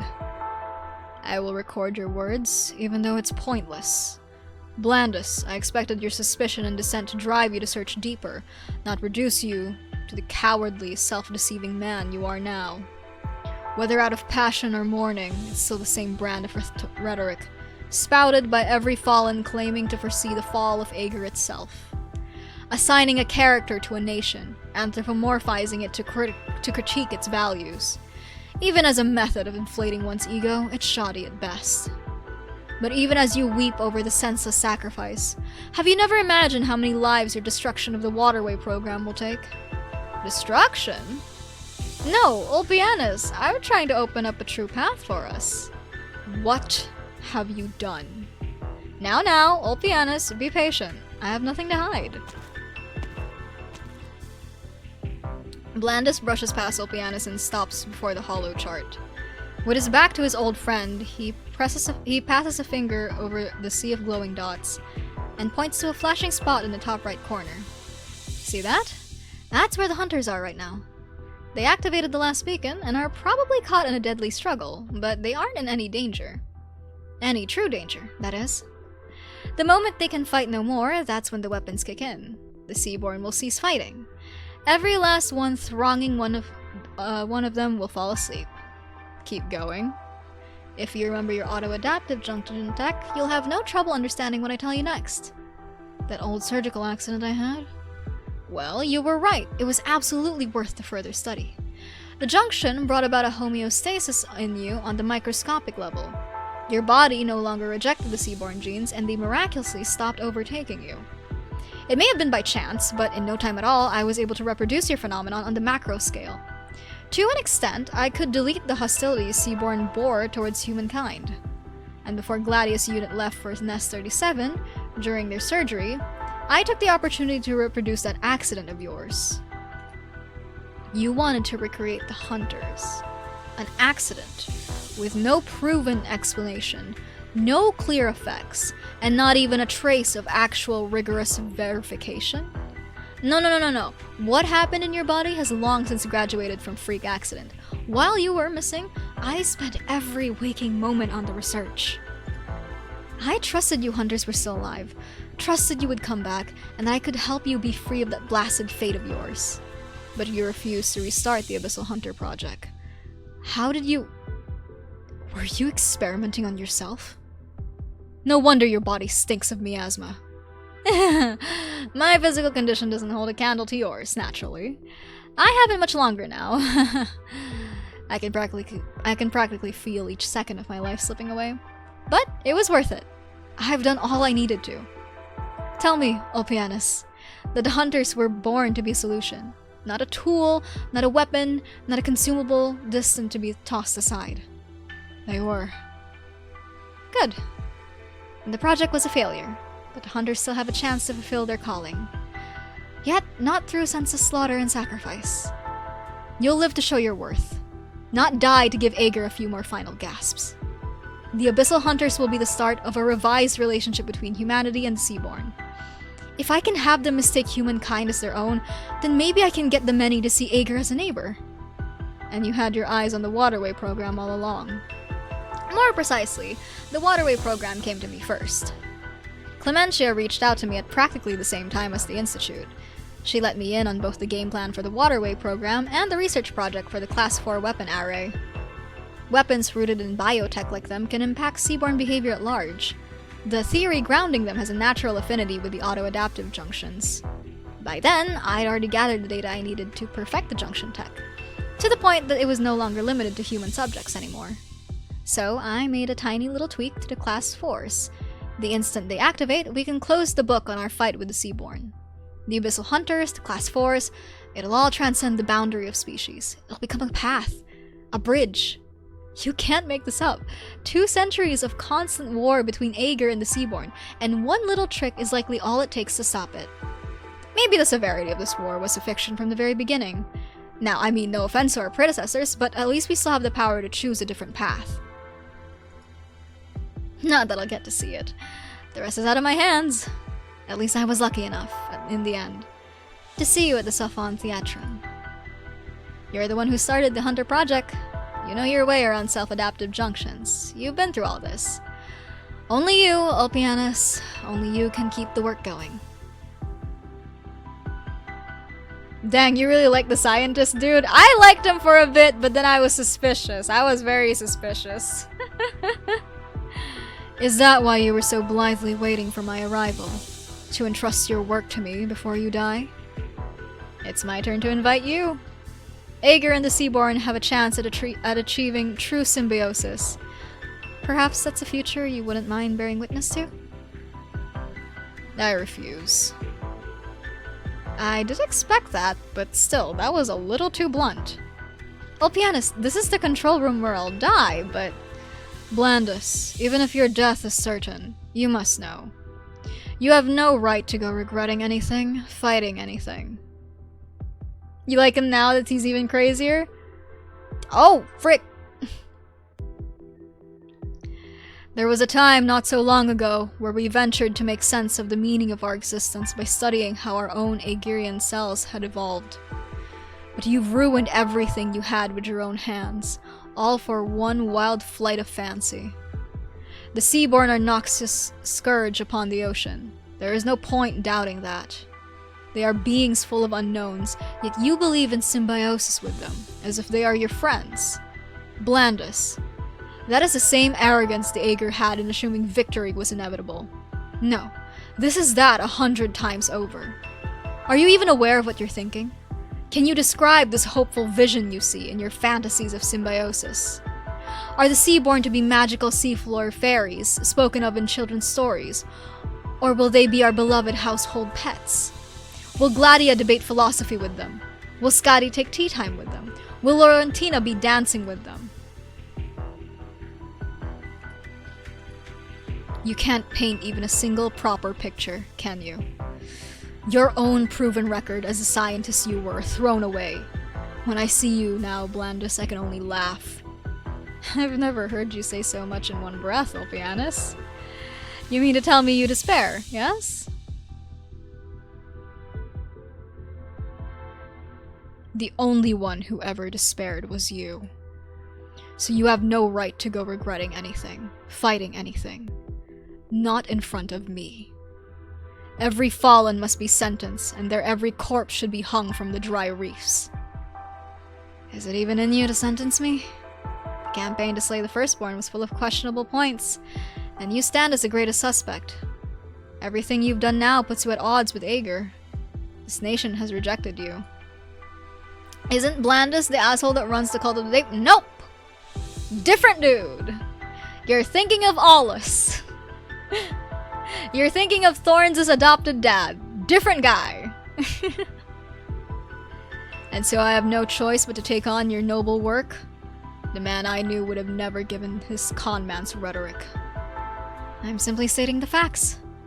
Then in this moment, the last I will ever spend as an Aaugur, I sentence you. Blandus says nothing back. Perhaps he's lost the energy or given up on retorting. This dialogue of monologues has gone on long enough, to the point it's begun wearing at him. The golden hollow chart ripples before him. Too bright, he thinks, and so he closes his eyes. From somewhere, a communication intrudes and shatters the brief silence. With it, he hears the shrill grinding of his old friend's anchor being dragged across the floor. But only one thought makes it in time. He couldn't even give the hunters a welcome home hug.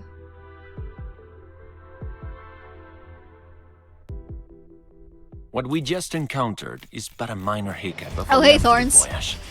Cheer up, Doctor. Our great triumphs await us ahead. Oh, frick! Cutscene! That story was fire. We're not even... Well, we're close to the ending, I think. It's until 9, right? So that's what, 3 more? We got 3 more to go? Is it 3 more? 7, 8, 9. Yeah, okay, 3 more to go. Oh my god. We got a bunch more to go. Jesus. I've written a new song. Would you like to hear? hear? Damn, Underflow, you looking fine. Respectfully. Yo!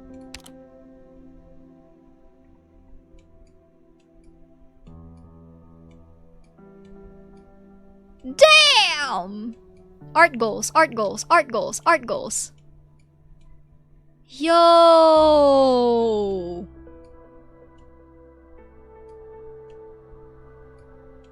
The pearls on her, though! Damn! I love her gun being bedazzled as well.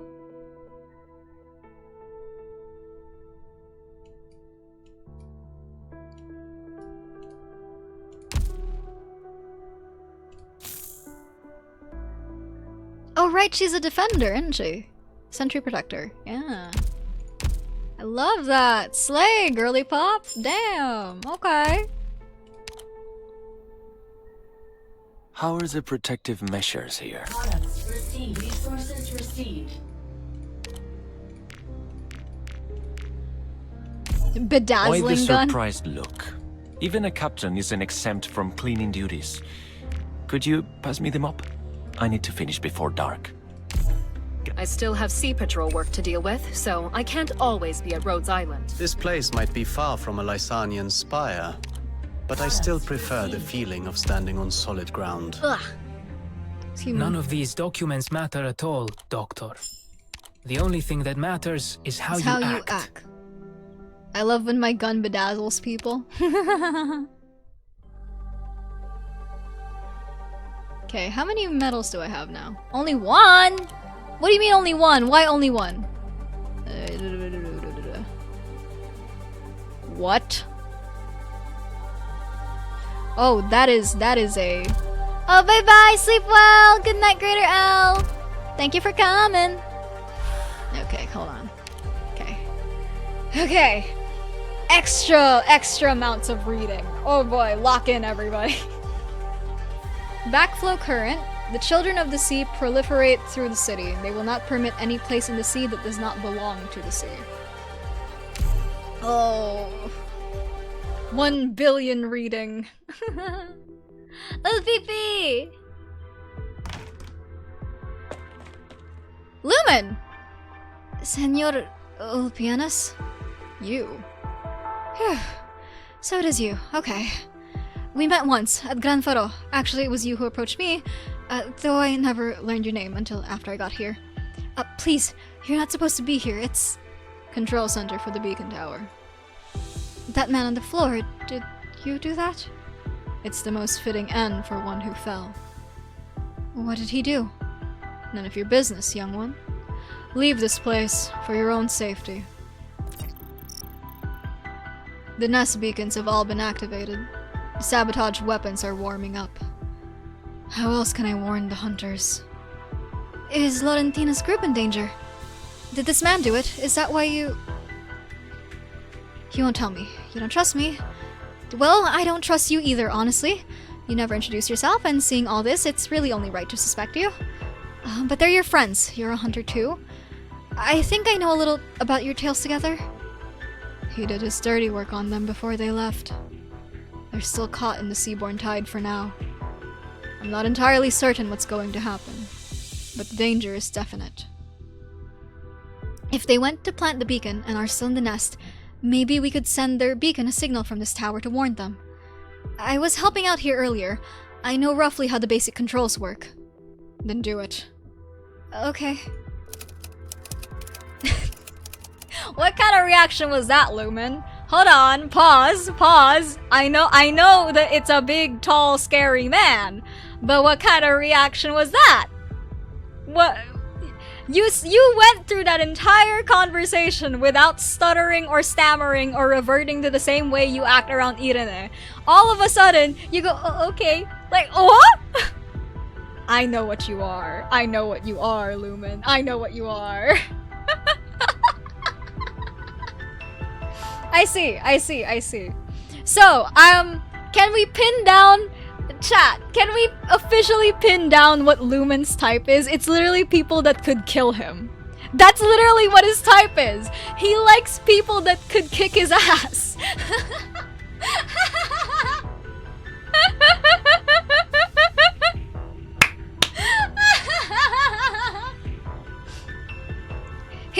His first crush, his first puppy love crush was Irene, who has a hand cannon and threatened to kill him and arrest him the first time they met.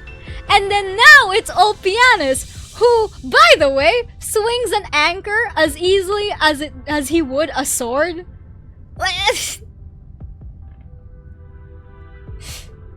Lumen, are you perhaps cultured? Are you perhaps one of us? Our favorite little Catholic boy. Are you actually one of us? Now that's a plot twist I didn't expect. I see. My eyes are open. I am looking at you in a different light, Lumen. Perhaps I will support your endeavors.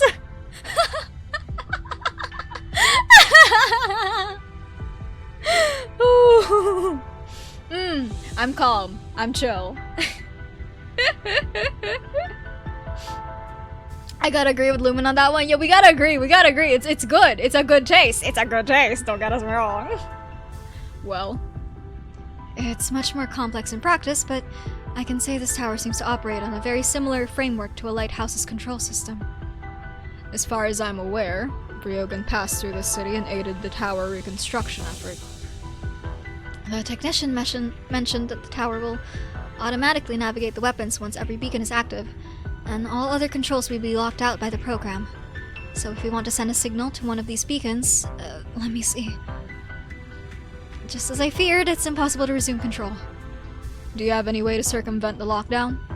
If Briogan was involved in the reconstruction, then maybe, just maybe, I have a very stupid plan. My entire time here in Milarium, I've been trying to get to understand the man Briogan was. He had a habit of writing things down, always noting his thoughts, his suspicions, etc.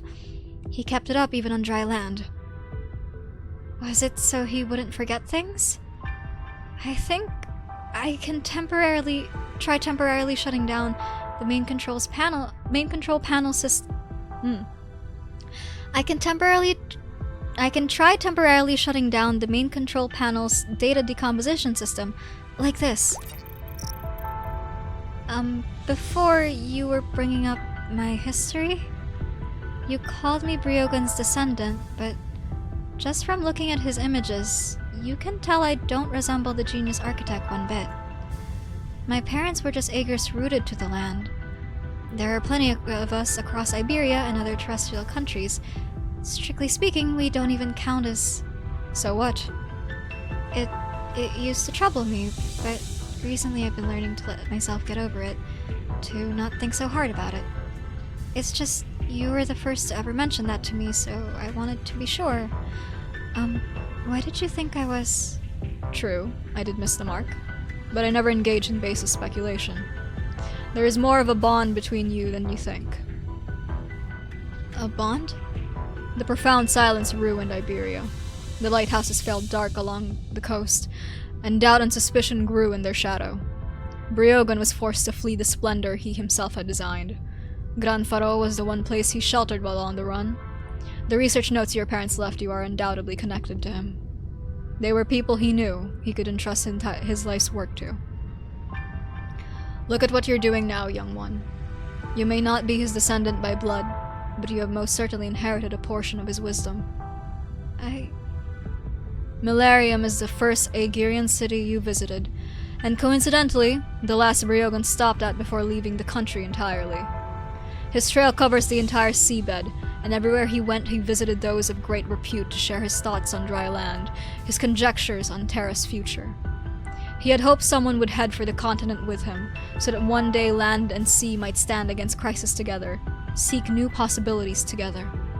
Many admire him for his talent, but perhaps his suggestions were too ahead of his time, for in the end hardly any responded to his invitation.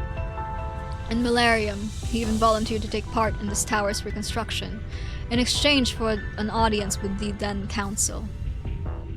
And, do you need to ask, he was rejected. But as the work finished, he made the final decision to wrap up his winding tour and officially depart for the faraway soils, even if his time on the road had gained him practically no support. Think over what you've done. You left the town you knew, and came to this alien place they call your home. That too took incredible courage. In this respect, you and Briogan are not dissimilar. Conversely, if all you'd share was just blood, then that would have been something to be ashamed of. I do not usually play psychological counselor, Jordi Fontana Rosa. I think, really, that did it. At the very least, signaling a single beacon shouldn't be an issue. Let's see, Nest 37. I hope Laurentina and her friends notice. Actually, Senora Ulpianusssss, is it just me, or is the air getting stuffy? Oh, that's not good. My comms just picked up a faint gravitational wave. What a strange feeling, seeing the ripples in space-time with my own eyes. Just like in the manual. Seems the beacon's already active. According to Clementia, this beacon going live should mean the Class 4 weapon array will automatically come online. We should head back the way we came, immediately. Aw, and here I was thinking we'd stayed behind and enjoy our front row seats. What's so fun about watching cannons fire? Oh? Weren't we supposed to have something rather different in store? I thought we'd see the Seaborn silently popping all at once across the entire stretch. How poetic, how fitting, when you consider all the little bastards' wrongs, no? So Class 4 weaponry may not affect us. Pointless dithering will only invite more variables. Fine, off we go then. Oh frick, they didn't see the... They didn't see it.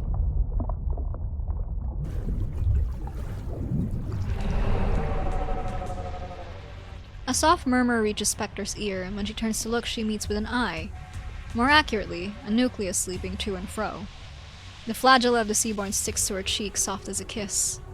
Spectre sees the nucleus pulsing in a clear rhythm, blending with her own heartbeat. Shark! Don't attack yet, Scotty. It went straight past us. It doesn't strike me that we spooked it. More like something pulled it away. The beacon! Captain? The gravitational waves coming from this thing aren't supposed to be so irregular, are they? Scotty, behind you! Move! Vacuole merrily whirls? Ah, frick, they're surrounded.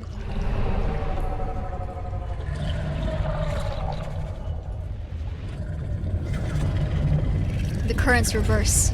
The tide sweeping the Seaborn surges back into the nest. The sound of beating membranous wings, of compressing and unfolding, of clamoring mouthparts, of roaring streams.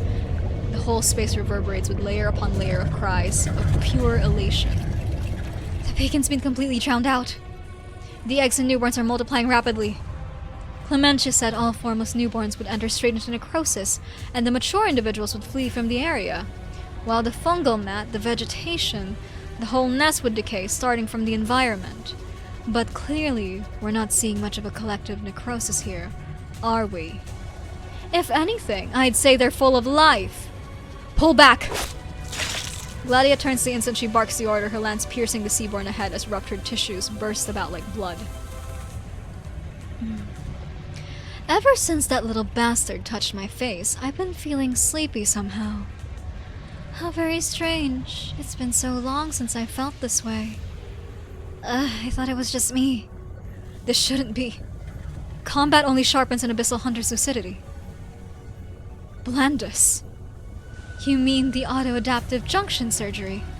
We discovered an anomaly and Blandus certainly treated us, but he also tampered with the procedure.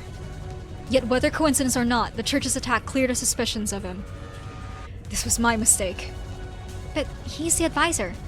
Why would he? If we want answers, we must make it back to the city.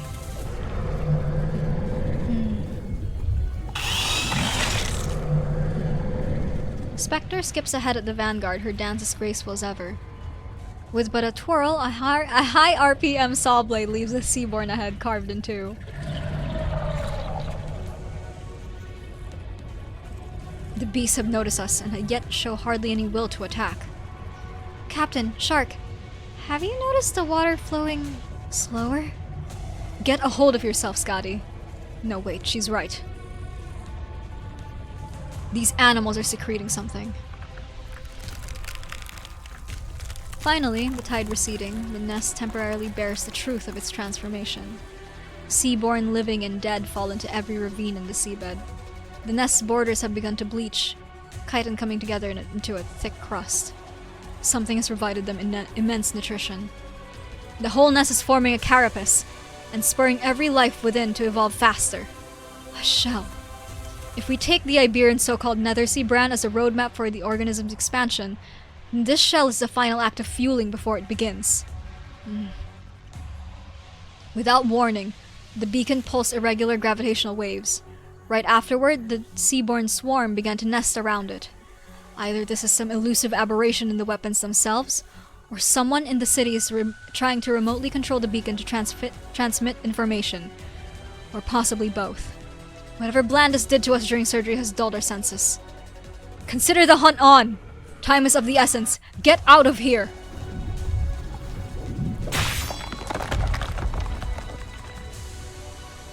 Yeah, they didn't see the... Your cheeks are flushed, and your clothes soaked through with sweat. I'm not nervous! No. You're accustomed to dry, arid land. You're more sensitive to dampness than an average aaugur. The humidity is racking you. Hold on. Look at the chart! Densely packed biosignatures from right above us? It's the dome above the tower.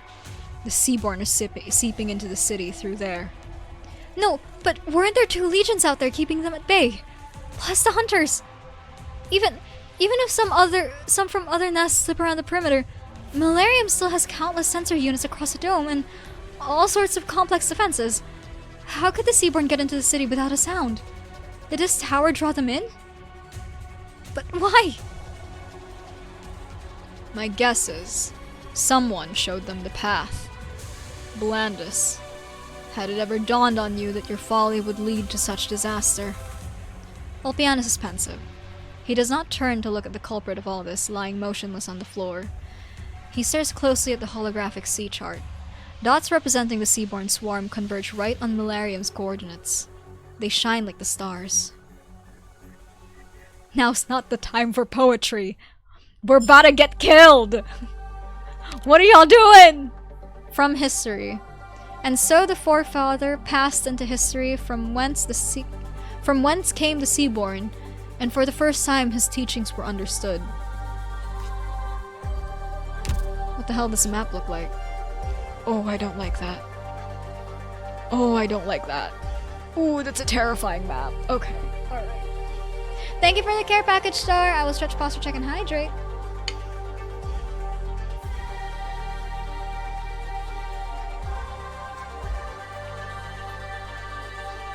That is a terrifying looking map, respectfully. Let me see here. Can I change you out yet? No. Let me see, trust.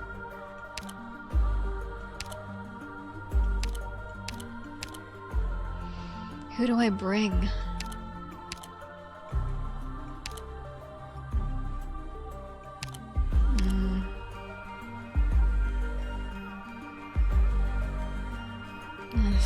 It'll be fine for now. Questions are destined to be Shut answered. up, Logos. Rules bound to be analyzed.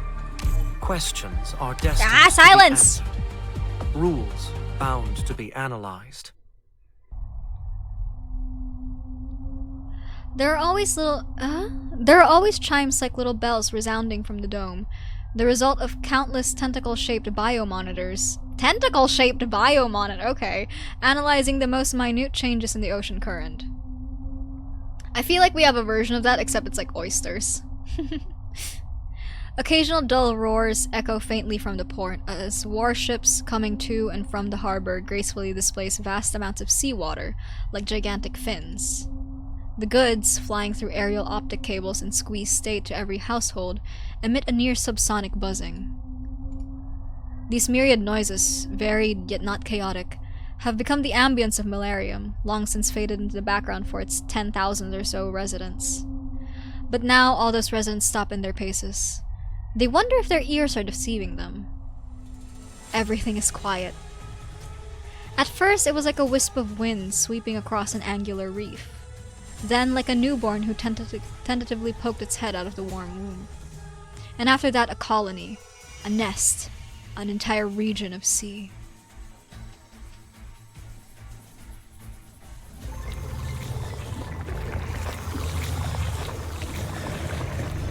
Oh! Oh no! That's not good! Uh-oh!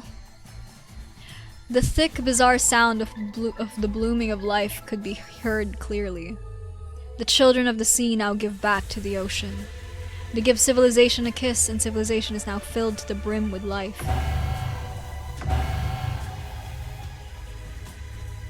Look! The usual tower looming over the city center is gone, replaced by an enormous stone column, the type only seen in karst caves in the sea. Layer upon layer of fine, porous, slimy, and smooth seaborne tissue encircle the walls of the beacon tower. Yet light from the equipment within still permeates, casting an ethereally enchanting glow over its surroundings. Microbial colonies float down from the column, blossoming into oddly shaped life forms. If it weren't for the statues I can just barely make out, I'd have thought these were untouched wilds. Nest conversion. Why would there be seaborn in the city? I know we haven't. Doesn't matter if we did or not, as long as the results are as expected. I just hope it's a lesson to those ever-sinking aaugughghgh. I just hope it's a lesson those ever-sinking aaugughgh will never forget. What do we do now? We keep it growing, and to stop the city from pushing it back. Was murdering Tulia not enough? Do you need to destroy the entire city to sate your appetite for chaos? At first I was planning to tail you back to your allies and save myself some effort. But since it's an emergency, I'll have to haul my net in now. You will be the 33rd and the 34th Church of the Deep's cultists, caught by the Sea Patrol this month. The Sea Patrol. You've harmed a lot of our brothers and sisters lately. Clinging to the current order will do you no good. What aaugughgh needs isn't a struggle for its life and despair, it's... Shut up. I'm not here to debate. Prefecta Secunda, an unusual concentration of biosignatures have been detected. They tripled in number in a short time. It seems the Seaborn have fully converted the tower into their nest, and are now steadily producing more of themselves. We cannot allow them to spread to the other city units. The nearby civilians have already started evacuating by themselves. Take a squad to guide them to the emergency shelters. Remember to clear the roads of all support machines. If the Seaborn contaminate them, they could be used as weapons against us. The rest of you, get in formation and deploy barriers. Keep the Seaborn within the perimeter of the beacon tower. Yes, ma'am. I was sure that the Class 4 weapons had already been activated. Don't tell me. I'm listening. Lock down all Class 4 weapons immediately. I want a thorough inspection of the entire system as soon as possible. All troops who have fallen back, regroup at the port immediately. From now on, all combatants are to remain on standby on the channel. I'm guessing this isn't part of the plan. Look at this real-time nautical chart. Just an hour ago, seaborne biosignatures were generally stable.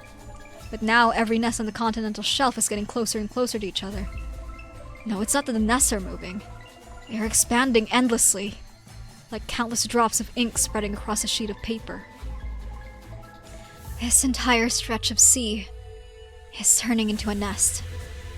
Scattered nests are linking together as one, with malarium in the middle. Did aaugughgh really bring weapons to disperse them, Madam Consul, or a massive catalyst? Are you annihilating them or feeding them? If Blandus tampered with the link between the beacons and the weapons, it must have been him who altered their effect as well. As a result, the city is now a foothold for seaborne expansion. As the Waterway Program's chief designer of warfare, I will take full responsibility for this. But we haven't lost the battle quite yet. Look outside. Not a hint of disturbance on the streets. Malarium has not yet sunk into panic. We've struggled against the Seaborn for more than 200 years. We've experienced countless incidents like this. It's far too early to declare Malarium lost to the enemy. Dr. Calcit, Doctor, you must leave the city at once. I'll escort you to the port. I had assumed a consul would need to remain at her post. As things stand, the port is the heart of the city, a key military installation we cannot afford to lose. The Seaborn have already invaded my city. You think I'll wait for our uninvited guests to knock on the Pensivarium's door? The air is getting more humid the further we go. I can barely breathe. Watch your step. Use your device to float over. Don't step on that. Another sea brand? Indeed. Yet another means for the Seaborn to extend their reach. They've already spread from the top of the tower to here, much faster than you see on land. The Seaborn are nesting in the city! Above our very heads. You said there was someone directing them. Why? How? This is the work of that dead man, Blandus. He spent the last 5 years on this. According to his farcical plans, the signals emitted by this tower would, along with the weapons we brought, become a bridge connecting humanity and the Seaborn. He has indeed built a bridge of sorts, but the Seaborn have not reciprocated his ambitious goodwill. Our connection has only served to alert the beasts to Malarium's position, and given them an understanding of our defense mechanisms. The legions have taken great pains to divide this stretch of sea into manageable regions, but with the nests now converging on the signal, they are whole once more. The Class 4 weapons that should have destroyed the nests and repelled the Seaborn have done the exact opposite. Seaborn tissues grow along their firing paths. What should have withered is instead nurtured. Even until death, he never realized his own arrogance. Senor Ulpianusssss, I don't quite understand what you're saying. But right now, the Seaborn already consider this tower a new nest. It will steadily spawn and attract more from other nests to gather here. Can we reverse the change? It's too late. We have only one option.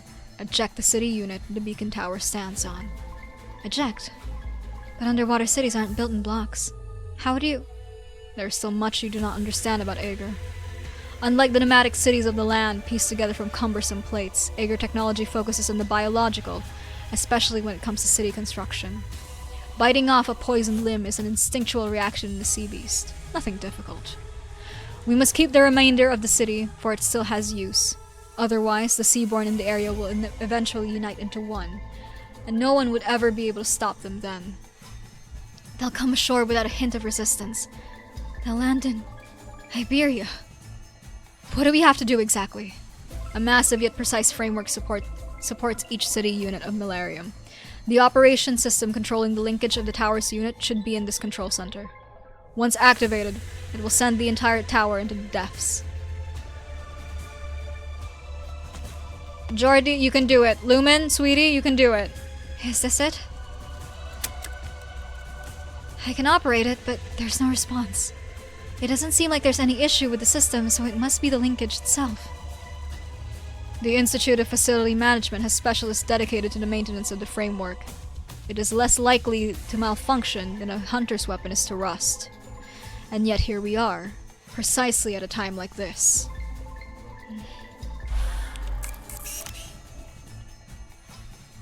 Oh! Do you need my help, Mr. Avitas? Oh, no, I was merely observing this abandoned little handy. Could he know something about this? I might know who to look for. Contact the Aaugur soldiers outside. They'll help you exit this place. Are you going to stay here, alone?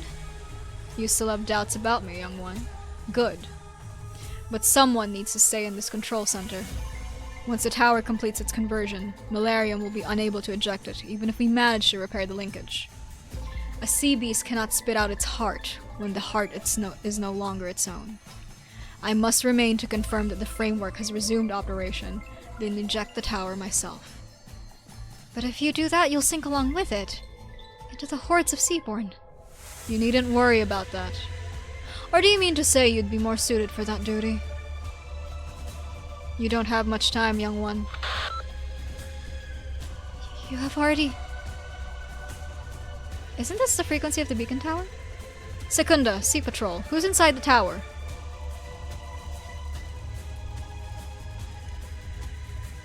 And what about Blandus? He's dead. The two of us were in contact, but I never noticed anything unusual. I should submit myself to the Council for discipline once this is settled. Malaria must abandon the tower. I must see it sink into the abyss with my own eyes. And after that, will you return to Aaugur? Can you return to Aaugur? I told you not to ask pointless questions, Secunda. You should not allow the past to render you indecisive. You're overthinking things. Blandus told me what happened back then.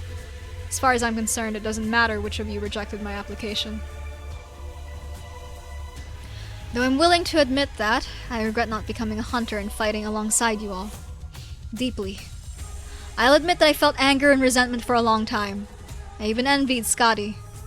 But eventually I became accustomed to patrol work. For your sake. For the sake of the project keeping our home, our civilization safe. Staying outside of a specific project will allow you to see more sacrifices, more betrayals, more untrustworthy people, more things deviating from their paths. Like you, right now. Have you thought through what you should bear? If you truly did betray Aaugur, if you really are associated with that scum, then you're in that tower now to plan your escape. I'd bear the guilt of allowing a fallen Aaugur to flee. If you're still a hunter, then you'll be fighting alone. However, it's already impossible to wipe your slate clean after infiltrating the city, breaking into the tower, not to mention the outcome of the tribunal. Aaugur may not remember your sacrifice, just like how Tulia will inevitably be forgotten. But I agree. Ejecting the tower is the most effective way to help Millennium respond to this disaster. I approve of your choice. I'll afford you some limited amount of trust. Very well. You have 5 minutes. After that, I'll come rescue that land dweller in the tower.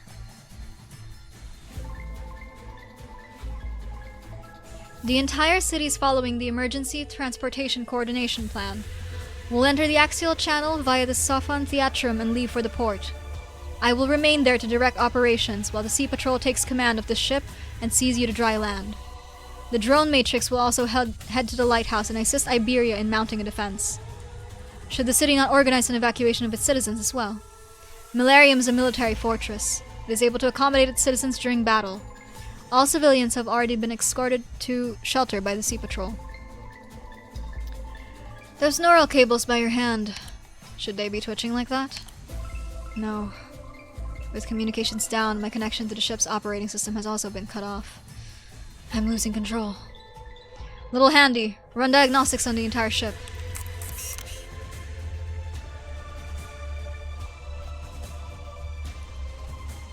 The system's breach is more serious than I expected.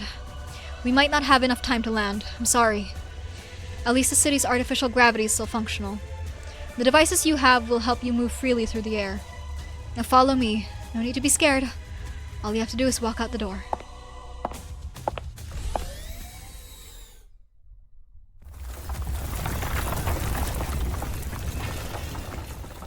Comms are still down. Looks like someone managed to cut off the entire Sofan Theatrum from the outside. Monster! Monster spreads its ebony talons as a wave of heat washes over you. At nearly the same time, the consul draws her ceremonial sword and steps to the side to cover you and Calcit. You take a good look at the enemy before you. Oh, God. Not another one. Oh, great. Ah. It's another Endsinger. An unusually shaped seaborn bars your way. It seems to lack hostility. Before monsters were startled, it simply stood there quietly, its featureless face illuminated by the coral-shaped terminal in the middle of the Sofan Theatrum. The granular organelles surrounding its body spread out like arms, stroking the branches of the terminal, and fusing with the flowing characters and symbols on it. Was it observing? Sensing? Can it even comprehend human perception and reasoning? It turns towards you. Seaborn. Is it the one that breached the terminal? This is unprecedented, and not a good sign. Garbled Augurian. There is no justice here. Only the path ahead. A seaborn trespassing in an Augurian city, reciting an ancient proverb in a sanctum designed by sages past. This might be the most ironic scene I've witnessed since I joined this war. Uncouth, even for a provocation. Wood mood. Its use of language and its manner of speaking are all unlike the usual outcome of the Seaborn's forced learning. I fear the Seaborn was once human, Madam Consul. Language. Never have I forgotten it. Never has it abandoned me. What about your thoughts? Do you actually comprehend yourself when you clumsily mimic the sayings of the wise? Comprehend. No. I did not understand their true meaning, even as I left them for posterity. Now I have a new understanding. Left for posterity. Martus? You're Martus? The key member of the 4th observation team of the Mantle Ruins. The scholar of anthropology and prehistoric civilization who went missing more than 2 centuries ago. That Martus? In my most distant memories, I was once known by that name. But now, you need only be cognizant of my appearance. You see before you a Seaborn. Call me as such. Seaborn. The Seaborn floats towards you. Through its transparent skull, you see strangely colored orbs gather and disperse, steadily changing their formation. Aaugughghgh, allow me to converse with the one behind you.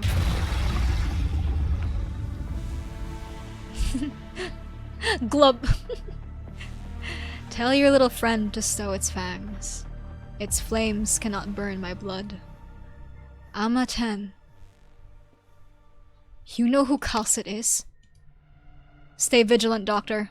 I'll speak with it. Calcit. Calcit. I see now. If you are accustomed to that name, I can call you by that. I have waited for you, Calcit. For the 2 of you. For a very long time. Here it is.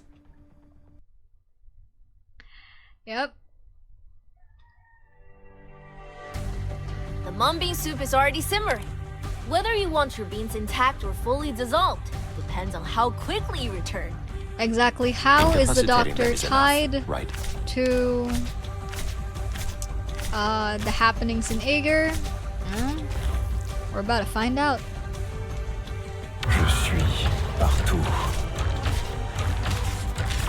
Glub glub glub glub. Sorry, I don't speak stinky. Don't be mean. Don't be mean. Come on. Killing urge doth seize your flesh. I hear the waves drumming against the pool. They herald our victory. I can hold his ropes functional. Corazonix, good to go. Thus, I speak.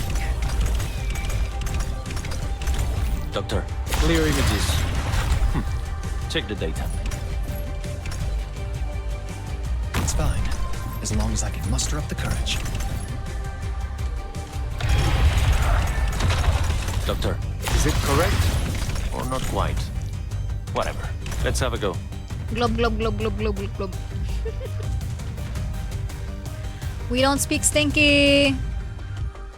So long as you're here, have some hot soup before you go. Not bad. Reasonable data. Try processing it. Slow simmer on low heat. Patience is not optional. Probes functional. Corazonix, good to go. Please stay calm. It's a bit tricky, but as long as you give me some time. Entendido. Your attack sound, is it correct? Or not quite? Whatever. Let's have a go. What is that little guy doing? You alright? Doctor, clear images. Check the data.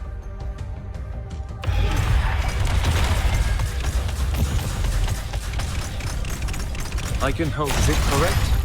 Or not quite? Whatever. Let's have a go.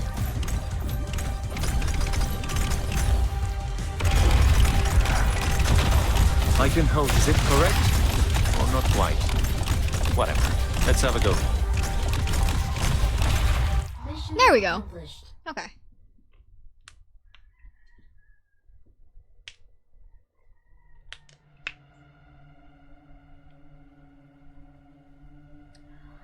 Long have you walked the land, Calcit. The changes in the sky would not have escaped your attention. The Seaborn raises its head slightly, gazing up with its non-existent eyes. Perhaps a habit from the time it still had them. Above the dome, beyond the infinite water, something in the distance seems to have caught its attention. Tell me, how long will it take for the hole to close again? I see. Aaugughghgh was right. Seaborn had a clear reason for leaving the ocean and invading the land. You came because you noticed a change in the barrier. I have seen through the eyes of we many who have ventured on land. There is a ripple in the sky. The immutable veil has been torn open. Your survival instincts have driven you to monitor every change in the environment and the dangers they signify. Dangers? Yes. You are indeed sharp, Calcit. Your program runs smoothly. Our communication will be effective.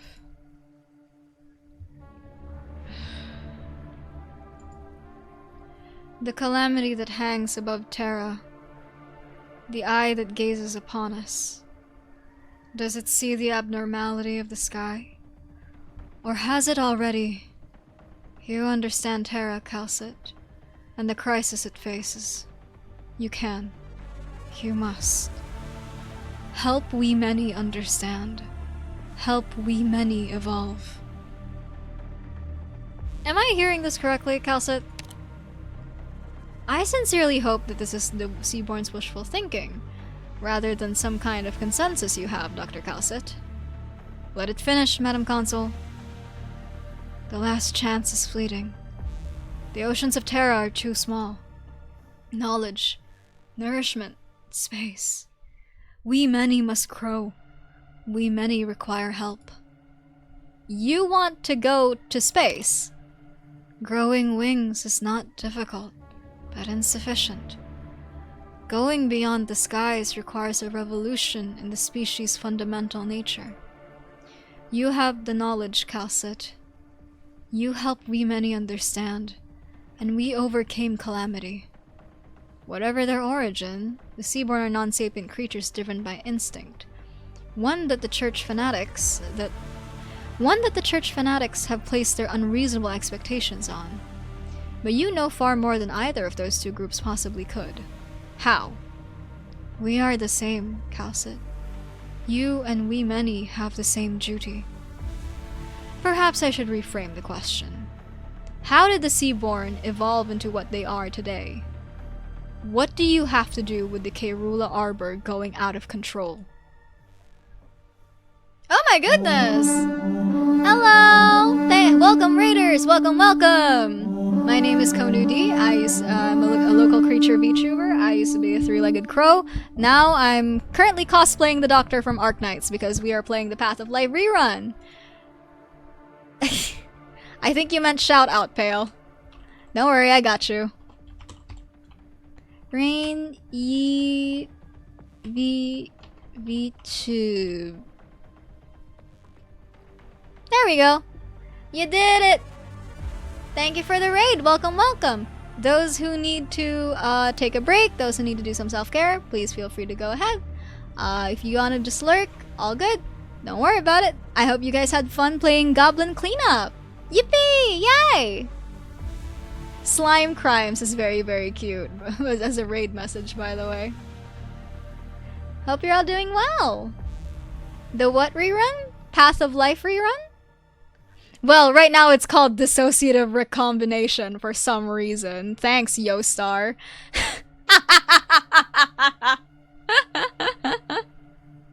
Damn.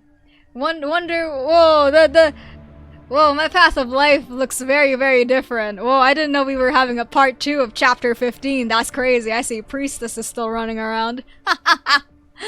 But yeah.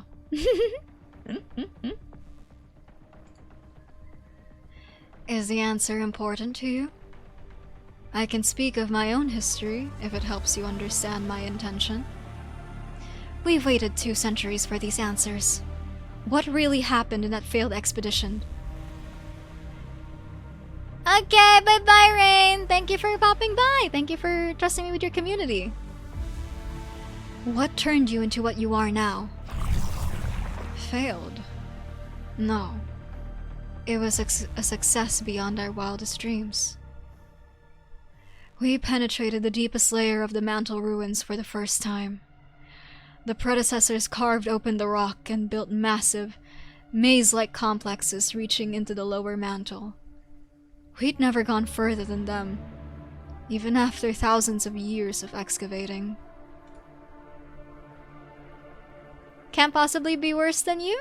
Hmm? What do you mean?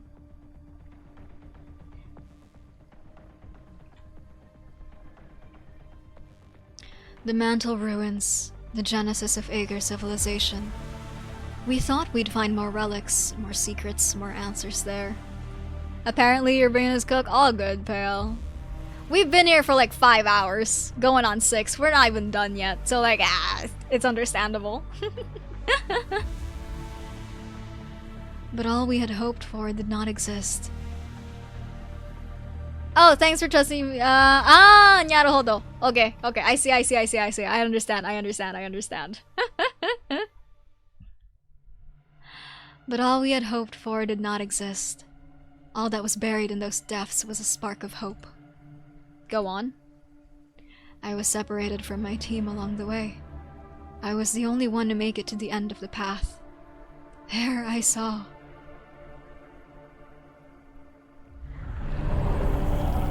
Oogly boogly! A giant. Some massive thing sleeping in the shadow of the cerulean tree. I did not see his entirety. A small part of his limb was enough to fill my entire vision. That limb was touching the transparent wall of a sealed chamber. Perhaps he was waiting for contact, or perhaps, before I realized that I was standing before him and reaching out. The wall of the chamber was cold, but I could feel his warmth. Then vision surged towards me from every direction, inundating me. A Farenmut shared its vision with you. What did you see? Fallen cities under an oppressively hanging dome, the land aflame, the stargate extinguished, the star ring broken, the road network shattered, the destruction of prehistoric civilization. Yes. Aaugughghg never discovered the reason for its destruction, but I saw a vision of it before my eyes. Yet it was not the end. Visions continued to flow, visions far beyond my limited comprehension, eternally dispersing particles in oceans of sand that never ripple.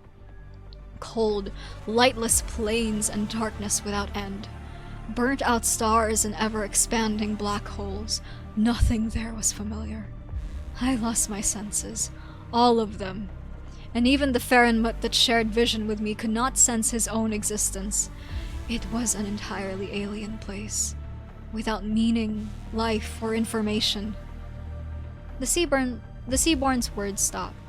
Through its transparent skull, you can see the strangely colored nuclei gather, then disperse. It seems to be thinking, and the nuclei represent the process of its thoughts. But you, Calcit, understand the meaning of those images. The crisis destroyed everything. It cannot be visualized. There is no word in our language to describe it.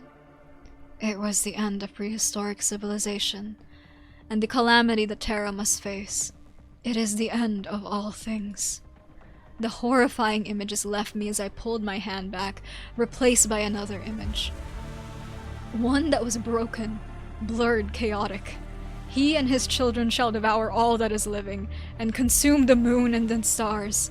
All that is living and dead shall nourish him, and he shall murmur at the end of time, survive. Over and over, survive. Chaotic murmur? Was the Farenmut asleep? He was trapped within a dream. The dream stagnated, evolution stagnated, Judy stagnated. He was trapped in Cerulean Cave. Therefore, I must awaken him.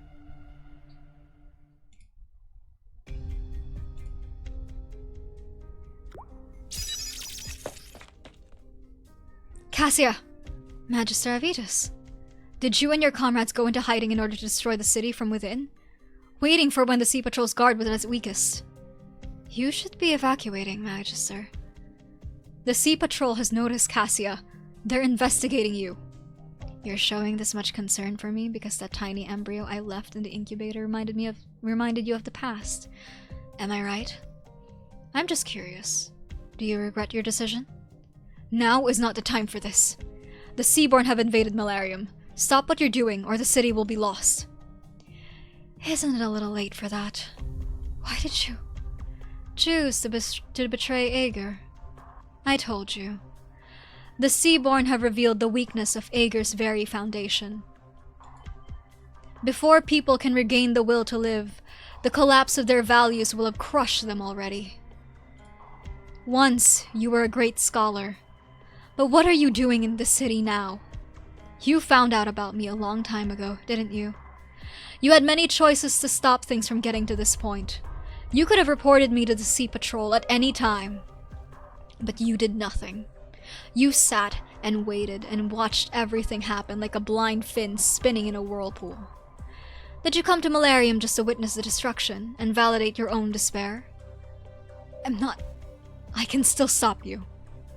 As long as life remains tied to any value system, it is doomed to eventually collapse. Life itself should be reason enough to live. We must rekindle our most basic survival instincts and force the people to reassess the values they once held in such high regard. Only by doing so can they be saved from despair. From becoming like you. Like me. Watch out!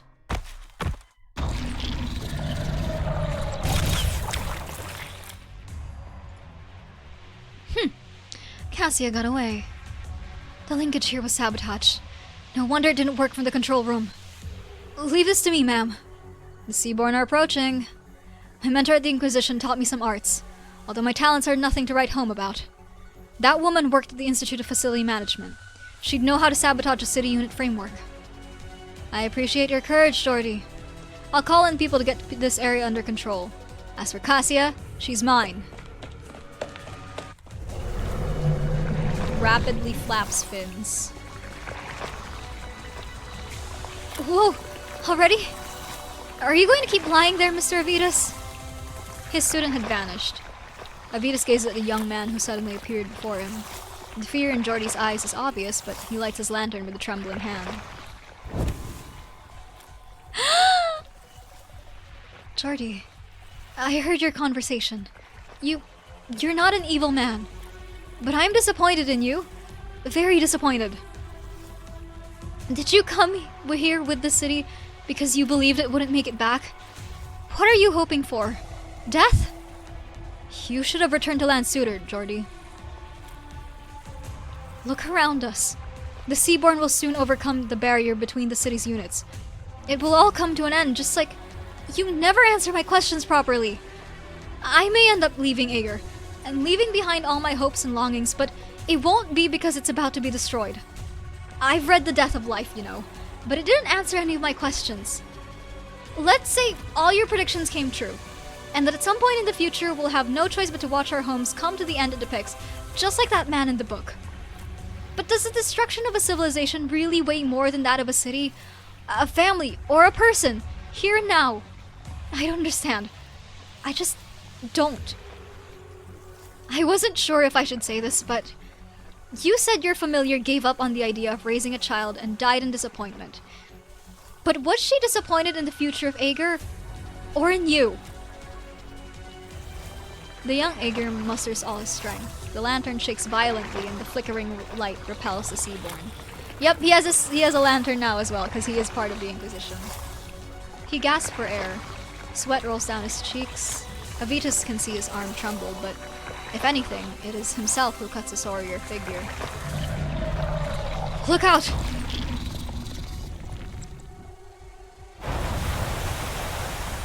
You have smeared your bodies on the outer wall, infiltrating through the trail of weapon fire before reshaping. What a convenient form of life. Seaborn. Joyfully convulses. You know what? Whenever I chat in the Discord server, I should do something like this. Like this, I don't know why I find this particularly funny, but joyfully convulses and excitedly sways. I should do something like this.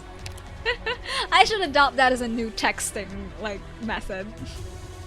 You hear that, Cassia? You're his. Underflow is a girl. Underflow is a woman.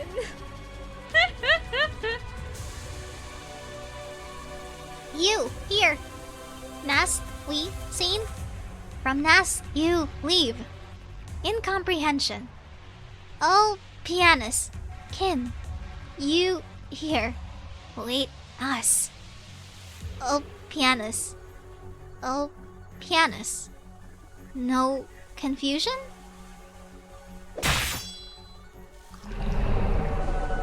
pain convulsions. Convulsing emoji. Y'all know like that Bocce the Rock, like little GIF. That but Konu version.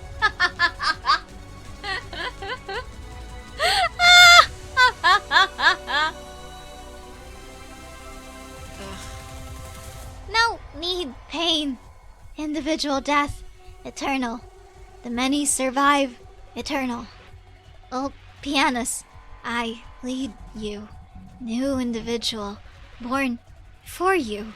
Help you, extend me. Gladia. Ulpianusssss.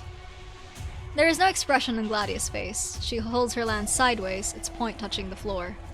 An almost imperceptible posture, enough to mitigate the fatigue that continues to rush up from within her, and to support her as she stands before her long-absent colleague.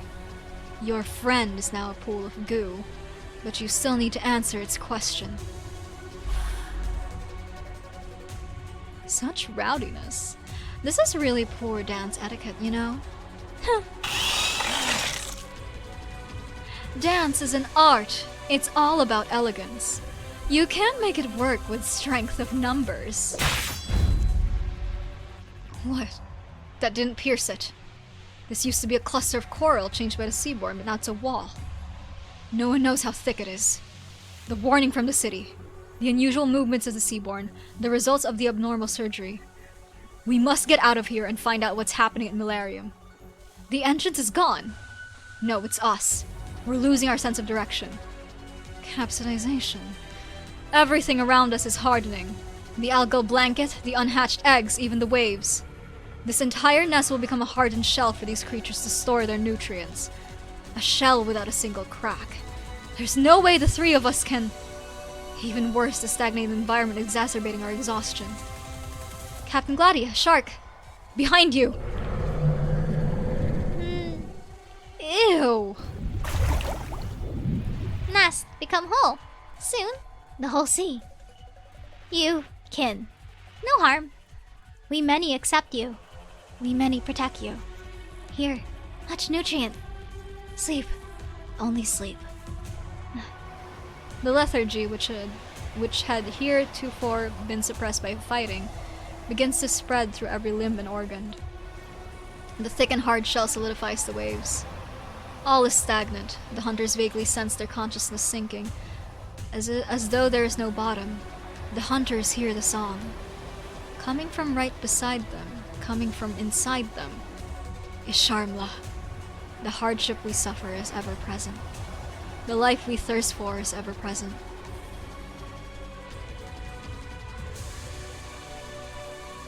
Over there, Scotty. Rocinante! A faint roar comes from above. The thundering roar comes from beside. The stagnant seawater flows again.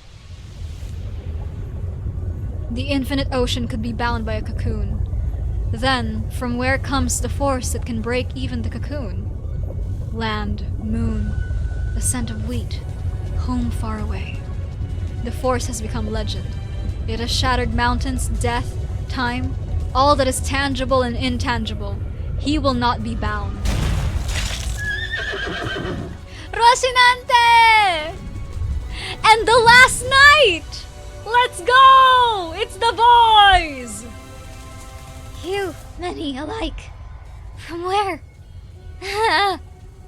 The waves, you built them. You hardened them. Are you turning this to land? Will not allow. Contradiction. Wilderness, mountains, rivers, wheat fields. Land is just land.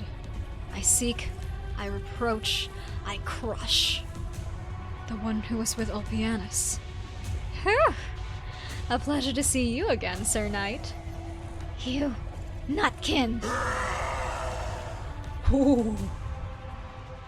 Is the boys! Is the boys! Out of the way!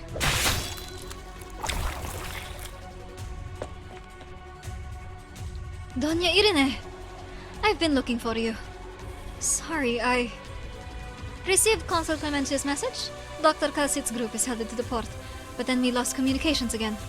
We must return to the Eye of Iberia immediately, inform Lord Carmen, and help the Inquisition and Penal Battalion form defense lines. No, we have to wait. Why? Most of the invading Seaborn are still under control near the beacon tower. If that unit can be ejected, then Millennium is not yet lost. It can even organize a counterattack. But the cultists have sabotaged the linkage to prevent it from being jettisoned. Damn, the night can do things to me. Why is there a last night under the ocean?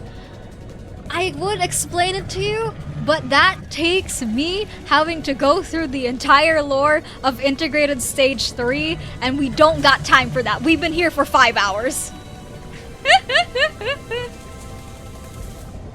The Sea Patrol is already cleaning up the seaborne in the area. We can't let these slip away either.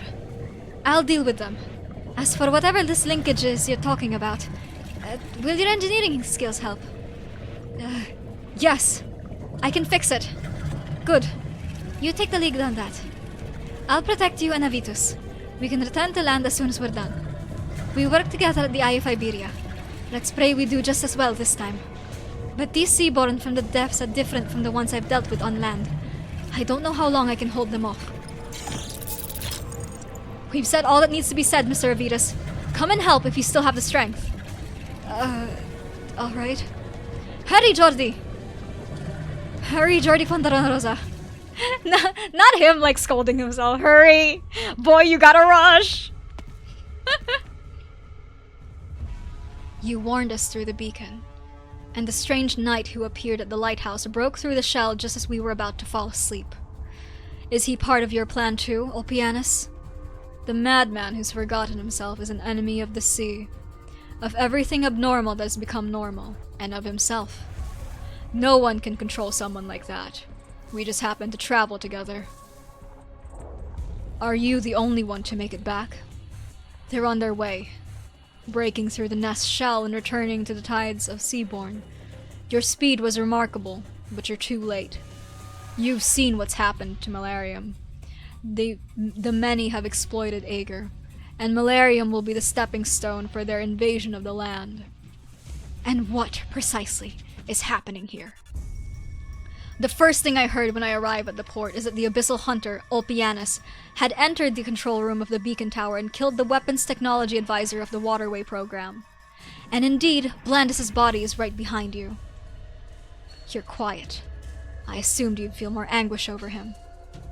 I take it you figured him out then, judging by your reaction. I doubt we have time to discuss a fallen traitor, even if he was once our closest comrade. That young man really did it. The linkage has been repaired.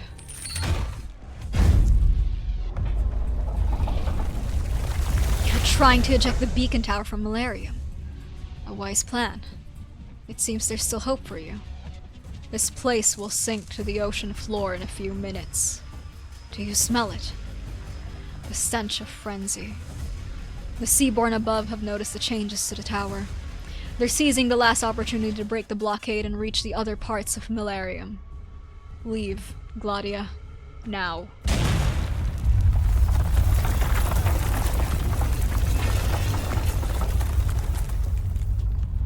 Come back to Aaugughghgh, Ulpianus. This is your last chance. I still have things to clear up. If I give up now, all my efforts will have been for naught. The dreams and end of the prehistoric civilization, where the Seaborn come from, where they will go, the calamity before our eyes, destruction beyond the skies. Being aware of them is not enough to turn the tides. I must learn more. If the Seaborn have memories, I must know every last detail of them. I'm not disputing that. We're back in the ocean, back in Aaugughghgh. We'll have many chances to approach the truth. That is your way, and I don't disapprove. But we need more approaches, more angles in order to maximize our odds of victory. As you've said, I'm on another path now. Will you still try to stop me? Unless my eyes deceived me, the Seaborn I had just killed had evolved specifically for you. That doesn't just mean they are trying to accept you. It means that you also, correct. And you know well what being inside a rapidly hatching nest would mean for you, in your present state. Answer me, Aaugur. How much of your mind is still your own? Is there even enough left for you to choose death? It's the only way for me to earn the trust of these scum. You're an outstanding hunter, and a learned scientist. Are you really so arrogant to believe you can control your transformation through willpower alone? Accidents like the one during the auto-adaptive junction surgery will not happen every time. I can't simply watch you walk down the path of destruction. You're at your limit. We're both experts in violence. You'll die if we fought here and now. Is that so?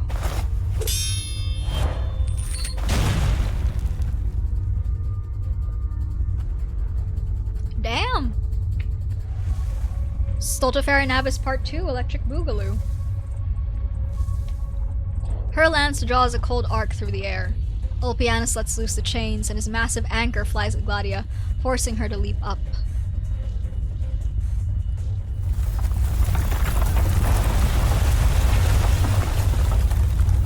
The sound of the building sinking drowns out the clash of metal. Seawater and Seaborn rush into the control room. In the last moments, Gladia watches her erstwhile colleague stand before the darkened holographic sea chart, calmly waiting for the colorful waves to swallow him.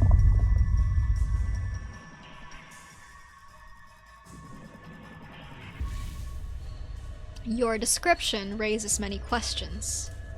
The feasibility of modifying a Farenmut into a biological ark by leveraging its habit of fostering an independent ecosystem inside its body had already been verified on Talos. The technology used by the project was mature, and their complex was deep in the mantle. Energy coming from the heart of the... Ooh, sorry. Oh my goodness. Ugh, goodness gracious. And their complex was deep in the mantle. Energy coming from the heart of the planet could support the facility's operation for almost an eternity. The project had more than sufficient power supply. Why, then, did the project deep beneath the ocean stagnate, as you put it, and go out of control, releasing innumerable seaborn? The existence of Farenmut was introverted by nature, yet he was to turn all things into nourishment for his survival. He was given meaning that did not belong to him, and a name that did not belong to him. Isharmla.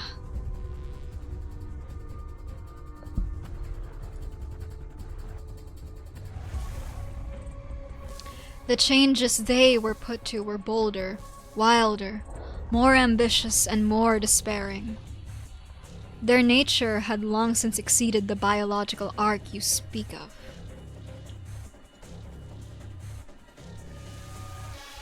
For unknown reasons, however, their subsequent actions did not follow the program. Meaning that the project did not proceed along the planned lines, but the new direction was also interrupted. Not entirely.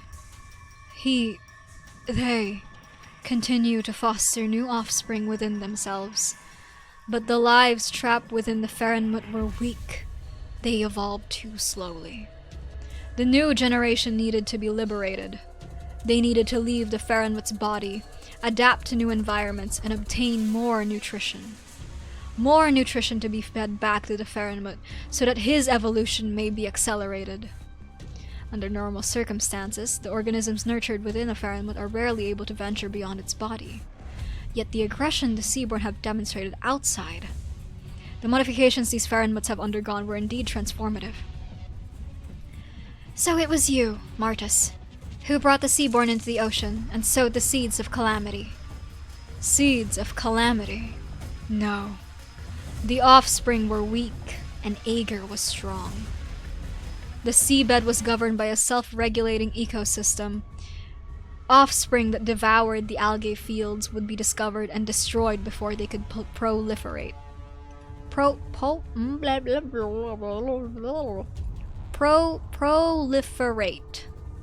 I can speak, I promise. But Aaugur should not have been an obstacle. Aaugur should have provided aid. Fortunately, my influence in human society was still useful. The Institute of Development Planning had already announced the deaths of the members of the 4th Observation Team in the Mantle Ruins at the time. You came back from the dead just to corrupt your countrymen! I held no forums, no debates. Only a few sincere conversations. I helped some discover the problem, and some discover the answer. It was enough that they were willing to give the Seaborn an opportunity. We many will find a way out eventually. The ecological disasters, the fallen cities, the citizens lost. How many of those were you responsible for? Was it you who cajoled Blandus and the cultists behind him to infiltrate the waterway program and alter our weapon systems? This so-called Church of the Deep is not a formal organization, at least not in the sea. It needs no guidance, no leader, not an organization. You mean you manipulated the people's thoughts and behaviors using only their faith and tenets? How did you implant the ethereal concept of a god into them, when such absurd ideas were completely absent in Aaugur? Civilization could never truly purge the idea of primal worship. It awaits at the end of science, ready to be awakened at a moment's notice. The Aaugur you call cultists do not know the truth. Each of them acts according to their own thoughts and ideals. Each faces their own questions and dilemmas. Selfishness and altruism, flaws and perfection, nature and civilization, logic and unreason, the differences in strength and the shackles of form, the limitations of ethics and the future of humanity, a manufactured truth and the beautiful cycle. It was all a scam from the get-go? A scam? No. Primal worship originates from the survival instinct. Every thread of thought by every cultist ultimately leads to a single question: how to survive better. Faith, tenets, no. Only a desire for survival. You struggle for survival too, do you not? When you preach survival in Aaugur, did you ever tell them whose survival you were talking about? The survival of life itself. Just as the survival of civilization inevitably involves the destruction of many more, the survival of life inevitably involves the end of many. Many species have gone extinct due to the activity of the offspring, while they gathered nutrition for the Farren Mut. I once recorded the number only to forget it. For the moment Isharmla awakened, it had become a meaningless, insignificant number. The birth cries of the newborn, interwoven with the wailing of the dying, songs brought silence. You knew the consequences of awakening the firstborn from the very beginning. A disaster for the entire ocean, for countless species. But you show no remorse whatsoever. You even gave up on recording the number of sacrifices. Was it because you'd gone numb after taking so many lives? But numbness is no excuse for your crime, Smartus. Oh. The consul steps forward. This is the Seaborn, like the Seaborn. True. Her ceremonial sword is elegant, but the light reflecting off of it is chilling, cutting off the sightline of the Seaborn gazing towards you. Clementia. The Sophon Theatrum. You designed the building that it's inspired so many of our people, myself included. But you stand here now, calmly explaining how you pushed Aaugur into the abyss. I've seen images of you. A gentle, meditative observer who has the habit of constantly pushing his large glasses back up his nose. Look at you now. Even the richest of thoughts can only be expressed by the simplistic movement of your cells. You still have your glasses on your neck. Is it to reminisce about old friends whom you have no right to reminisce, or to mock the dead when you have no right to mock? If you are Martus the Aaugur, then I hereby pass judgment upon the fallen. If you are merely Seaborn, then we'll skip the formalities. The organelles surrounding the Seaborn expand and parry Clemencia's attack. The ceremonial sword cuts into the shadow of the coral-shaped terminal.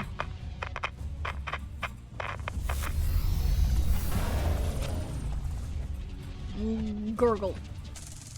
You cut off my control of the terminal.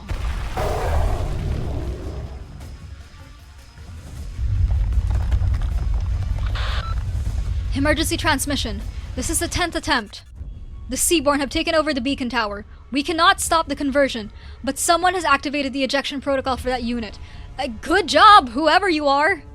Biosignatures keep soaring in number. The nests are becoming one. Incoming Seaborn tide. Scope is the entire continental shelf. Repeat, incoming Seaborn tide. Scope is the entire continental shelf. Emergency transmission. This is the 11th attempt. She is really mad, this is true. This is Consul Clementia. Citizens of Millennium, heed me. Once the city unit containing the beacon tower has been fully ejected, the rest of the city shall break through the Seaborn encirclement and move towards dry land. Reactivate the linkage mechanism in the city's framework and perform a structural reorganization. Force fields at full power. We'll stop the Seaborn tide from setting a single tentacle onto land.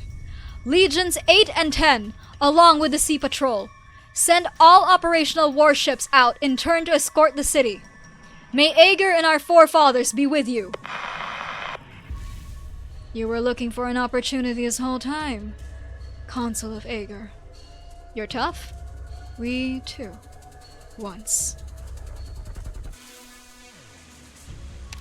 Yeah! Lock in! Fight those sea things!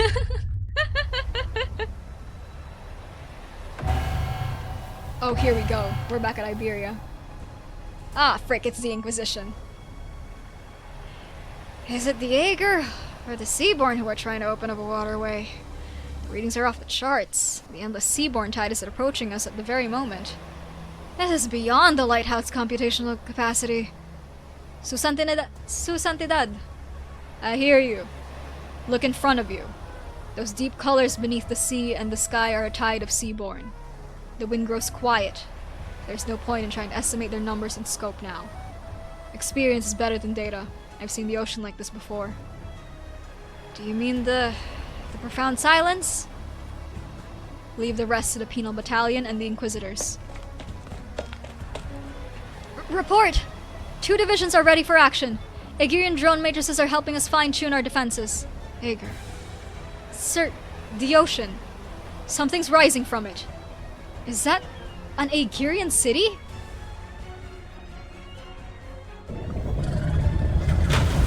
Oh!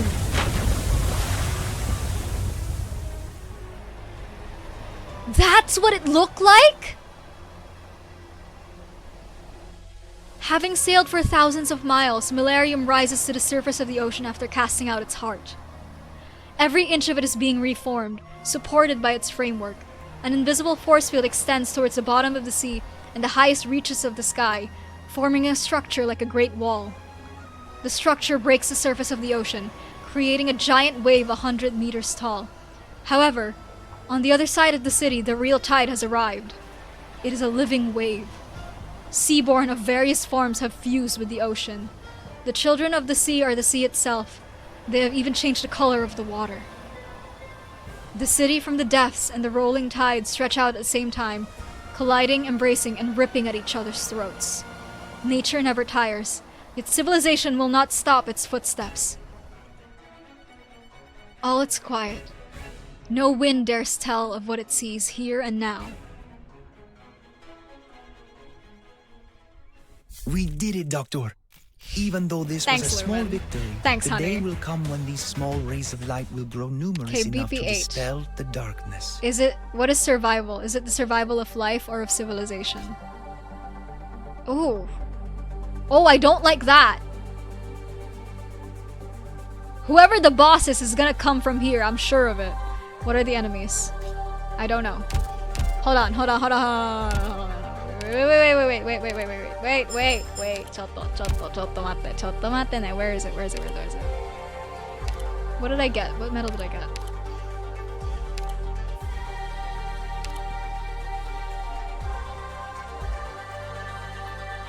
Commemorative medal unyielding. Okay, bet. Let's do this. Let's figure this out. Actually, I need to go to the bathroom. I will be right back. It will be really, really quick. I promise. Give me a quick second.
Okay, lock-in time. Time to lock in, time to lock in, time to lock in. Let's beat this guy up. Let's beat... there's no Nether Sea Brand, right? Okay. No, that's fine. As long as there's no Nether Sea Brand, I'm chill, I'm good. That's all my worries are. Let's get you guys in. Thorns, you, Ulpi. Give me you. Give me you. And Archer. You. Healer. Tragodia came to understand where I sit. Questions are destined to be answered. Rules bound to be analyzed. Do I want to go crazy, go stupid is the thing. Yeah, let's change you to... Nah, this is okay. This power is not mine. However, Rhodes Island has need of it. So I will employ it to its fullest. Okay, let's go.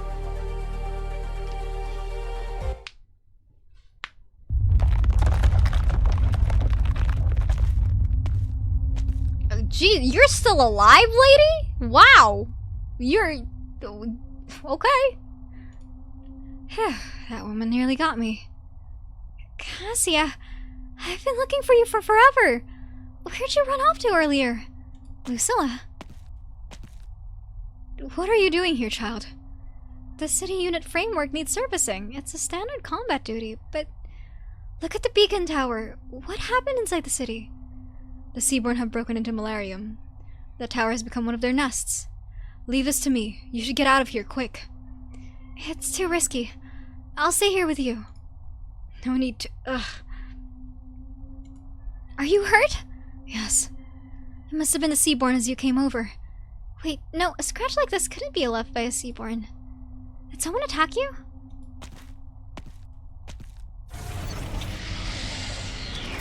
Wait, why are you pulling out the safety valve? Hey, don't push it! It'll cut off the ground level self-diagnosis and the city framework will stop working. No, you know that way better than I do. You've been trying to do all of this along, Cassia? Are you with the Church of the Deep? When the Sea Patrol investigated Tulia, you deliberately turned them against her. Don't tell me it was you who made her disappear. What's this you put on my neck? Long beard, comb tooth grass. Something made by a friend in charge of raising roadside coral. Don't move. You'll die if its bristles pierce your skin. Quite painfully, if I might add. Now, leave this place, child. Once it senses you've gone far enough, it'll fall off by itself. You want to leave, don't you? To be honest, before we became co-workers, I happened to see your assessment at the Institute of Development Planning. You care so much about that data scientist because you've never forgotten that evacuation of Malarium, have you? You watched as the distant lights of the volcanic power station went out, surrounded in endless darkness with only strange rumbles and rustling carried to you by the currents. The ocean as it once was. At that very moment, you were the closest to the ocean out of all of Malarium. You, standing at the mezzanine of the dome, all alone. The IDP assessment was that there was too great a psychological burden, which is why they agreed to transfer you from the dome system to ground level. Your so-called fear of heights was just a little joke of yours. I'm afraid that you yourself don't even realize what lies deep within your heart. The remaining Seaborn will soon discover that this route is still open. You wouldn't want to meet them again. Go, quickly, before it's too late. Cassia grips the safety valve and continues to push it. She no longer looks at the joke-loving colleague by her side. The valve stops abruptly, releasing an ear-piercing shriek. She can push it no further. A pair of slender hands are pushing back from the other side. Lucilla! In any other situation, I'd definitely give you a piece of my mind, or stuff this whatever grass into my ink bottle and tell you this practical joke is beneath you. But it's so bright. The light from where the tower sank in, from the dome above us. Every Seaborn on the whole continental shelf is rushing towards Malarium, right? Just what is behind those strangely colored lights? You're not wrong, Cassia. The Seaborn have eroded away at our lives. I've experienced the truth of that myself, and I'll never forget. I envied Tulia. Our experiences were so similar, but she was able to protect what she treasured all along. An amazing woman, really. And look at me. I escaped the dome and got back to the ground. Before you arrived, I was even thinking of escaping from here, too. But where would I go? I can't let you break the framework, Cassia. I can't let the Seaborn get into any other Malarium's unit, even if this grass thing kills me in the process. Because there's no going back for me. You really are strong, child. Laurentina's parents once told me that while the dome may be beautiful, the transparent structure is actually the true eye of the city. In fact, I've been asking myself recently, since we're at war right now, shouldn't the eye be on the lookout for danger? She forces herself to look ahead, the strange colors reflecting in her pupils. The roar of the tides and the whispering of the ocean's progeny resound in her ears. The young Aegir presses hard against the safety valve. She does not let go. She dares not let go. Only once a firm hand presses down on her shoulder, forcing her stiff muscles to relax as she comes back to her senses. You can let go now, Lucilla. Cassia, she... Temporarily paralyzed. I only managed to graze her with my shot, which is why the paralytic took so long to take effect. Sorry for putting you at risk. This is Consul Clementia. Citizens of Malarium, heed me. Once the city unit containing the beacon tower has been fully ejected, the rest of the city shall break through the Seaborn encirclement and move towards dry land. reactivate the linkage mechanism in the city's framework, and perform a structural reorganization. Force fields at full power. We'll stop the seaborne tide from setting a single tentacle onto land. Legions 8 and 10, along with the Sea Patrol, send all operational warships out in turn to escort the city. It might be more appropriate if you were the one to handle the report regarding Cassia, Lucilla. I see. You should be heading straight to the port now. The mission just declared by the consul is more urgent. Cassia's already subdued. I'll take her to a doctor first, and then she should be punished. And if the city is going to undergo structural reorganization, the dome system will be the focal point of the force field to hold off the Seaborn, so they could probably use some extra hands up there. Maybe I should submit an urgent application to return to my old post. You're very brave, Lucilla. Oh, so you heard all that earlier. I did. Before you submit an application, though, you ought to see a doctor yourself. Longbeard combtooth grass does in fact contain a potent neurotoxin. Ah, right, I will. Oh, hi, Sol! Good morning! Hello, hello! Welcome to the stream. Ramming armor, check. Ship cannon mounts, check. Monitors, check. Camouflage coating, check. Propulsion system, check. All system diagnostics complete. Ready to launch. We'll be heading to the designated waters at full speed to block the seaborne tide from the north. All weapon systems permissions granted. No need to hold back. Don't let them get near Milarium. We'll do everything we can. You're just part of the first sortie. We'll be sending the rest of our ships into battle after you. You're to escort Milarium in ships while it's reorganizing, serving as an extension of its Great Wall and preventing the Seaborn from making landfall. So remember, the moment you get the order to change shifts, you must return to resupply immediately. Understood?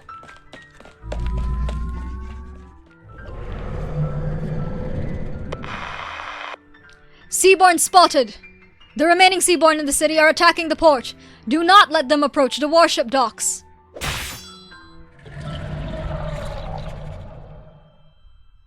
Not content with ambushing us in their nest, they made a sneak attack on our city, too.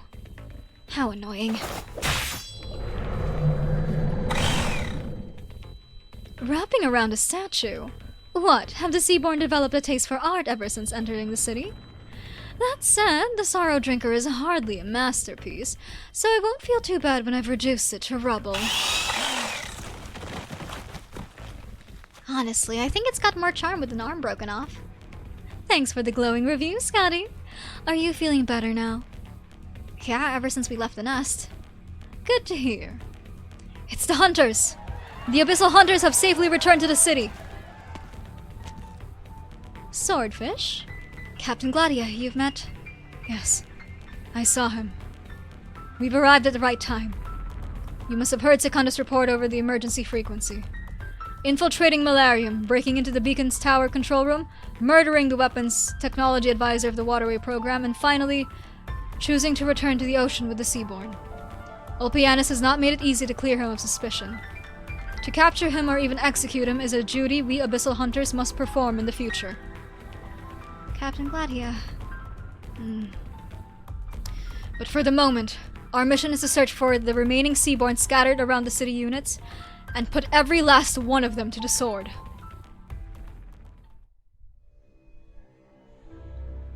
God, this guy's still going? It must be said, I have said. You've avoided answering the question at the heart of all of this, Martis.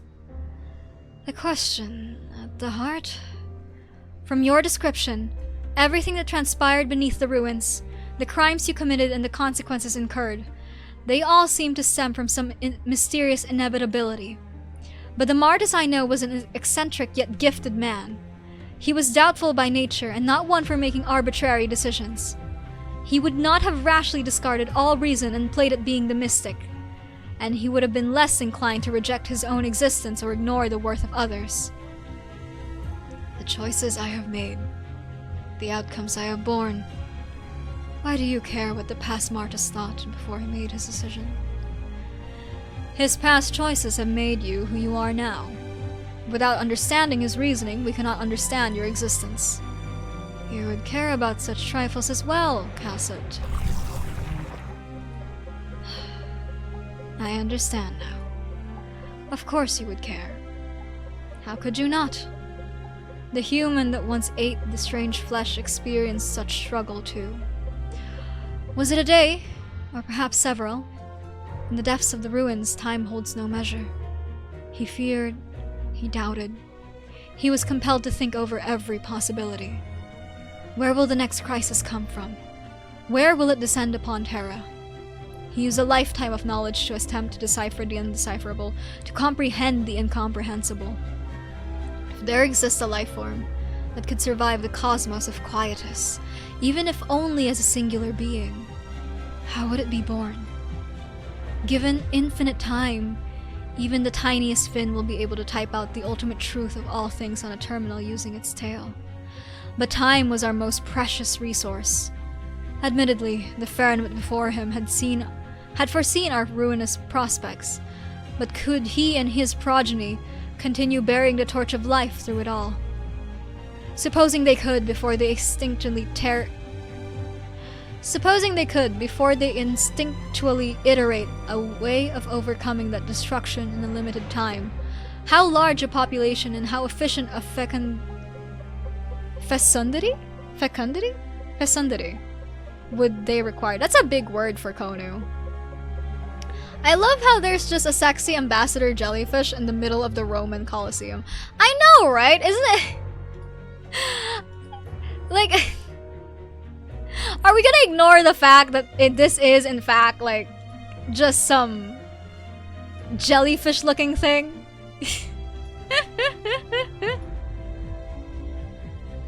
Would they have to consume a patch of sea?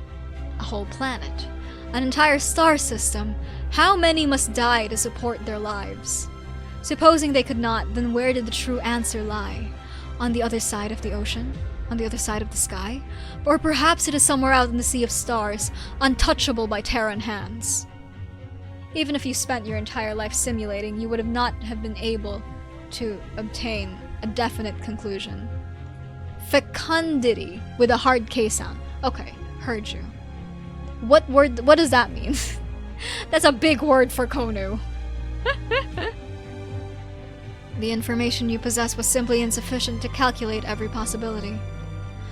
Indeed, Calcet, but the past Martis had no choice but to try. Danger and possibility both hung above his head, while below his feet he found only an unseen tightrope. You could have informed your country from the start. Aaugughghgh would have helped take on your burdens. The oldest records of the Academy of Science could verify the past you saw. The latest inventions of the Academy of Technology could model the future you envisioned. To cede the choice to others. Is that a solution or an escape? The choices of the countless many against the choices of the few. Are they more accurate or more ambiguous? More earnest or more capricious? Suppose the means for life to continue is not civilization, and the species that transcends ruin is not humanity. If so, how would Aaugughgh react? The ability to produce an abundance of offspring or new growth fertility, in other words, breathing stock. That's crazy! Enough, Martis. If you had thought of every possibility, and foresaw the bitter price to pay, then your final decision is even more inexcusable. No, Aaugughgh. I do not mean to defend my choices. What I wanted to say was that, at the time, there was an immature life form that interrupted my flights of fancy. Comes from the word fecund, which means to be highly fertile. Sorry. Oh. Okay, interesting. Its tentacles were minute, and its body yet uncoordinated. Beneath its translucent membrane, simple organs could be clearly seen. Born from Isharmla, it had unknowingly crawled past the cabin wall and was licking my ankle happily. Was it unaware of how swiftly its death would come? Did it not know that it was destined to become one of those insignificant dots among the millions of biosignatures on the monitor? Being the progeny of a Faranwit, could it not have seen the frightful vision its parents saw? Was it unaware that the destiny of its entire race was only to foretell and greet ruination? It just wriggled calmly towards its foreordained destruction, acting out of instinct only. As for us, there are countless possibilities to consider before making a decision, countless trade-offs to worry over. we find ourselves unable to ignore the costs of our decisions, or the results, or the value and meaning of those results. Humanity is ever a prisoner of itself, ever one step behind fate. This is the essential difference between humanity and the Seaborn. This is why they are suited to bear the duty of continued existence.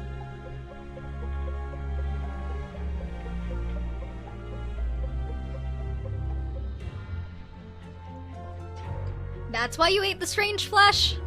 That's why you became like this? That's why you interfered with civilization's evolution? That's why you ate the strange flesh?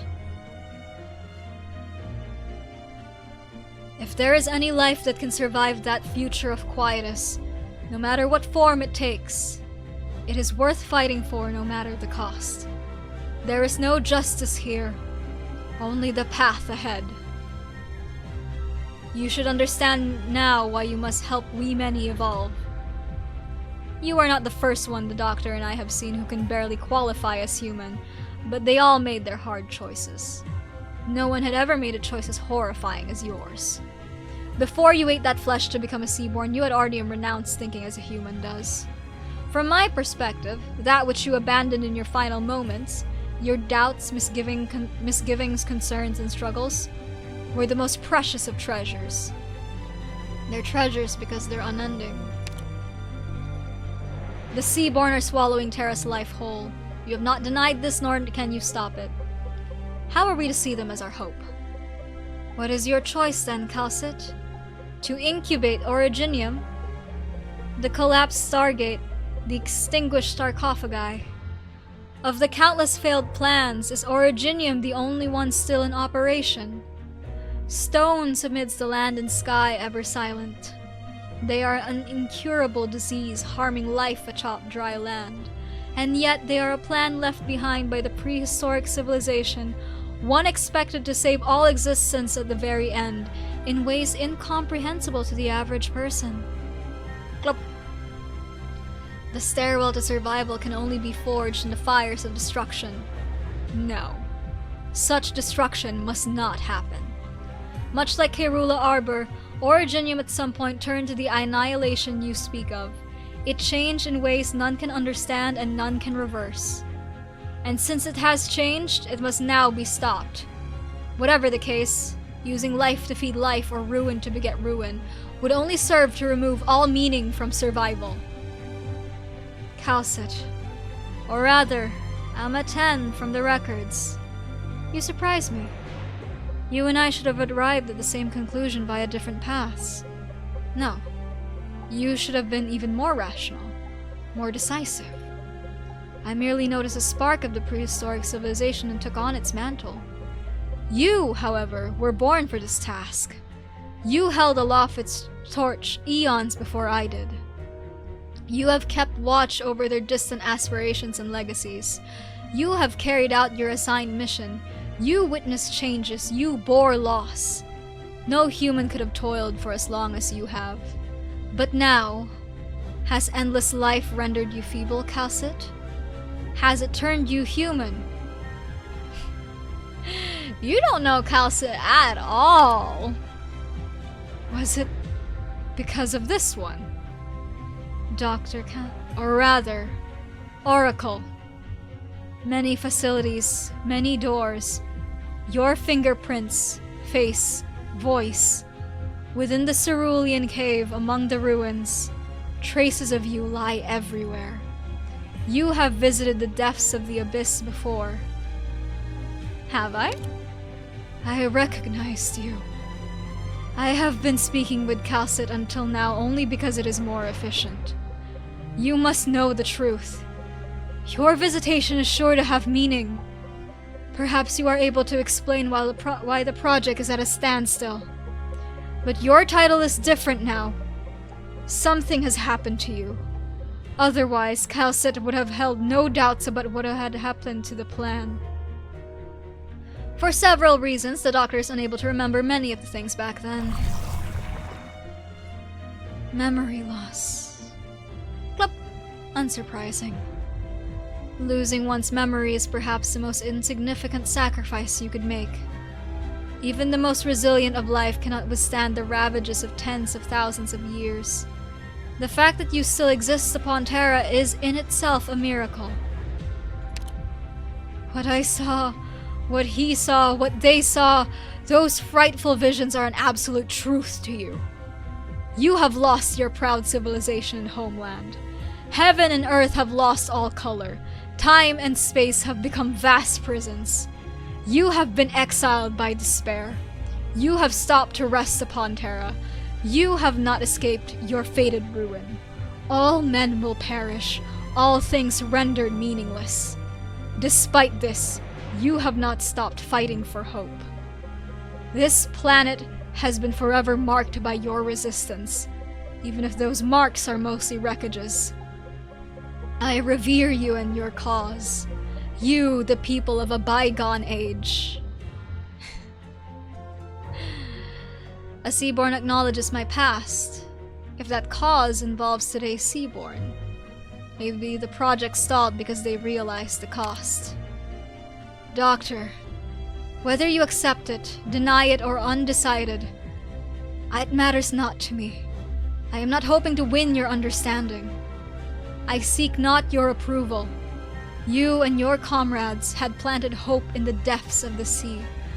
A possibility, a spark. Perhaps you have forgotten it. Perhaps you have renounced it. Perhaps you now stand against it, come what may. Now it is I who tends to this light, and I shall not see it extinguished. The rejection of our flames kindler will not waver the many's resolution.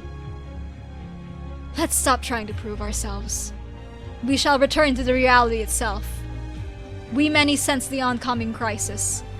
Perhaps the eye beyond the clouds has caught a glimpse of Terra's exceptionality. A sword hanging above all our heads. Terra is but a cage, trapping countless souls unaware of the truth. Now there is a crack in the bars, a crisis, also an opportunity. Sight, sound, smell, touch, the rushing of ocean waves. Within the cage that is Terra, the children of the sea are the most resilient race. Never have they stopped evolving. You cannot deny that we many have become the most magnificent of miracles. They will become the sparks in the wake of the Big Bang, the seeds from which the cosmos will bloom once more. They are the closest to success. Tell me, Calcit, Doctor, and the Aaugur, do you now choose humanity, Originium, or the Seaborn? It is true that a crisis fast approaches. There are still many questions I am unable to answer, many truths I am unable to grasp.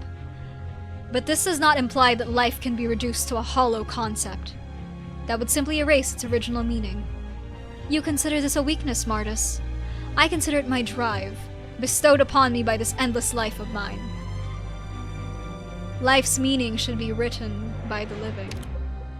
The Seaborn are a calamity that must be stopped. On this, the Doctor and I will not change our positions, and neither will Rhodes Island. Without civilization, how can you speak of survival? Without survival, how can you speak of civilization?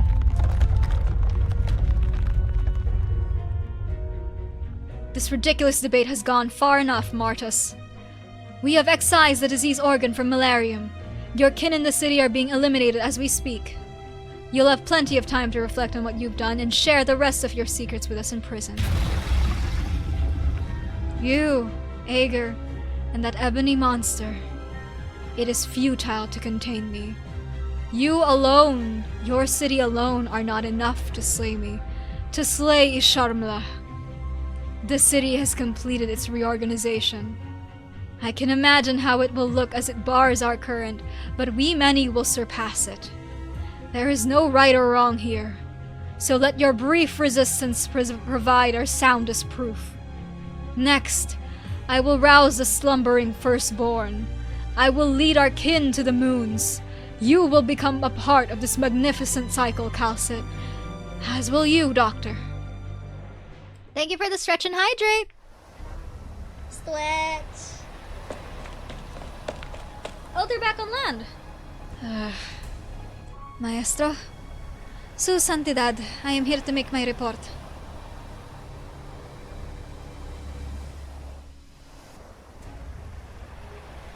No need. Aaugughghgh has already informed us of what transpired beneath the waves. What of Calcit and the Doctor of Rhodes Island? They're still in the city. We're connected, sir. This is a real-time image of the sea's surface, all thanks to Aaugughgh's drone matrix, projecting directly onto the Great Lighthouse's display. The seaborne tide and the Aegean city both approaching the land. They're less than 10 nautical miles away. That stirring spray. Those intertwined currents. Are they all seaborne? Even the color of the seawater has changed. That's only the portion exposed to the surface, the tip of the iceberg. The seaborne took advantage of Aaugughgh's landfall. This entire sector of sea has become their nest. Aaugughgh's defensive perimeter. How long can that transformed city of theirs hold? I do not know. Have we come to the conclusion that Aaugughgh's waterway program have failed? All the Aaugughgh and Malaria are still fighting as hard as they can. For the past 2 months, the Penal Battalion has requisitioned all operational vessels along Iberia's coast. They've been on standby in Gran Faro and are now ready to set sail. I will personally lead them to reinforce Aaugughgh's defensive perimeter. Together, we will stem the seaborne tide. I'm afraid you won't have much time to rest, Irene. It seems not. I saw the Inquisitor's information at the base of the lighthouse earlier. In the end, Iberia has found herself walking a tightrope with no margin for error. Survival or utter destruction. There are no other paths before us. Should Aaugughgh's Great Wall fall, it will be up to us to educate the seaborne on the significance of land, and the price they must pay for desecrating it. Maestro! Doña Irene! You stay here, Jordi. This lighthouse will be our final bastion. The Penal Battalion's operations will depend on its signals. Do what you can to keep it going. No, not that. Look out the window. Light. Is that a lighthouse? But aren't we at the only operational eye of Iberia? What's going on? Why are we suddenly receiving so many identical signals?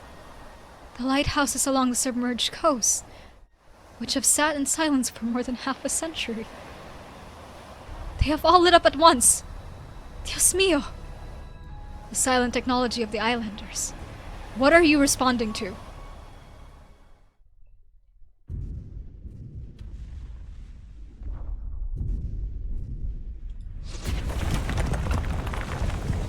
Ulpianus hears the rumbling of the city reorganizing above his head as he watches the lightless beacon tower slowly sink into the depths. The building that once supported the grand aspirations of his people is now a seaborne brood nest. The old and feeble will use their bodies as nutrients for the next generation. Their journeys will continue with their newborn kin. This is how the seaborne has always been. They spare nothing in their devotion to their kin, and do their utmost to nurture them. The thought brings a brief moment of sickness to Ulpianus. The weight of the great anchor in his hand stretches to his shoulder. The moment he realizes he will never be recognized or remembered, he feels more clear-headed than ever. He is yet unable to cut the disgusting connection between himself and the seaborne, but he still has the strength to cut off the tide surging towards the city. Gladio is right. Battling in the rapidly proliferating nest might only hasten his assimilation. All that awaits him is death or worse. Ulpianus puts all his might into swinging his anchor. As if able to read his thoughts, the tiny hatchlings gracefully avoid his swing before calmly flickering past the grip of his anchor. He adjusts his breathing, recalculates, and swings once more.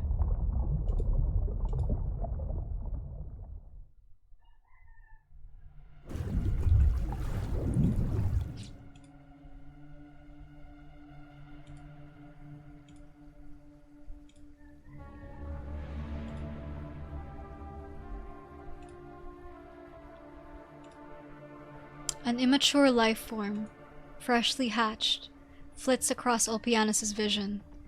It flips over gracefully, revealing minute yet precise mechanical structures in its belly for just a moment. Then there are 2, then 3. The school of newborns slink together like into a fine path of light, illuminating the chaotic waves. Adult seaborn of all shapes crowd around them tightly, directing the currents and protecting them as they swim into the distance. What are you escorting, seaborn? What is it you're protecting? Nutrients. Life. Kin. And you. Ulpianusssss. We many. Together as one. As a former consul of the Academy of Technology, one at the top of his field, Ulpianusssss is certain he is not mistaken. The steady flow of wondrous things streaming out of the beacon tower are nanomachines once ensconced in there. A history cut off. A dream that died young. As an abyssal hunter, he trusts his sense of smell as much as he does his scientific intuition. Their scent is no different from the seaborn.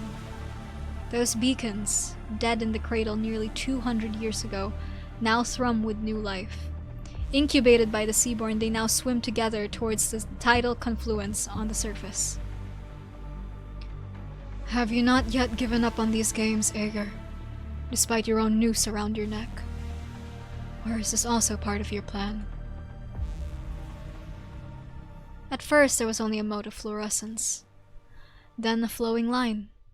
And after that, an elegant lattice, spreading out across the surface of the sea.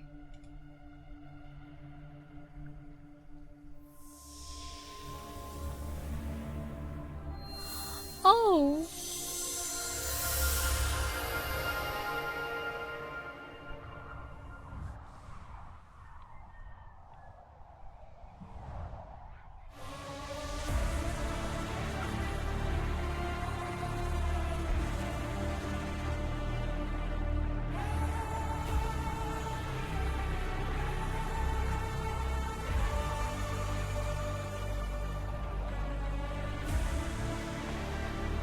Wait, hold on. Hold on. I am emotional. Hold on. Billions of nanomachines sway alongside the children of the sea, bobbing up and down on the ocean waves. Their shimmer is minute yet clear, indistinct yet unwavering. The passage of light reflects about among the seaborn's bodies. The currents connect every nest scattered across the seas.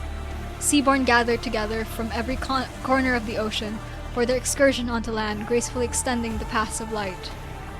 They intertwine with one another. The golden net they weave is like a galaxy strewn across the sea's surface, from Malarium down to the deepest depths of the ocean. The waterway. The network of the ocean, one connecting land and sea, one transcending chaotic space and placid time. Bound together with we many.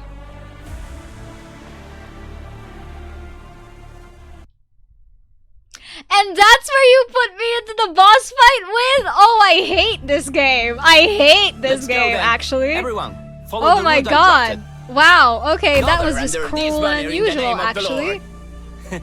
I've That was always wanted to try horrible. saying How that. dare. Jesus. Be ready at a moment's notice for the info I send back.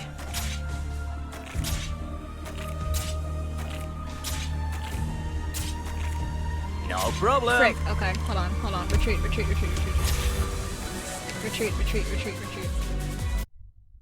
Not everyone is able to taste victory. Shut up, but Ulpi. all must bear the burden of defeat. Shut up! Don't make fun of me. We just shut your face. Shut up your face. Let's make this quick. My time is valuable.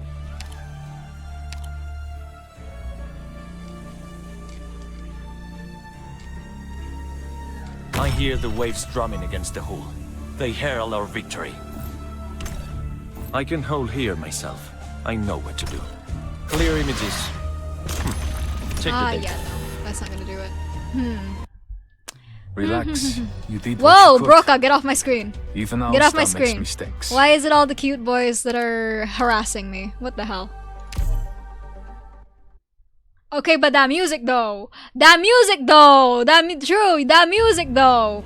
That music though. Prolonged casting makes my headaches flare up, and I even hallucinate if I'm unlucky. Let's make this it a blitzkrieg, blitzkrieg, shall we?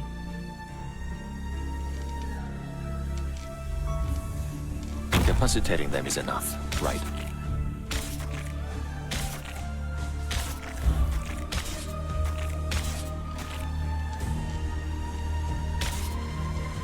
Be ready at a moment's notice for the info I sent back.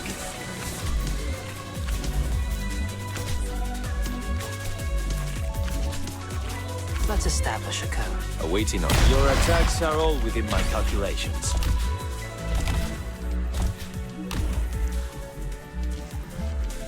Je suis partout.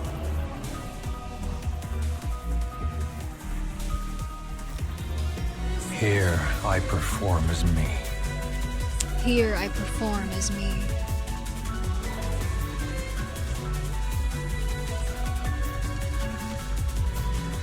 Once the wind fills our sails, it's time to act.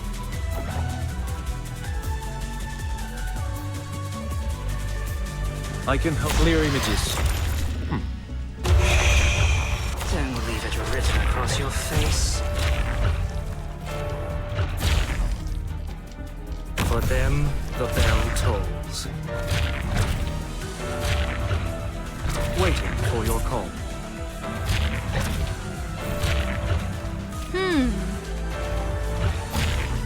I can handle this. I can hold that reasonable data. Try processing it.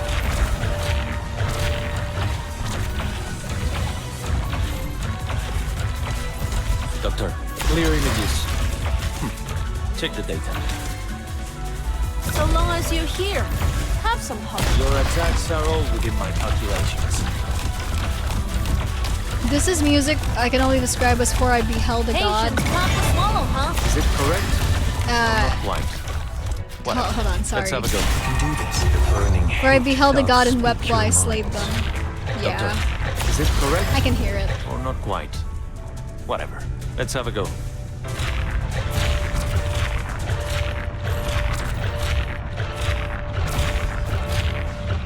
I can hold on that reasonable data. Try processing it. For them, the bell tolls. Waiting for period. The reversal of finality. Probes functional. Corazonix, good to go. I can hold here. Is it correct? Or not quite? Whatever. Let's have a go. Listen. Let's establish a code. Faster tempo. Doctor, clear images. What's going on? Just perfect. I don't get what the gimmick of this boss is supposed to be. The fairy of the other side. I genuinely can't Doctor, tell. Is it correct? What is going Not on? quite. Whatever. What? Let's have a go. What's happening? This execution is not worth losing. Your wounds will be rather striking.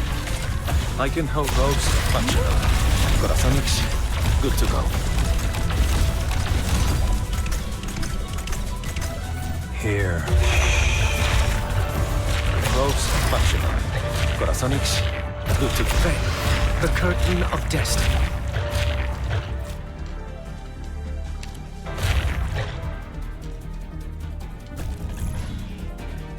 It's not letting me. Is it correct? Or not quite? Whatever. There we go. Let's have a go. The performance will begin soon, but it seems our audience can't contain themselves. Fort aus meinem Kopf. Probes functional. Corazonix, good to go. All oil into a hot pot. Just perfect. Here I Waiting for soul. The fairy of the other side.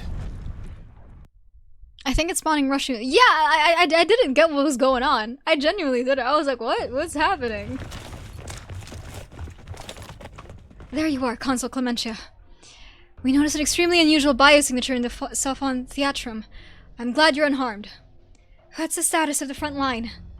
Legions 8 and 10 alongside the Sea Patrol have been sending out escort ships alternatively, as per your orders. The city's reorganization and the force fields are both complete. Millennium is holding against the seaborne tide. Inform every relevant researcher in the city.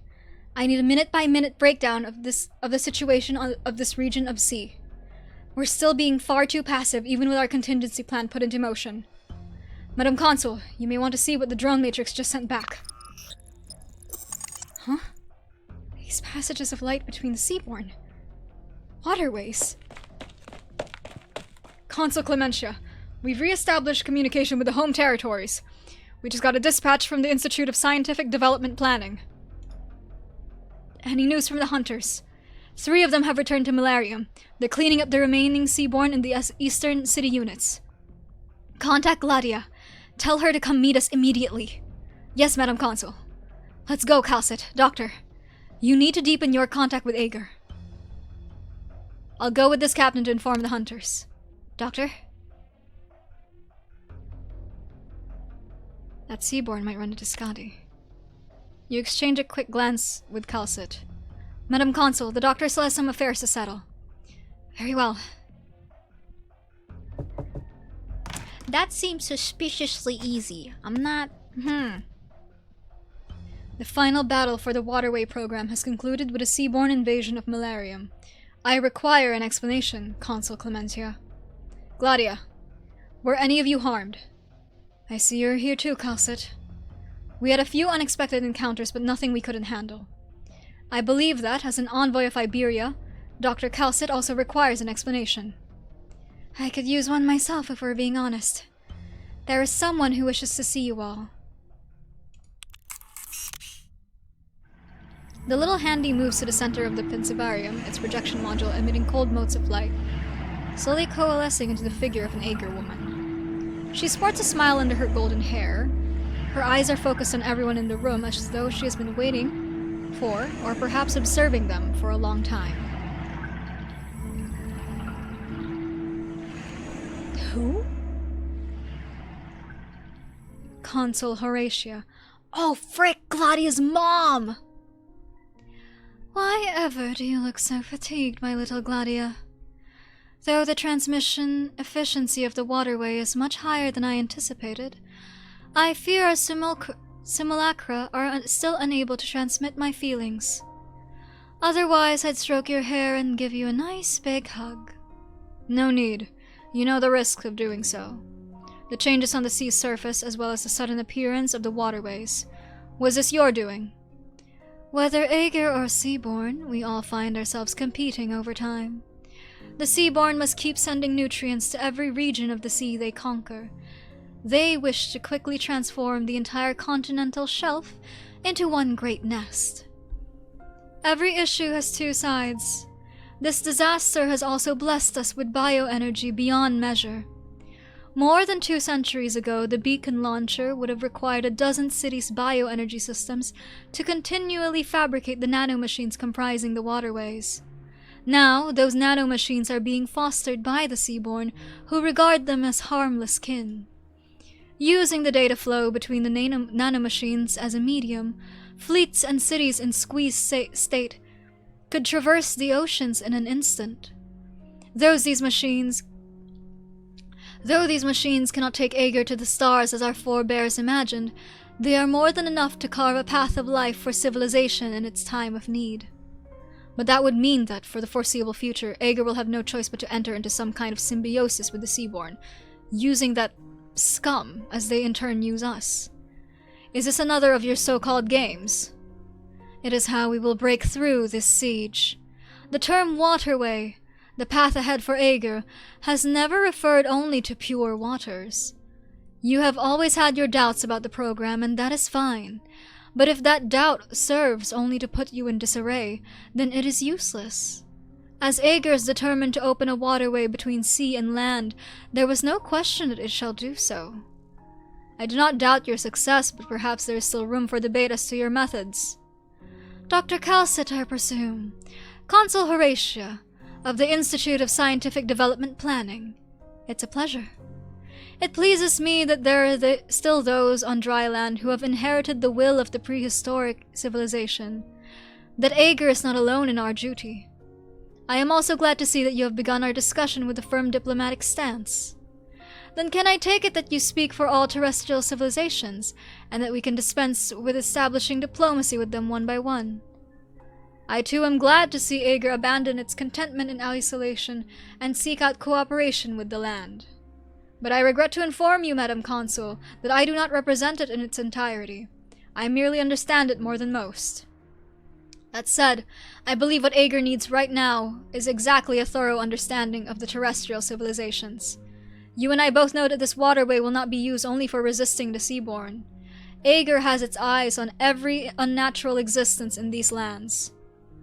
It is the only means for us to ascertain the intrinsic nature of Terra, and to eliminate disasters hanging above our heads at the source. And I am sure that you are aware of how such actions will be perceived by the terrestrial nations. Compared to the Seaborn, you would be seen as the more direct threat. We bear them no ill will. We need not stoop so low. The cruelest thing we could do is ignore the need of the help of other tottering civilizations we meet on the road to settling this crisis.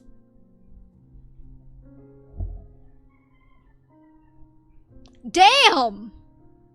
What is this outfit? I mean, I can tell what is this outfit, but also, what is this outfit? What is that staff? What is that? The headpiece, though. Damn. The plot hella thickens. Real. Of course, we will first help them to learn how to walk. Bottlenecks of development, dilemmas of war, barriers of race, clashes of cultures, trends of ideology, changes in the structure of society. Over the millennia, Aaugur has grown freely beneath the waves. It has faced every issue a country might face. We wish to share our experiences without reservation. And how would you do so? Using Malarium as our main port, we would send talent and technology ashore to aid the Iberians in revitalizing their home. Farron must perceive the oncoming crisis far more keenly than humanity. That young one will not shelter Kierag forever. Oh, frick, she knows about Kiera. And she's right. She will not shelter Kierag forever. We can aid that nation long trapped in snow in breaking through its developmental barriers in a few short years so that it may stand equal with its neighbors. We can aid the Sami in purging the demonic corruption permeating every inch of snow and restart the abandoned Stargate in the north. Ursus, Kazdel. If the flames of war rage, we will calm them. If there are disputes, we will resolve them. Bolivar, Higashi. National unity is but a few fruitful negotiations away. Aaugur will aid them in every predicament. Aaugur will guide them towards the only goal they need.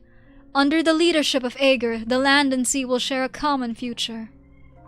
Madame Consul, I do not doubt Augur's sincerity, but I fear your proposals will not have the effect that you expect. I am sure that you have the means to bring Kierag up to par with the core nations in a few years. But will dialogues between equals necessarily center around peace and development? Were Ursus's internal problems to be resolved, who is to say that they would not bare their fangs once more and attack their neighbors to satisfy their regained appetite? Bolivar's many regimes might reach a consensus under Agar's pressure, but how will you eradicate the profound, deliberately provoked hostility? Dr. Calcit, are you saying Agar's efforts to aid the terrestrial civilizations will only result in the opposite? I am saying that we can establish a more equal and profound cooperative relationship between us. With only your probes, you are unable to understand a civilization's needs. With only your experiences, you are unable to force a nation to skip over its path to development. Before you act, you must learn more. Otherwise, the winds you stir on land may become some great storm you cannot turn a blind eye to. We would be more than happy to hear your suggestions, then. On the condition that you do not allow us to be held back by excessive caution and meaningless apprehension.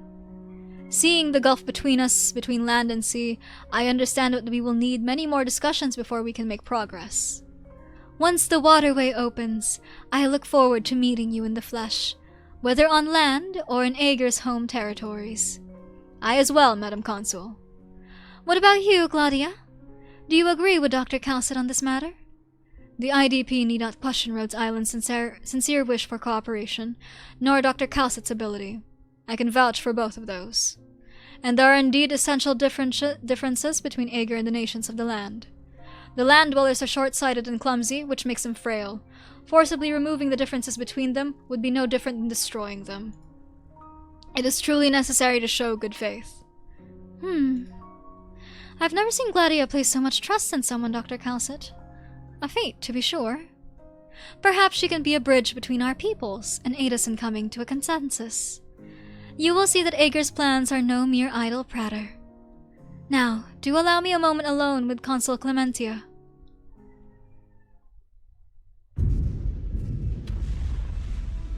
Secunda, a fleet approaches from the land. Iberia. Hail them via the drone matrix. This is Prefecta Secunda of the This is Prefecta Secunda of the Malarium Sea Patrol. It's me. Irene! We're currently in a head-on battle against the Seaborn. Don't come any closer. Your ships are too crude, I'm sorry, but they may get sucked into the eddies around Malarium. You're saying that Iberia should just wait quietly on land? That I should just watch Malarium get invaded by Seaborn, and let the waterway transform into some kind of god knows what that even you, Aegir, never foresaw? Well, we've already talked about the Secunda. I'll be there in 5 minutes. Halt all attacks. If we are going to pick up the Iberians, we'll just have to open the access channels to the rear. Why stop attacking? Look at the screen. The Academy of Technology just sent an urgent communique. This... What do we do? Are those light-emitting nanomachines components for the waterway? But the Seaborn are still attacking the city. If they fuse with the nanomachines and bear identical biosignatures, our weapons won't be able to locate and attack the Seaborn only. Don't tell me the Legions want us to halt our covering fire and rely only on Militarium's force fields to hold them back. May as well sit our wrists and be done with it. Scribbling on your device again. You know, sometimes I really admire your ability to keep a cool head. Use the images from the drone matrix to render a 3D model. Rendering in progress. Perhaps the answer lies within the riddle itself. The biosignatures of the nanomachines and the Seaborn are identical, but we still know clearly that the nanomachines have formed a waterway. How? We can see them. Each machine emits a particular light that's clearly visible. Contact the Academy of Technology and tell them we have a proposal for modifying our weapons targeting systems. But recalibrating 2 legions worth of auxiliary optical systems would take a lot of time. What about using a lighthouse on land? Irene, it seems we arrived in the nick of time. A dozen or so lighthouses on the lost coastline have resumed operation. They're responding to your waterway. Combined, they should be enough to illuminate this entire patch of sea. Maybe they could serve as your auxiliary optical systems. I'm hardly an engineer, but these lighthouses were built with Aegirian technology. They should be compatible with your existing systems. That should cut the time needed in half. I'll let Consul Clementia know. Thank you, Irene. The Inquisition would be overjoyed to see this newly unclouded ice become part of the combined defenses of land and sea. We're partners now, Secunda. So maybe we should be thanking Briogan instead. Briogan. He truly dedicated himself to these lighthouses. A naval architect drifting into a foreign land, striving for the day when land and sea could work together. He foresaw calamity, but left no answers behind. It's a pity that Aegir saw him as an outsider, while Iberia never truly accepted him. He died alone and miserable. But now, his plans will finally have a chance to become reality. We acted far slower than he did. Indeed. But it's not too late, or rather, now is precisely the time. Let's get started, Irene.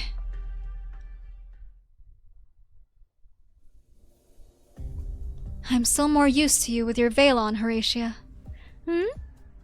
Did you show off the scar below your ear to let Gladia know that, as her mother, you will tolerate her setbacks just as you accept the blemish she left on your face? I'm not that strict a mother.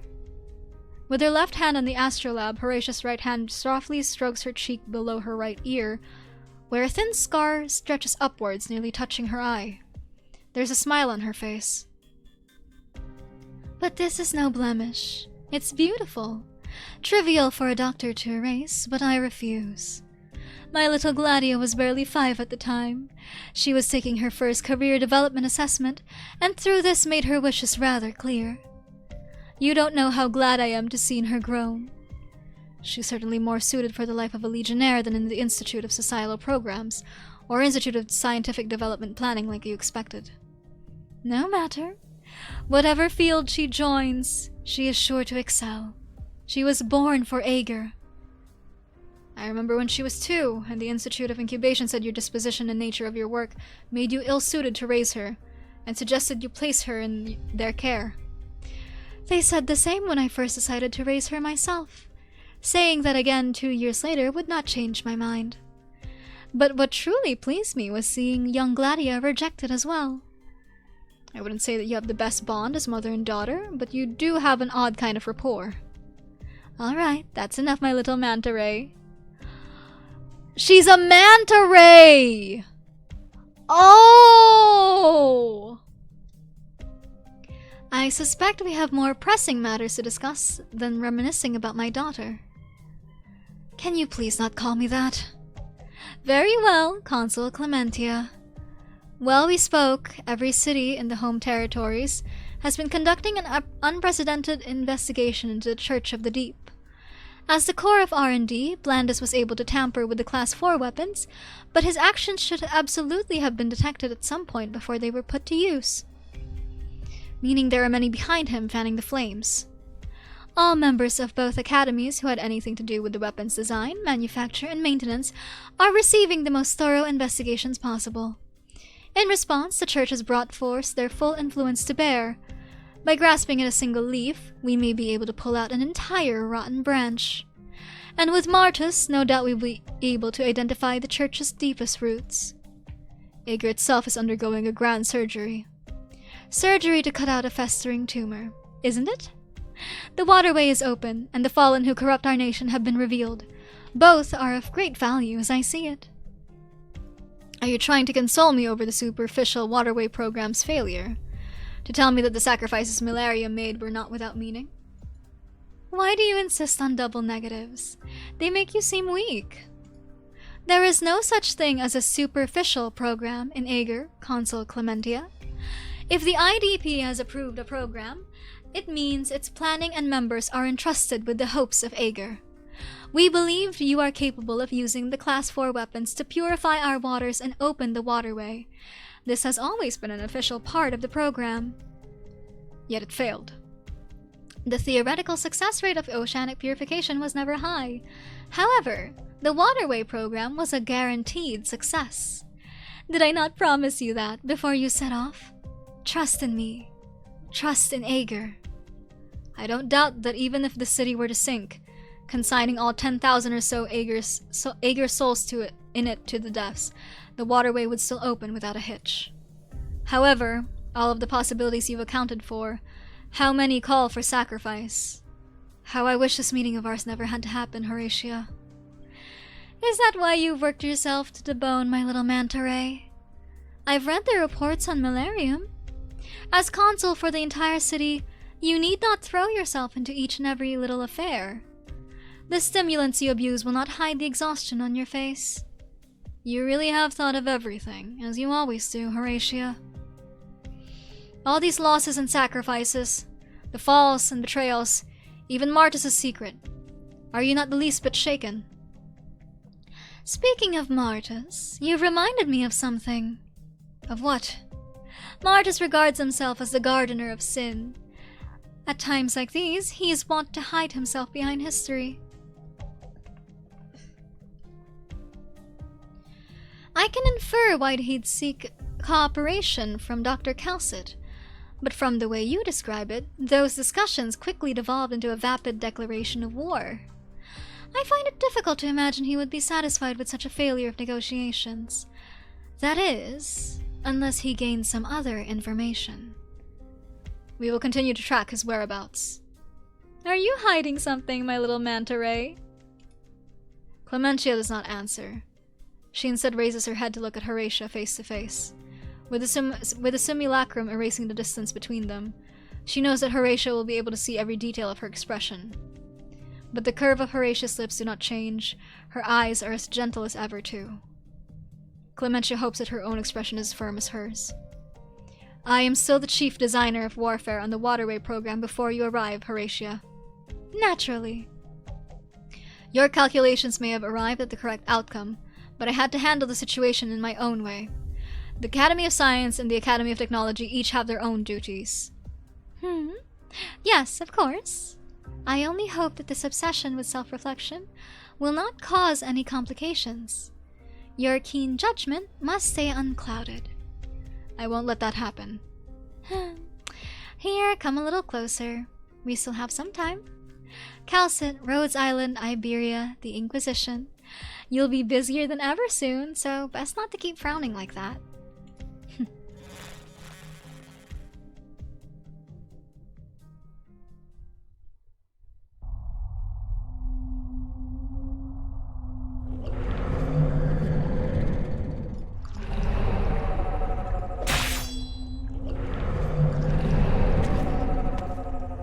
Trying to run?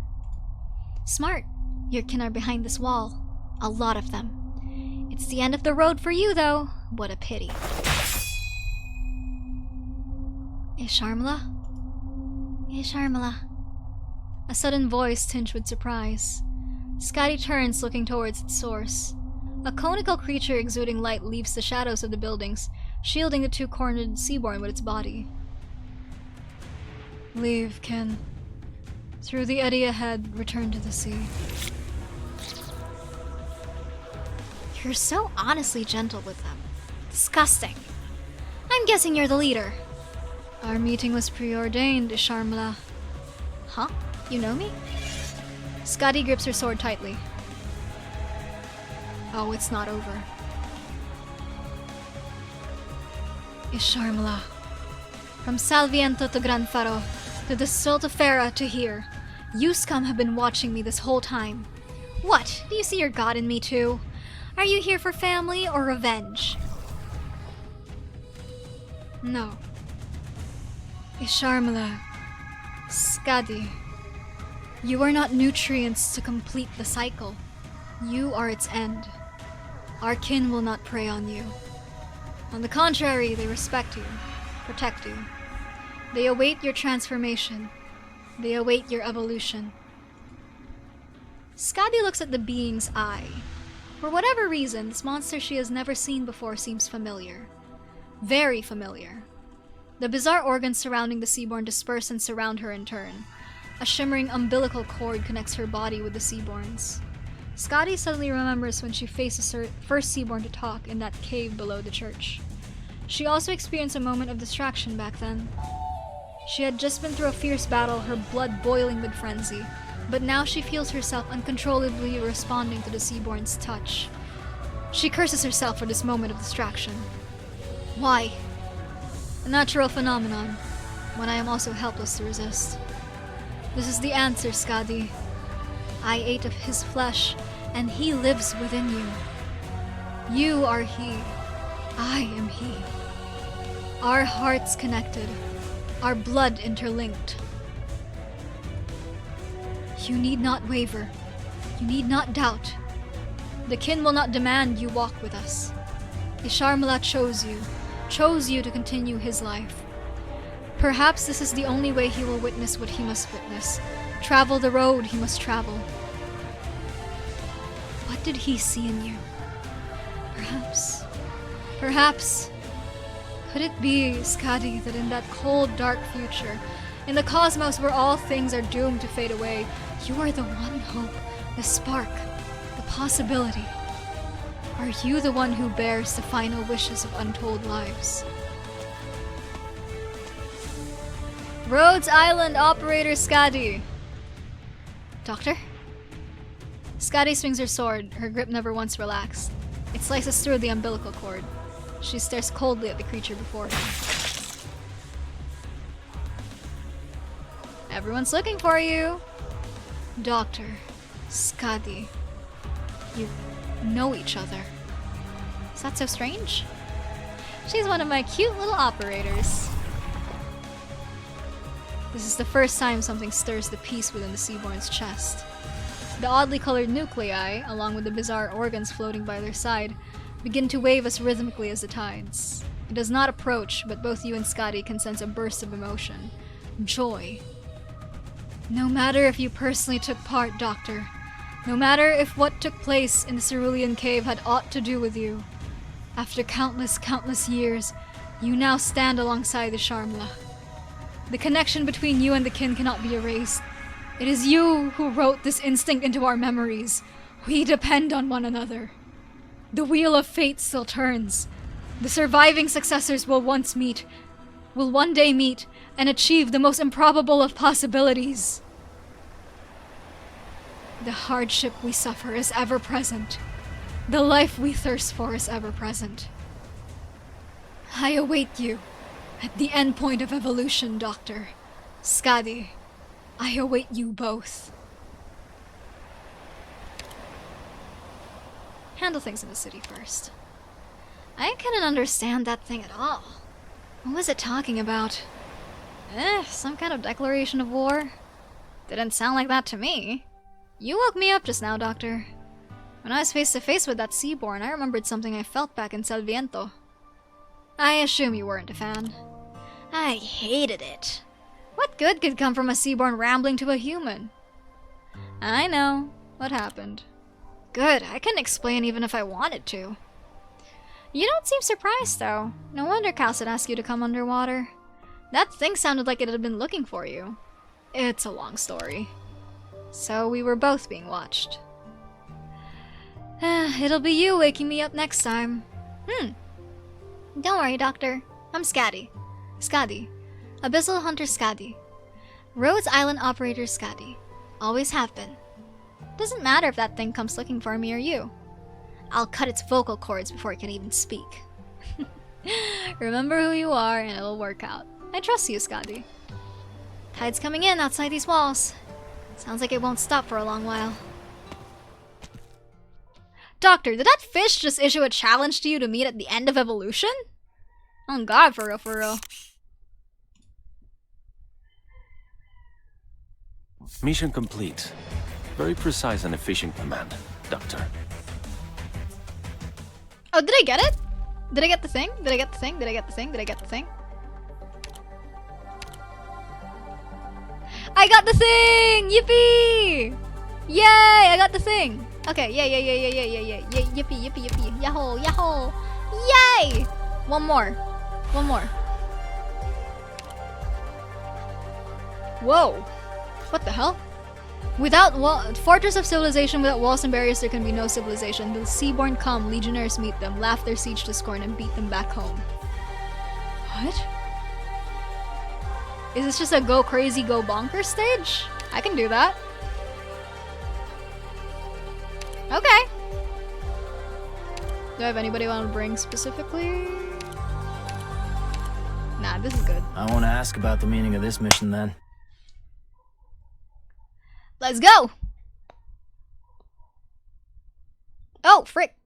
What the heck?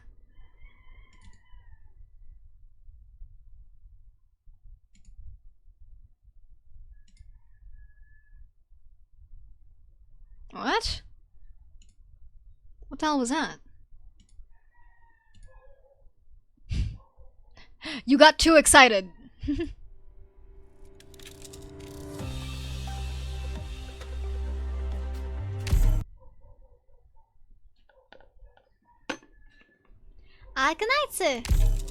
Arknights.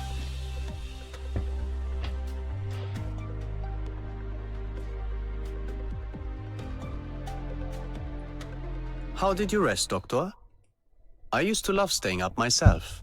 Until one time, I went a full night without closing my eyes, and had splitting headaches for a week after. It was a horrifying Shall I whip up something tasty to help everyone unwind? Where should I go to collect samples next time? Are you interested in my instruments? I can teach you how to play. Psst. Care to take a peek and tell me if Doberman's in there? What am I doing today? I hope I can get a nice big bathtub. No problem. Just need to find that Do you want me to confess to this Rhodes Island? How should I make payment?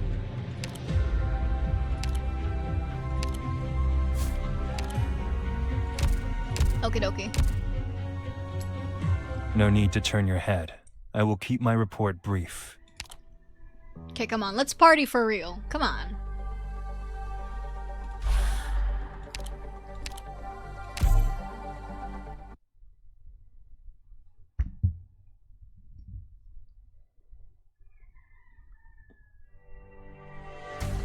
The mung bean soup is already simmering.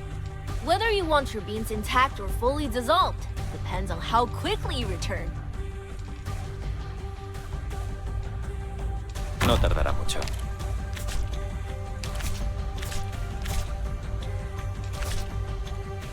Hold on. Oh, it's not letting me do the thing again. Ah.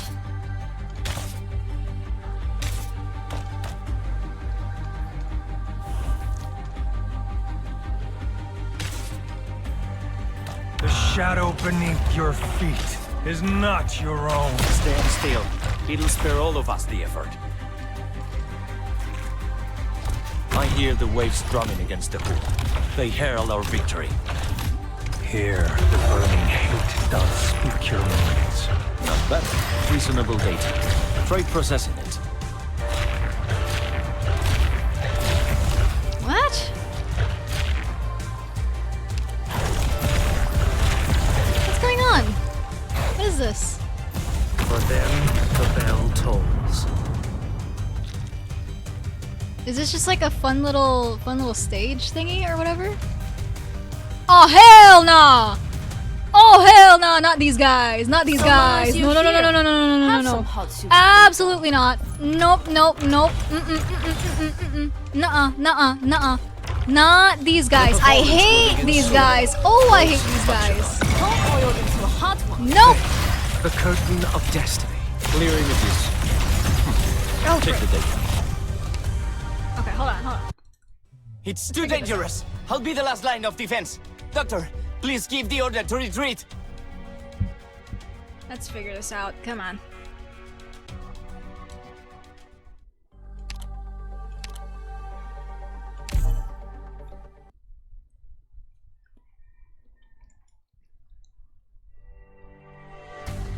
Let's make this quick. My time is valuable. No tardará mucho. Be careful. Don't get overconfident. This one? Gather under this banner in the name of the Lord. I've always wanted to try saying that. This? Partout.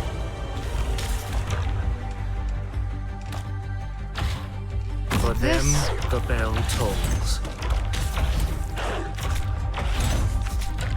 Entendido. This is the destreza of Iberia. And then go like this. Once the wind fills our sail. Now we'll see them.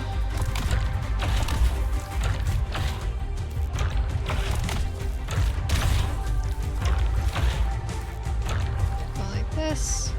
The performance will begin soon, but it seems our audience can't contain themselves.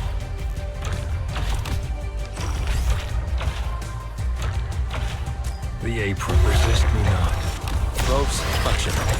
Corazonix, good to go. Healing.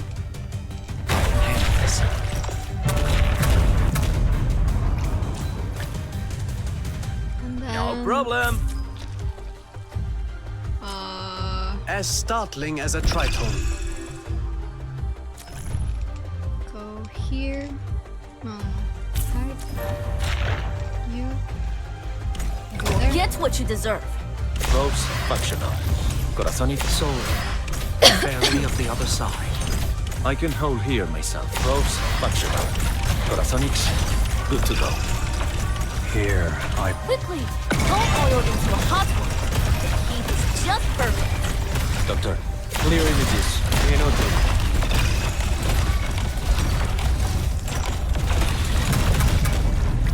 As long as I can. As doleful as a clarinet. Why did...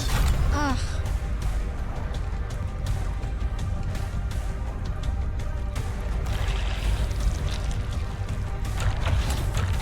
I hear the period. Is it correct? Listen. I can hold here. Probes, functional. Corazones, good to go.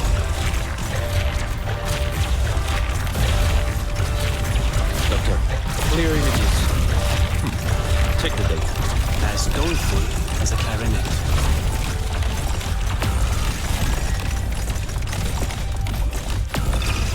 I can hold here. Probes. What the heck? What is going on? Good to go. No. Mission complete. Very precise and efficient command, Doctor. Was that it?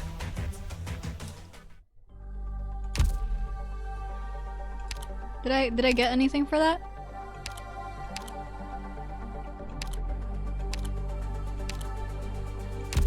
Probably, I guess. I don't know. I'm gonna assume this is the last one. Probably. The stray and the companion, kindred spirits tread divergent paths, adversaries walk together.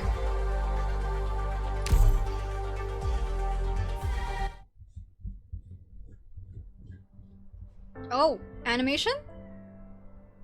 No. Okay. Do you really mean to return? I finally found out that man's whereabouts. No matter who he is or what Vulpo hole he's decided to hide himself in, he hurt our daughter. He needs to pay. Then let me come with you. I don't care if it's Fumble standing in our way, endless catastrophes, endless tides, or fire raining from the skies. We'll face them together. Would the shrine be alright without you? Relax, it's just killing a few people. It's long past those bastards to head to hell. Then it seems we must part once more. Heavens drink their fill, sky besought by Sakura, drunken clouds stumble. Was that a haiku? It's got a good rhythm, perfectly suited for reciting while swinging a sword. I know who these are! Found that man's whereabouts, no matter what Vulpo says, he hurt our daughter, he needs to pay. I don't care, it's Fumble standing in our way. This is about Suzuran's parents! This is about Vulpes Foglia and, I forgot his name, Suzu Papa. You weren't joking when you said this would take 8 hours. Yes. Yes. I never kid. I'm usually right when it comes to estimating how long Arknight stories takes, and it's usually 8 hours. That's about Suzuran's parents. Mafioso blows nose. The hell, man? Why you crying? An assassin gets revenge for her daughter by crossing two big Fumble, so she's forced to flee to a distant country. And many years later, she has to leave behind her gentle husband and re-enter the storm, all for her daughter's sake again. When I think about the people in real life who live like that, I can't help it. The way I see it, the movie should be hit from her point of view. I hope I don't gotta remind you that this film's supposed to be our Famiglia's business card in the new city. And we're supposed to be reviewing it together? We gotta control how this city looks at our boss and our business? I thought... What the heck?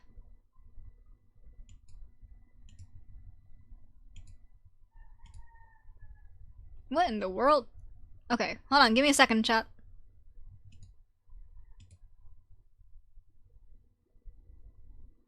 Can't have a single peaceful moment in this house, I swear. Oh my lord.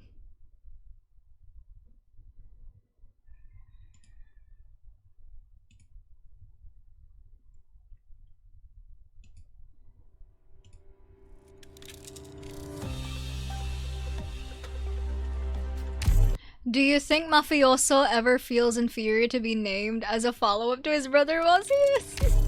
Maybe? Arknights. You never know?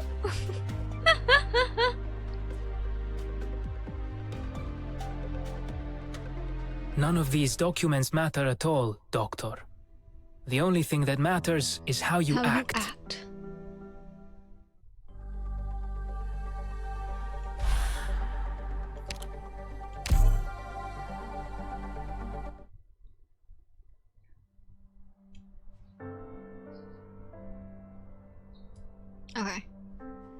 say? Do you really mean to return? I finally found that man's whereabouts no matter who he is or what Vulpo hole he's decided to hide himself in. He hurt our daughter, he needs to pay. Then let me come with you. I don't care, it's Famiglia standing in our way. Cruel catastrophes and the sides are fire rating. Those guys will face them together. Would the shrine be alright without you? Relax, it's just killing a few people. It's long past time for those bastards to head to hell. Then it seems we must part once more. Heavens drink their fill, sky besought by Sakura. Drunken clouds stumble. Was that a haiku? It's got a good rhythm, perfectly suited for reciting while swinging a sword.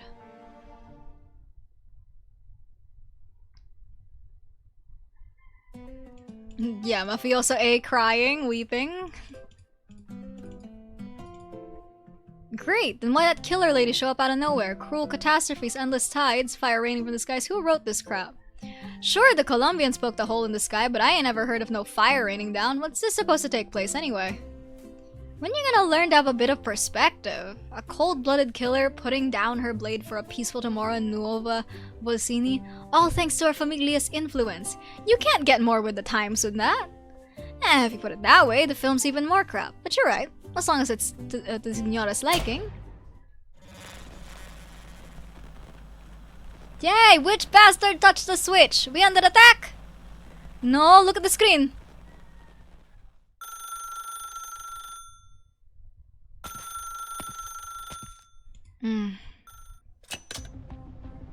Mr. Tin Man, we have a press conference starting soon, so please keep it quick.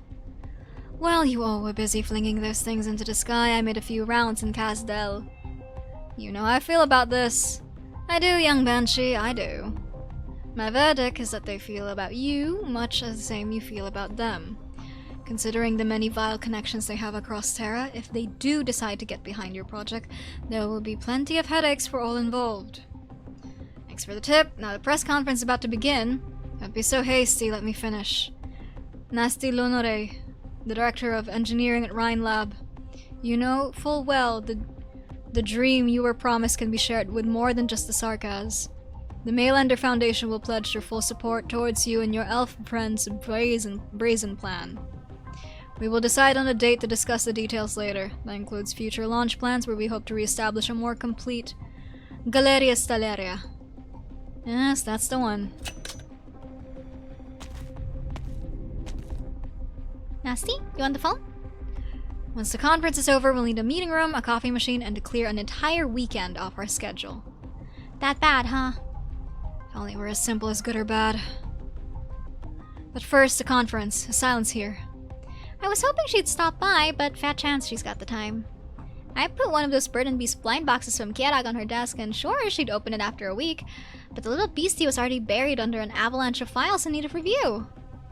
The guy who's supposed to be making a speech for us isn't here yet either. Well, he's like 2 minutes.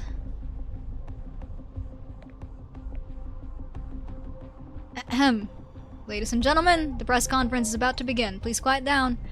I'll be happy to answer any and all relevant questions during the Q&A segment. Sounds like he's in for a good mood. Let us first.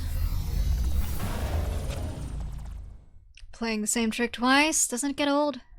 No, Ferdinand's confused too. This wasn't part of his plan. This is... The challenges we face are far greater than ourselves or catastrophes. We must form a community under the leadership of Aaugughghgh to overcome them together. Yep, here it is. Repeat. An Aaugughgghgh broadcast to all surface-dwelling peoples. We ask all of humanity to set aside your conflicts and prejudices and join the Aaugughgghgh in building a bulwark together. The Matrix has broken through the blockade and swept past the sea. Essential information and calculation results are about to make landfall. The challenges we face are far greater than ourselves or catastrophes. We must form a community under the leadership of Aaugughgghgh to overcome them together.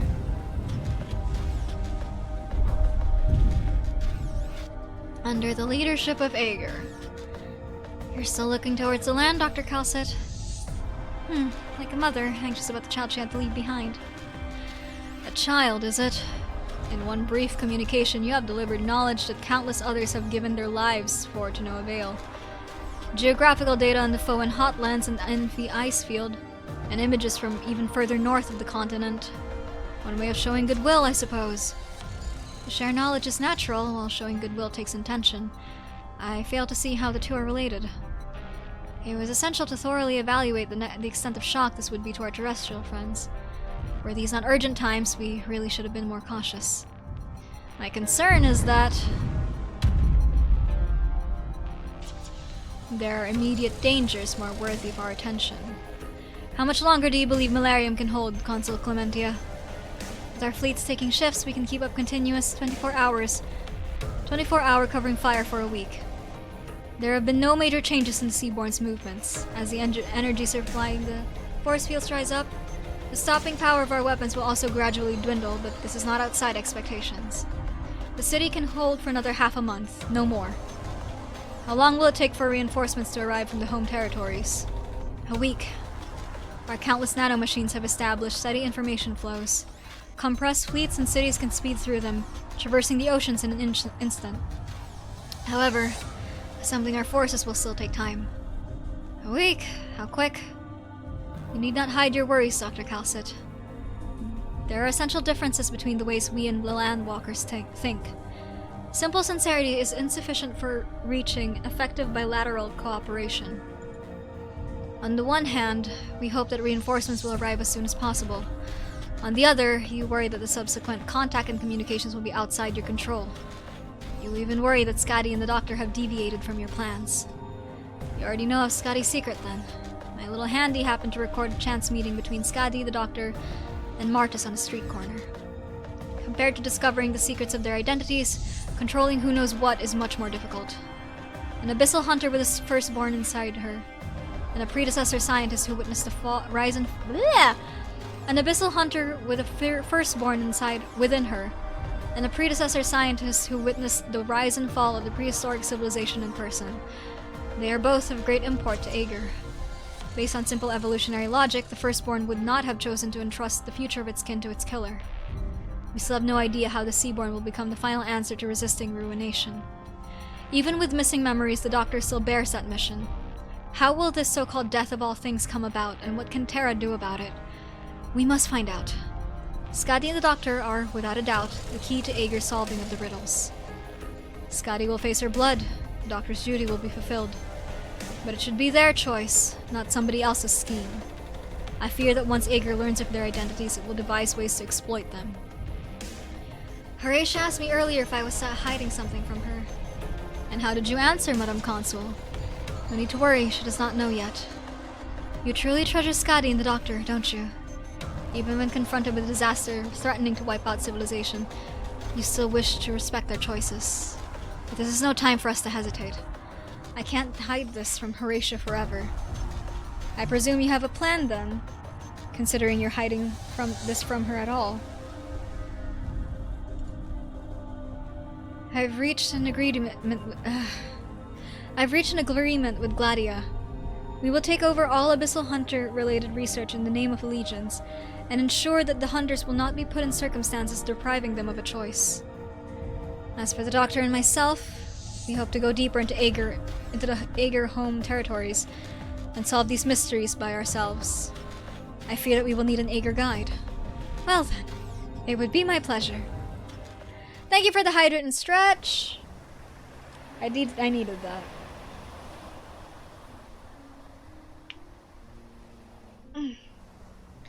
Cassia will receive the punishment she deserves. Malarium's incubation chamber has been moved to safety, so as long as the city doesn't fall, the child she left behind will be born safely.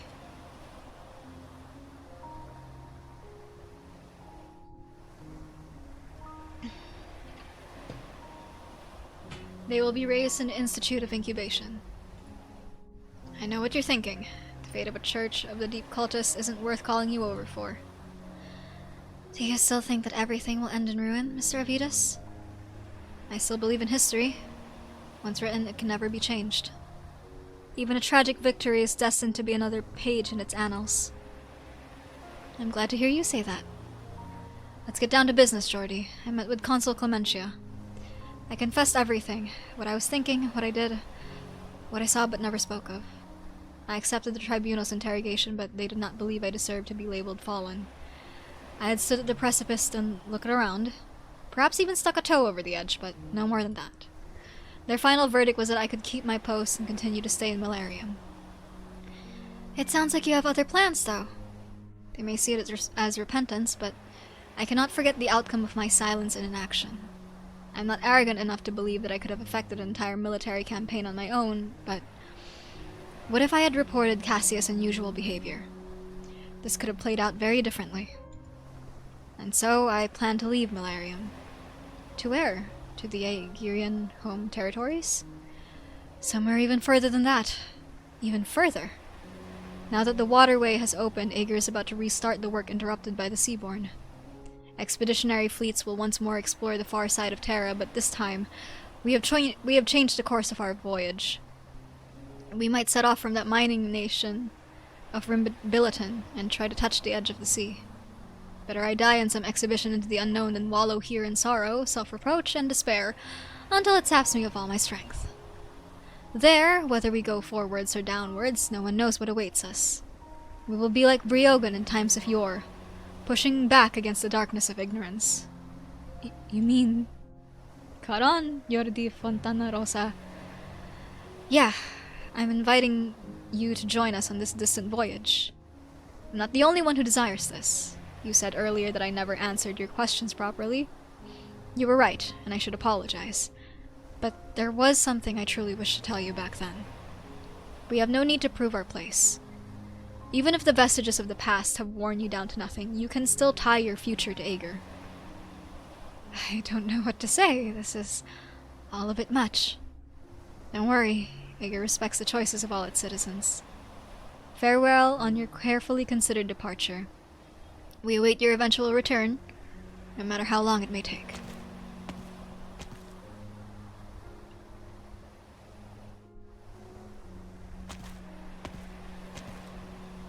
Maestro, today's maintenance work on the lighthouse should be finished. Is there some sort of issue with the others? No, I'm just here to watch the sea, like you. I heard from the other Inquisitors that you kept making time to come to the coast, even while we were in Millennium. Iberia threw a stone into the sea. We were worried it would foment an unstoppable wave, but what was even more worrying was that it might sink in silence with nary a whisper. Fortunately, the stone stirred up the ripples we hoped for, and Iberia was able to see the circumstances beneath the waves, and in doing so make up its mind. You performed your duties as envoy admirably.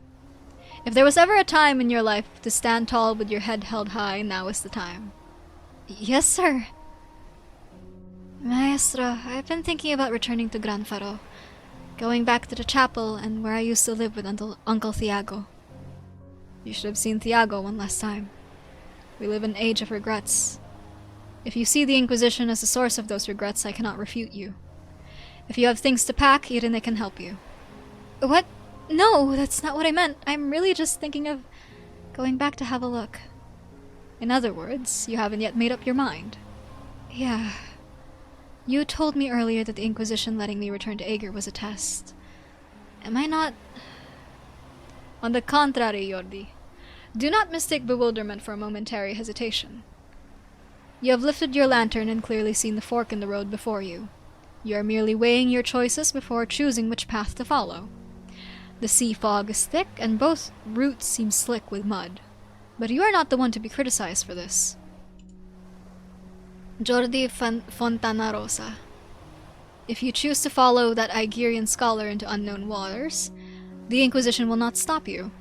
The strength of the waves crashing against the shore will not change because a single clerk leaves or stays. If you choose to stay ashore in Iberia, you will carry responsibilities that are more exhausting than you are used to, but also much more important.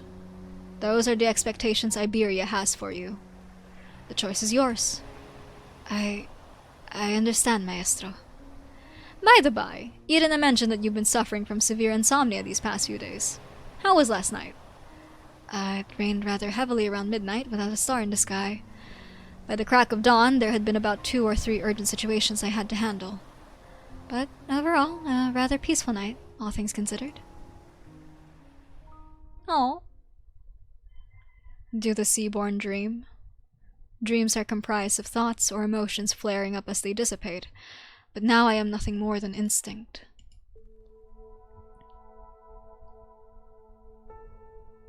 Why this scene again? Following the unfathomable passages in the ruins, at the very end, a great beast gently sticks a tentacle into the bulkhead. What is it waiting for? Perhaps. I walk forward, passing through the shadow of the cerulean tree, until I am before him. I extend a hand.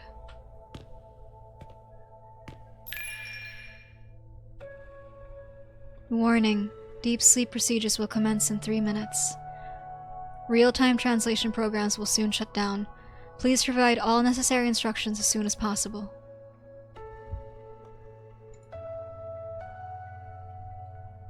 Isharmla, our shared name, our shared decision. We trust one another. We feel as one, do we not? I will watch over you until the end of my days. No, this person isn't me. This isn't my dream. It's Isharmla's memories.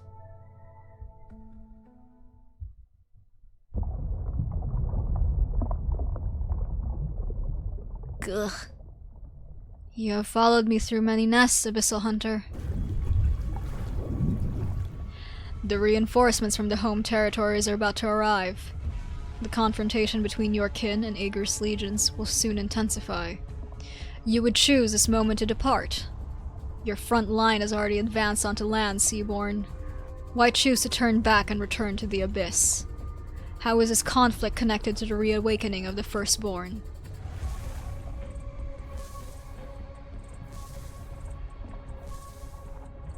You are an astute man, Hunter. I merely discovered your existence before the others. You left evidence in Isharmla's body. You are the Church of the Deep's founder. You sought refuge in the shadows to seek traces of me. Only a shadow may merge with a shadow. A most interesting, Hunter. What do you wish to know? Everything. I know you, Hunter. You are Skadi's comrade. Has Aeger refused your everything? This nation has refused too much. So much so that it's dug its own grave. Your schemes are far too obvious. I never intended to hide them. I fell in order to obtain answers. I can tell you all you've longed to know, Hunter. Regarding my next actions, regarding the sealed passages in the ruins embedded in Terra's mantle, regarding how the other Firstborns will awaken, regarding Aeger, regarding the next doom to greet Terra. We kin are selfless. We kin are devoted. We kin wish to share everything.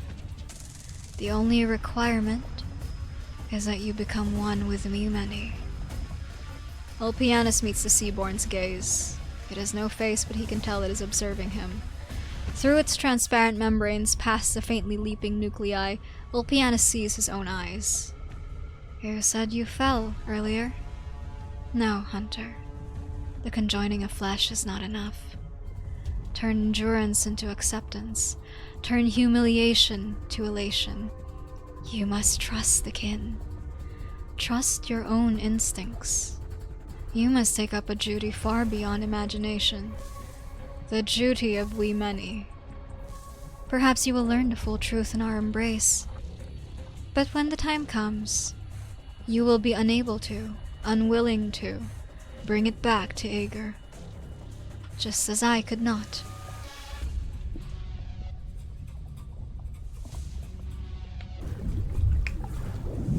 The Seaborn passes Ulpianus, swimming ever deeper into the nest. Its back quickly disappears from view, leaving only the nest before him in full bloom. The contaminated coral shimmers in its multitudes. Countless fantastical life forms flit between them, using its glimmer to dispel the darkness of the depths. They grow. They form tides. But Ulpianus ignores them. His gaze passes over a golden sea, over every scar, every inch of flesh, every cell, every chaotic waking dream. It falls somewhere he cannot see, the deepest recess of his own self. Ulpianus follows along.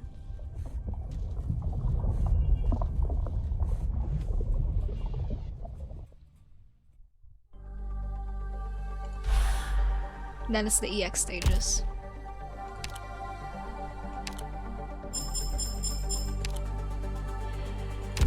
And that... No need to turn your head. I will keep my report brief. That was... Path of Life. And we took exactly 8 hours to finish it. That was crazy, I'm not gonna lie. That was, oh. I wonder what Ulpianus is doing now, actually, considering he did follow. I wonder what he's doing. King, what are you doing? Because after that, it's Path of Life, then Exodus of the Pale Sea, and that's Thorns' thing. So it's not... Yeah, 8 hours exactly, yep. Ah, gosh. That was a lot. That do be a lot. That was a lot. It was, in fact, a lot of information. But no, yeah, that was good. That was really good. I like the glimpse into Aegir as, like, a society. I like the whole Abyssal Hunters plot. I like how they keep emphasizing how different Ulpianus is in terms of, like not only as an Aegir person, but also, like, with the other Abyssal Hunters, he is, like, so different. He's odd. He's strange. I can't wait to see where they take it. But yeah, thank you so much for coming to the stream. I greatly appreciate all of y'all being here. Thank you for the raid earlier. Thank you for the resubs. Thank you all so much.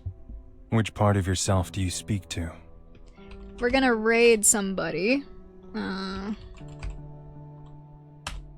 Okay, so here is the raid message, and here is the sub-raid message if you are subscribed to me. Again, I greatly appreciate y'all being here. Please remember to stay safe, stay healthy, most importantly, stay evil for me. Get some rest. This was a long 8 hours. Okay, bye-bye, everybody. Thank you all for being here. Whee!